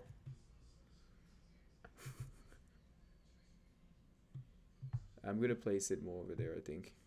because that was not smart.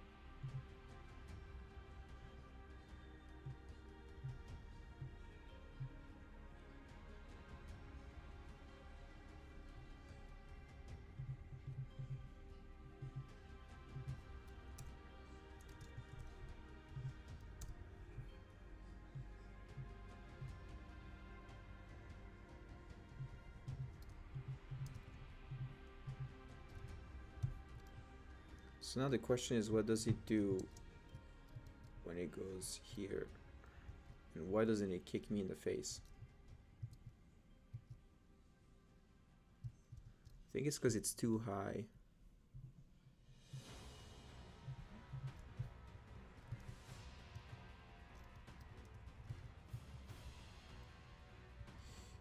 But also because I didn't set any variables, probably. No, I did. So why doesn't it apply any force whatsoever? It should apply a pretty strong Y force, or X force.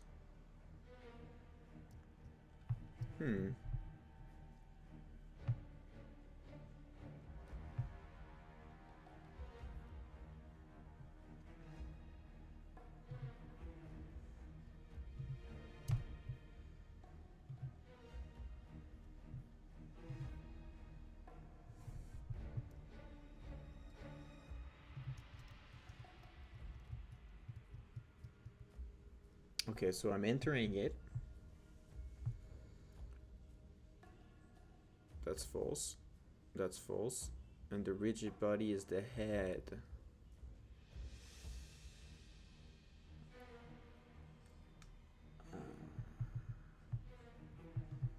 So I think the reason why it doesn't then is the player. But when it's the player, returns because it's not loaded. And the head is kinematic, so adding force to a head doesn't really matter. So basically the solution is to go in here and the spring trap trigger. Why does it do... Why did it take into account the head? I specifically told it not to. I said only do this guy.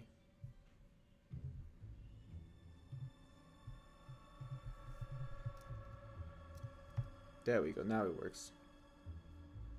So which one was it? Was it the rigid body or the trigger enter?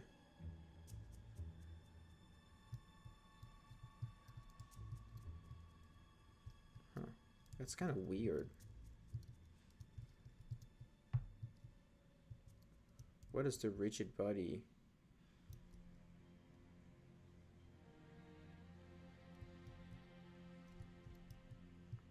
That's something to kind of consider too, is like what happens when the player goes here? Are we fine with it doing this? It's kind of the same question, like what if like you go here? Oh no. Like what if you get, it's same thing in both, but this one would be for like, you know, another player or something. Do we care that it's just gonna clip through it or push him out? And if we do, what do we want to do about it? What are you gonna do about it?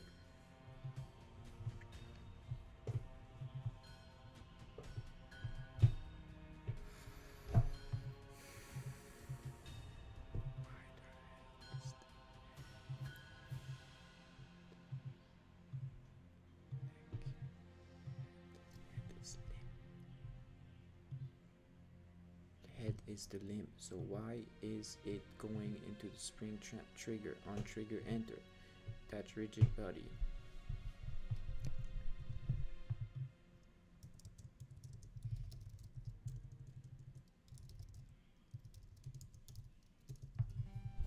There you go. So it can't be our, but it works.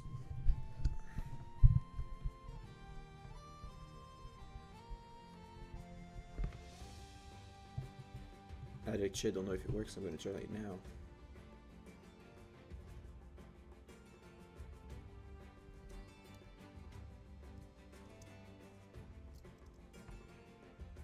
All right, did we see? It was pretty cool, but we couldn't see it because there's this chandelier here that's blocking the whole view, which I'm going to turn it off just for this one. So I'm going to get up, do a little push-up, and then I'm going to go to it like that way, and it's going to push me that way. And then if I go to it that way, it's going to push me further that way. And if I go to it that way, it's going to push me that way.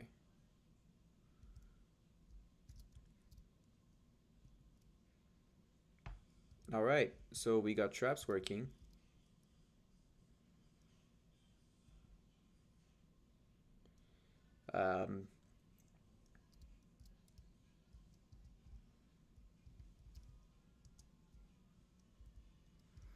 So one of the things I want to try to test now is if I put, so I'm gonna take this guy here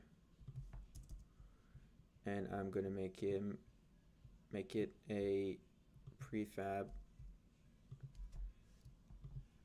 spring trap wall large. Okay.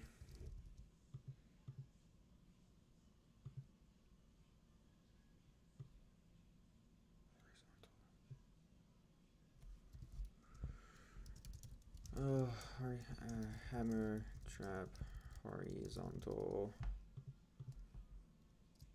spring trap floor large spring trap wall large spring trap floor small. So now let's say that I want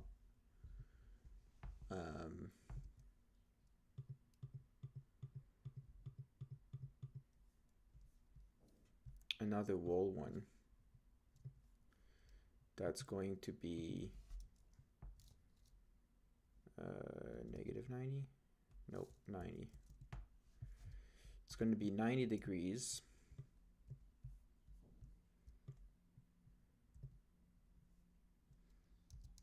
Come on, I don't like this view. It's going to be 90 degrees and it's going to be over in here.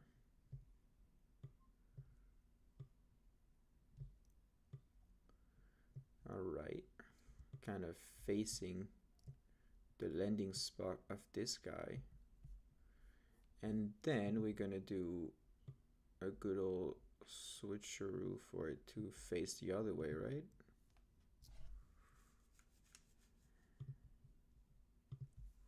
Because right now it opens that way.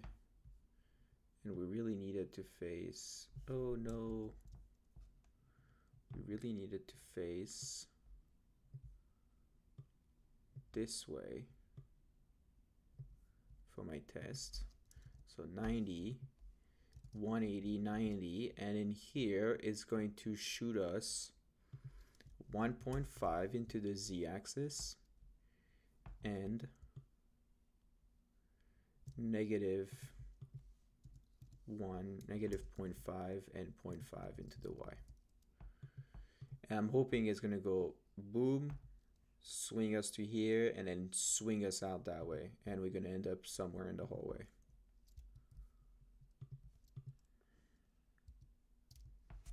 So, boom. Oh no. So, too high. Too high because this should be 1.5. Well, actually, it should be even like 1.25, I think. And this guy is going to go back that way at 1. And I'm gonna call it spring trap floor small 02. This is spring trap small floor 01. This is spring, trap, floor, large 0, 1, floor, small 0, 1, floor, small, and this is spring, trap, wall, large 0, 1, spring trap, wall, large 0, 2. Okay, let's try it again as last check. Boom. Oh no. Oh, because they're not kinematic, but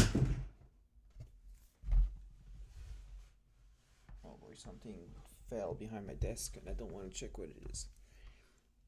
Why? Why didn't you do it? Why didn't you throw us? Alright, buddy. Chill out. Just trying to get up. Why didn't you throw me?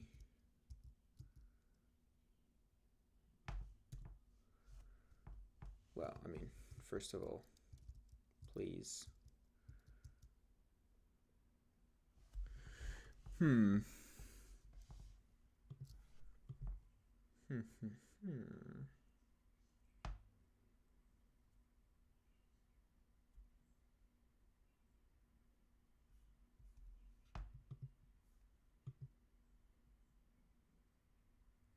Because the head is, they're not kinematic yet.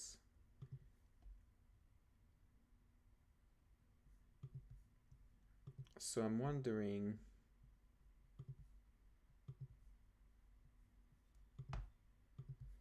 It's definitely triggering it on something. Like the attached body's lower arm. Reload trap. So animate trap on the lower arm with a reload delay of 1.5. No, that's not what I wanted, buddy. I wanted this guy here. So the position colliders in trap become just 0. Because in the trap body, we decided to include nothing. And that's what's causing the issue. So in here, the wall large trap body, we're going to include players, limbs, NPC, monster, and prop.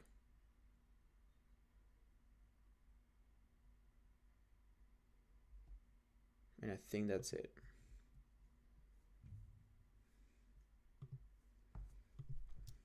And now it should work. Okay, go. And then go. And then go again. No! Why? If see the game object is the trigger, you continue. And if not, you just launch the target. It's not rocket science.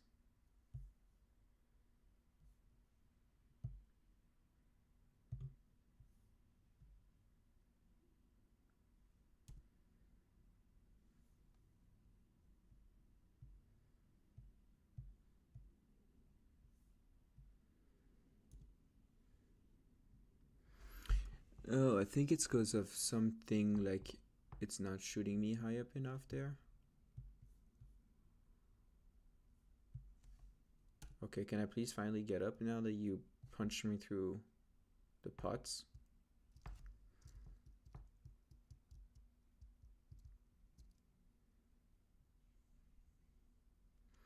Yeah, it's weird.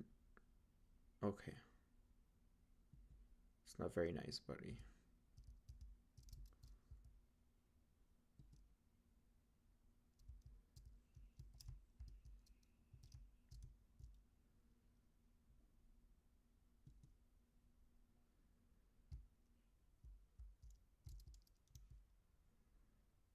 Oh, now it worked.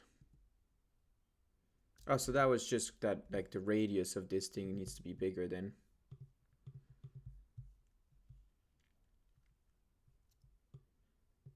I mean, we maybe want the range at 1.5 even. So that, like, when you go there, and then it pushes you out.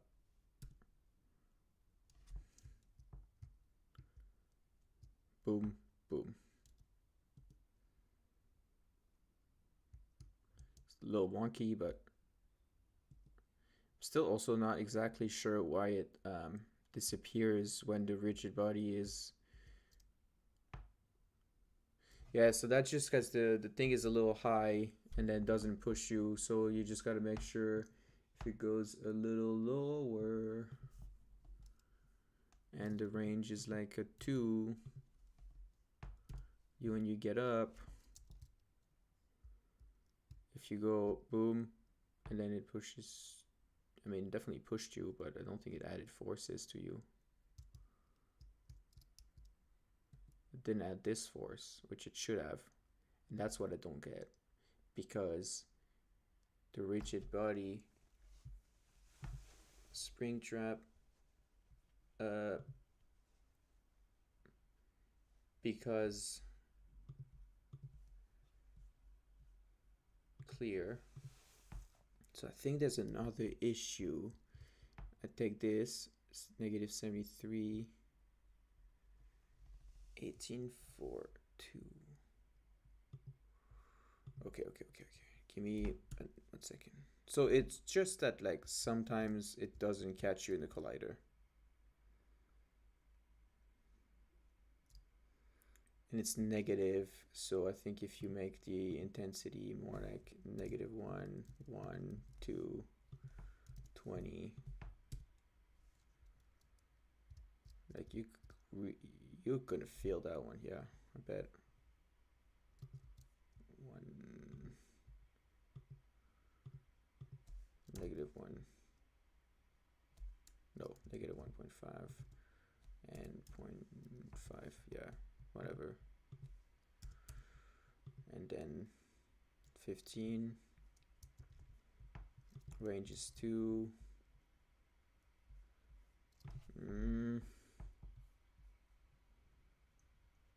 I mean, I think that's pretty much what we can do.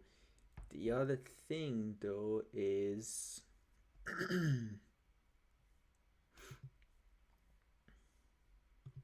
we kind of want to add a spring trap to the other one that only connects to limbs, so that it can, like, bump you back and back and back, further and further. And to test that, we will do it by going here, taking this 1.5. We'll do floor large. And then in here, we'll put the spring trap trigger. This is the spring trap, no delay. We'll also put a capsule collider. The capsule collider is going to be like this big.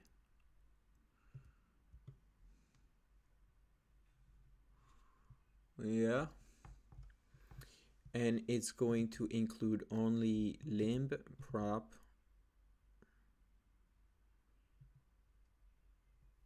and maybe NPCs and monsters too. That way I'm going to take this floor one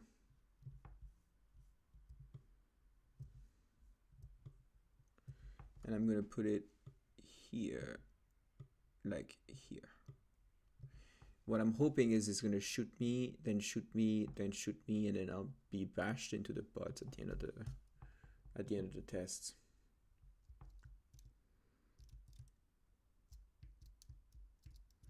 So shoot. Oh, that was the wrong way. That was the wrong way because I forgot to turn it around.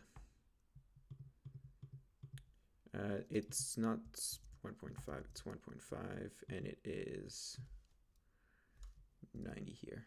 No, 0. So that the animation of the full launch goes like that.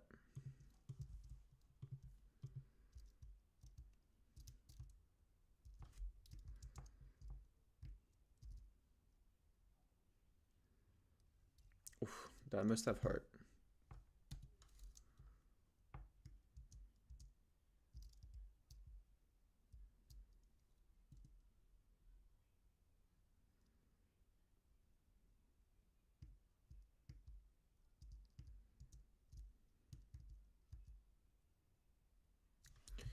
I forgot. Oops. Oopsie. So here, the model should have been just a trigger. And that should be good like that.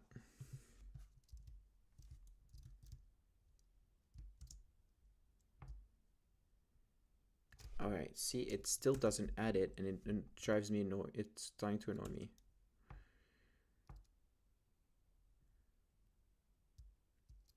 Why is it that this thing does not add, but then it does? You know what I mean? Like it's kind of weird.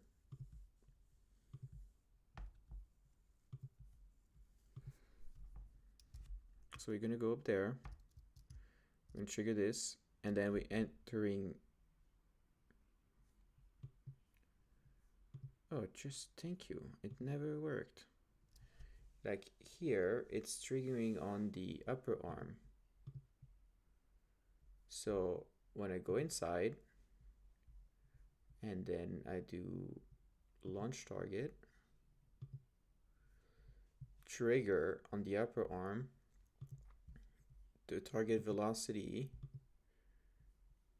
the dot product is 4.674.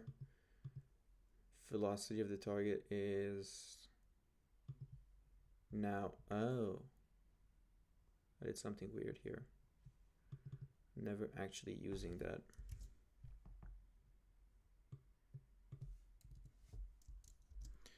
Target velocity, all right, the real trap force becomes 22, 18, negative 0, 11. And then you add it with a force. But then you don't. And why is that? That is because I bet that in here I also didn't add the limbs.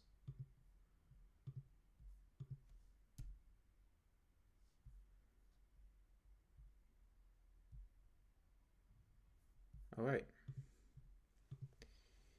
So, a couple of things to do. If player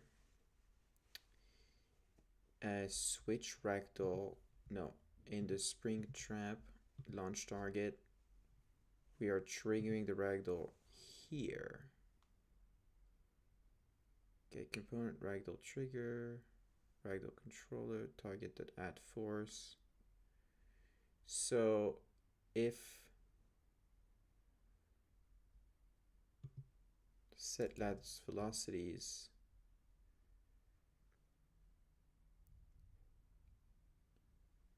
but if the ragdoll is just going to add a force as an impulse, I think it should be right. Ragdoll controller, follow through velocity. Has the velocity changed? Yeah, no.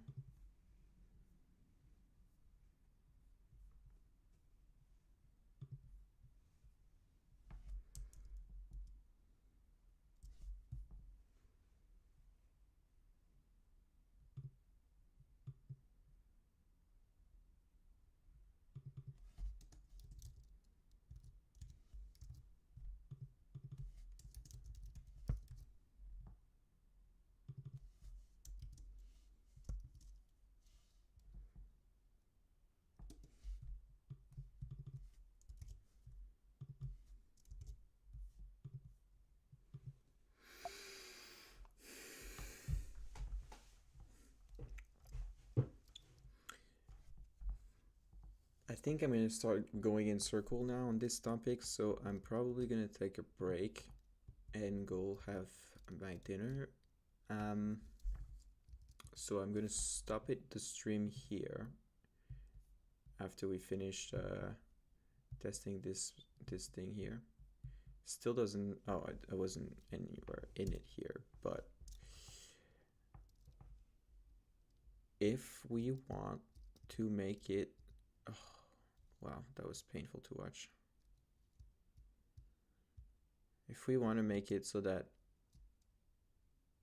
this still doesn't work, and then it works when I start getting up, because I keep forgetting that we also want the limbs in here.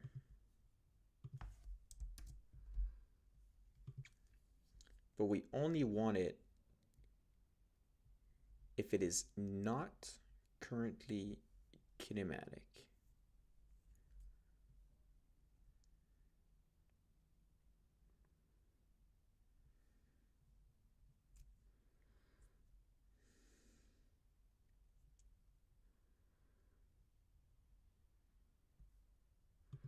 So what I'm gonna do is I'm gonna make this go at the end, and here, if it is kinematic, c dot attach rigid body dot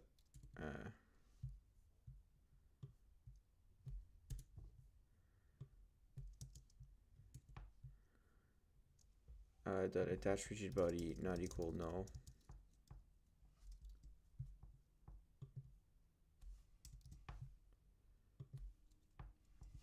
and c dot attach rigid body dot is kinematic. We're just going to continue. I don't know if that makes a big difference. Probably not, but we shall see. Thing is, I don't want it to apply multiple force at the same at every time.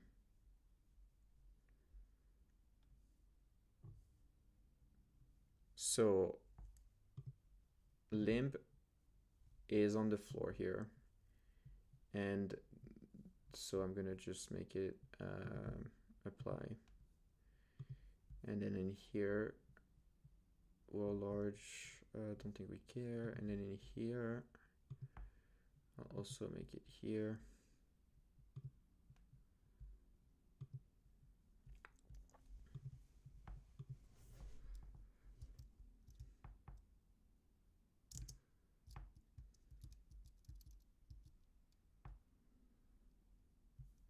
See, it does show it a second time, and then when you start getting up, then it shows it again.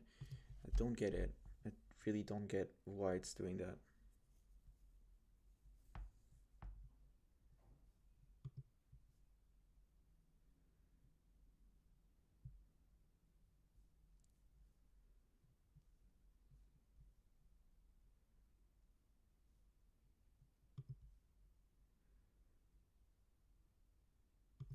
Maybe the range needs to be slightly bigger, because I really want it to be able to chain.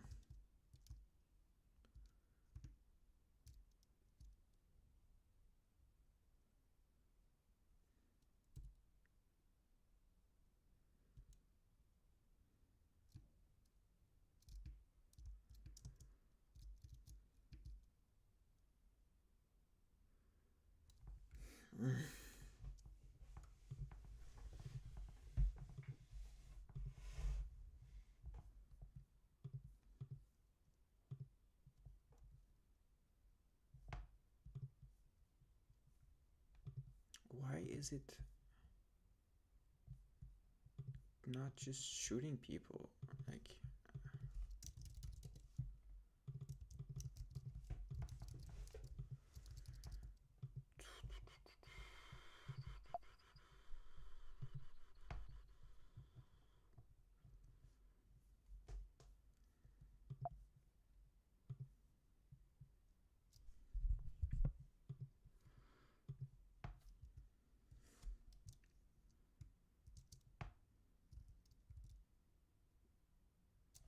all right, now we trigger. Oh, because I think we're triggering it too far out. So it's only getting like one hand that's getting pulled in. I think is what's happening. Because when you get in here, no, there is 13 things, so that should be good.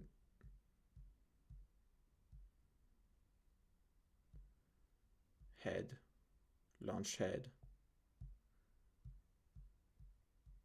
launch the upper arm, and then when you launch it, target velocity. So the dot product is blah blah blah. It is in the same direction, so true. The velocity of the head is going to be 25.66 blah blah blah 25 3 plus 18.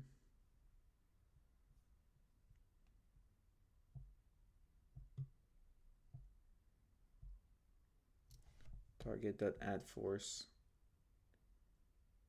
Target real tramp force as a velocity change, and then we stop there.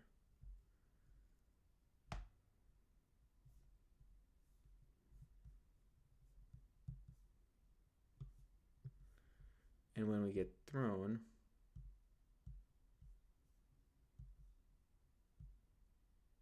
oh, now it works.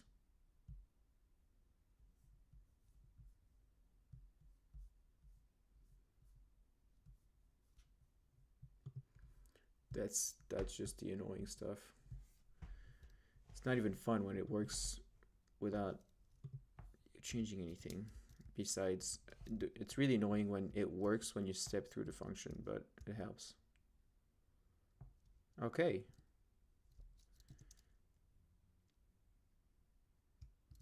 So, as you can see, we've got chaining. We've got the ability to chain different spring traps. And that can come to pretty useful stuff. So, with that done, we are going to apply our prefabs. This guy, we're going to apply it.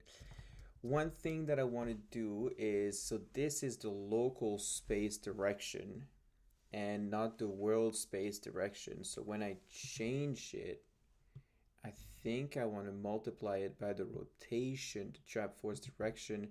I want to multiply it by the current rotation dot Euler angles to get the right one, I think it is. I think that's what you need to do.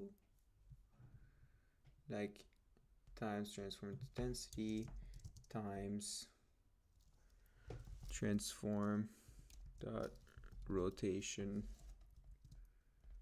dot Euler.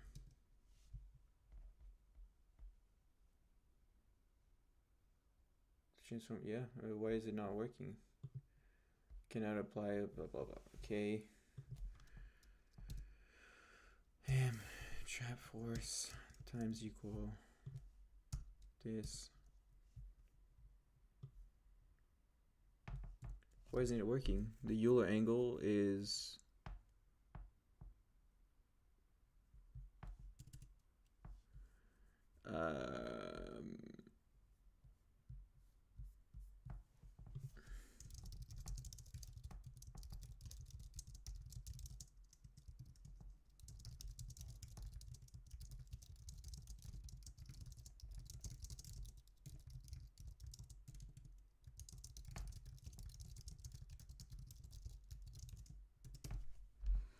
so we kind of want to just transform this into its world space equivalent. Transform the, we can use the transform direction, that's what it is. Transform direction.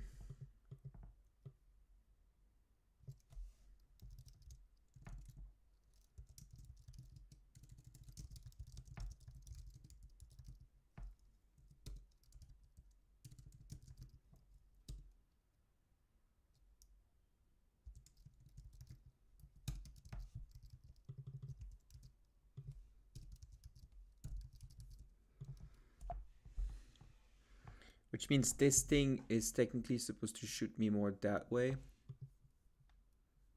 Hopefully. if I didn't mess it up.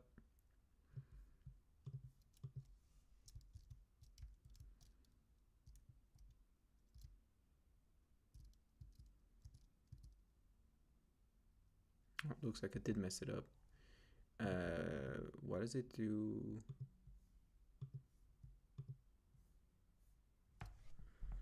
Transform the transform direction, yeah. That should be it. It should be multiplying it.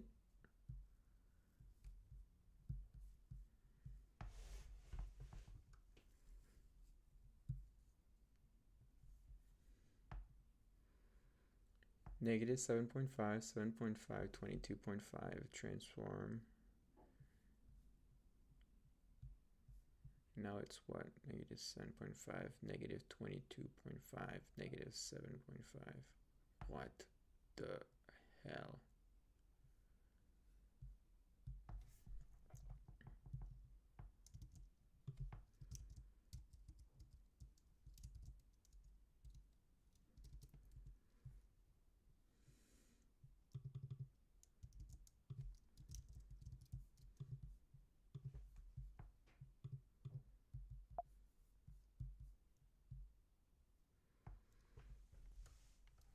One point five, 1.5 should become like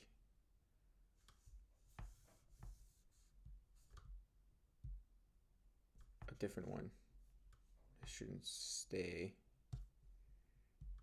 It should like get slightly inclined on the x-axis, but not into other stuff.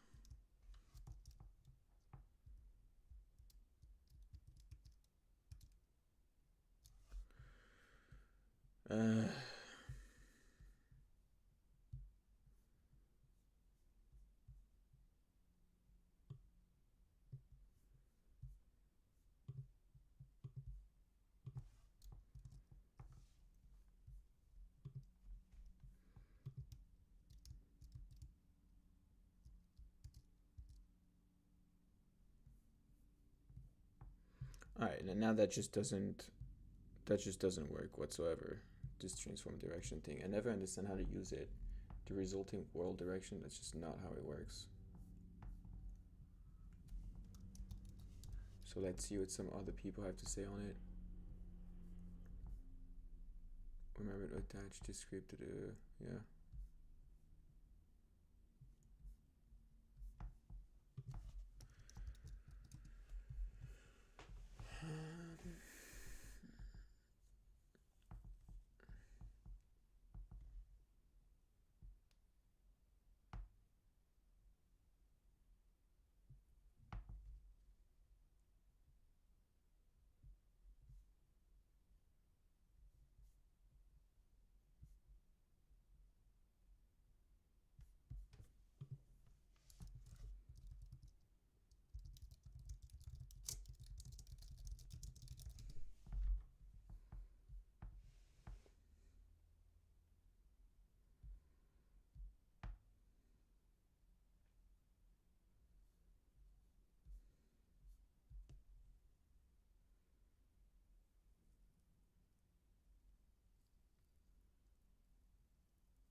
Hmm.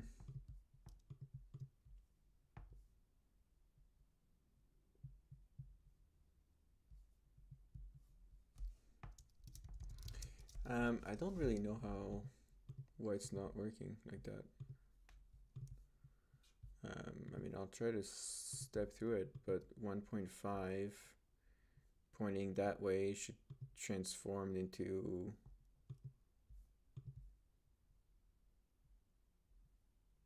oh, duh. Rotated direction is equal to trap force direction. Rotated direction goes here. This still goes here.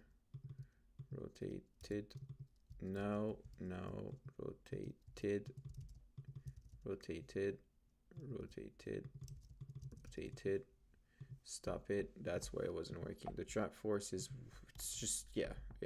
I was not doing anything. I was transforming the direction 0, 0, 0, which is just gonna always be 0, 0, 0.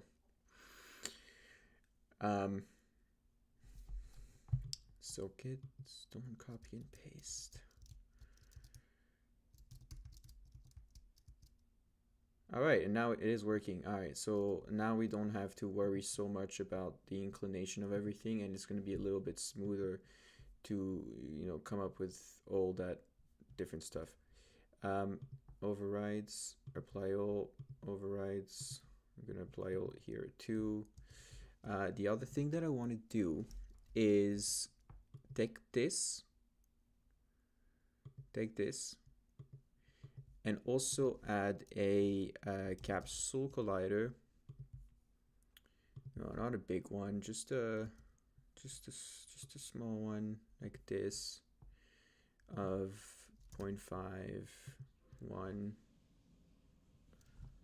and it's gonna be, yeah, just a little collider like this. Make it a spring trap trigger, and on here what we're gonna do is kind of like this floor model here, where we're gonna do just limb prop NPC monsters so that they can trigger it without the player. Spring trap trigger, this is our spring trap. Our reload trap is gonna be 0, and 999 limb prop NPC monster, and then overrides, apply all, go to test it just for fun one more time, and then go have dinner. All right, and then make this thing be moved that way, and then 1, 2, 3, and I forgot to make it a trigger. So we're gonna move this thing that way, and we're gonna take this and make it a trigger, and hopefully it just chains different things together. All right. Spring traps, and for the commit, it's gonna be spring traps, baby. And all right, with this, we'll see you all next week probably, because that's the next time. Actually, I'm gonna be in vacation next week, I think. So you can still join the Discord if you'd like to chat. Otherwise, I will see you all the week after those vacation. I'll just be away in a country without internet. Not the country, in a location without efficient internet, so streaming is going to be tough. But if I can do it, I will try to do it at least one day that's scheduled. Otherwise, yeah, have a good night, everybody. See you. Thank you for hanging out, and I hope you enjoyed my ragdolls, semantics, and shenanigans. Have a good one.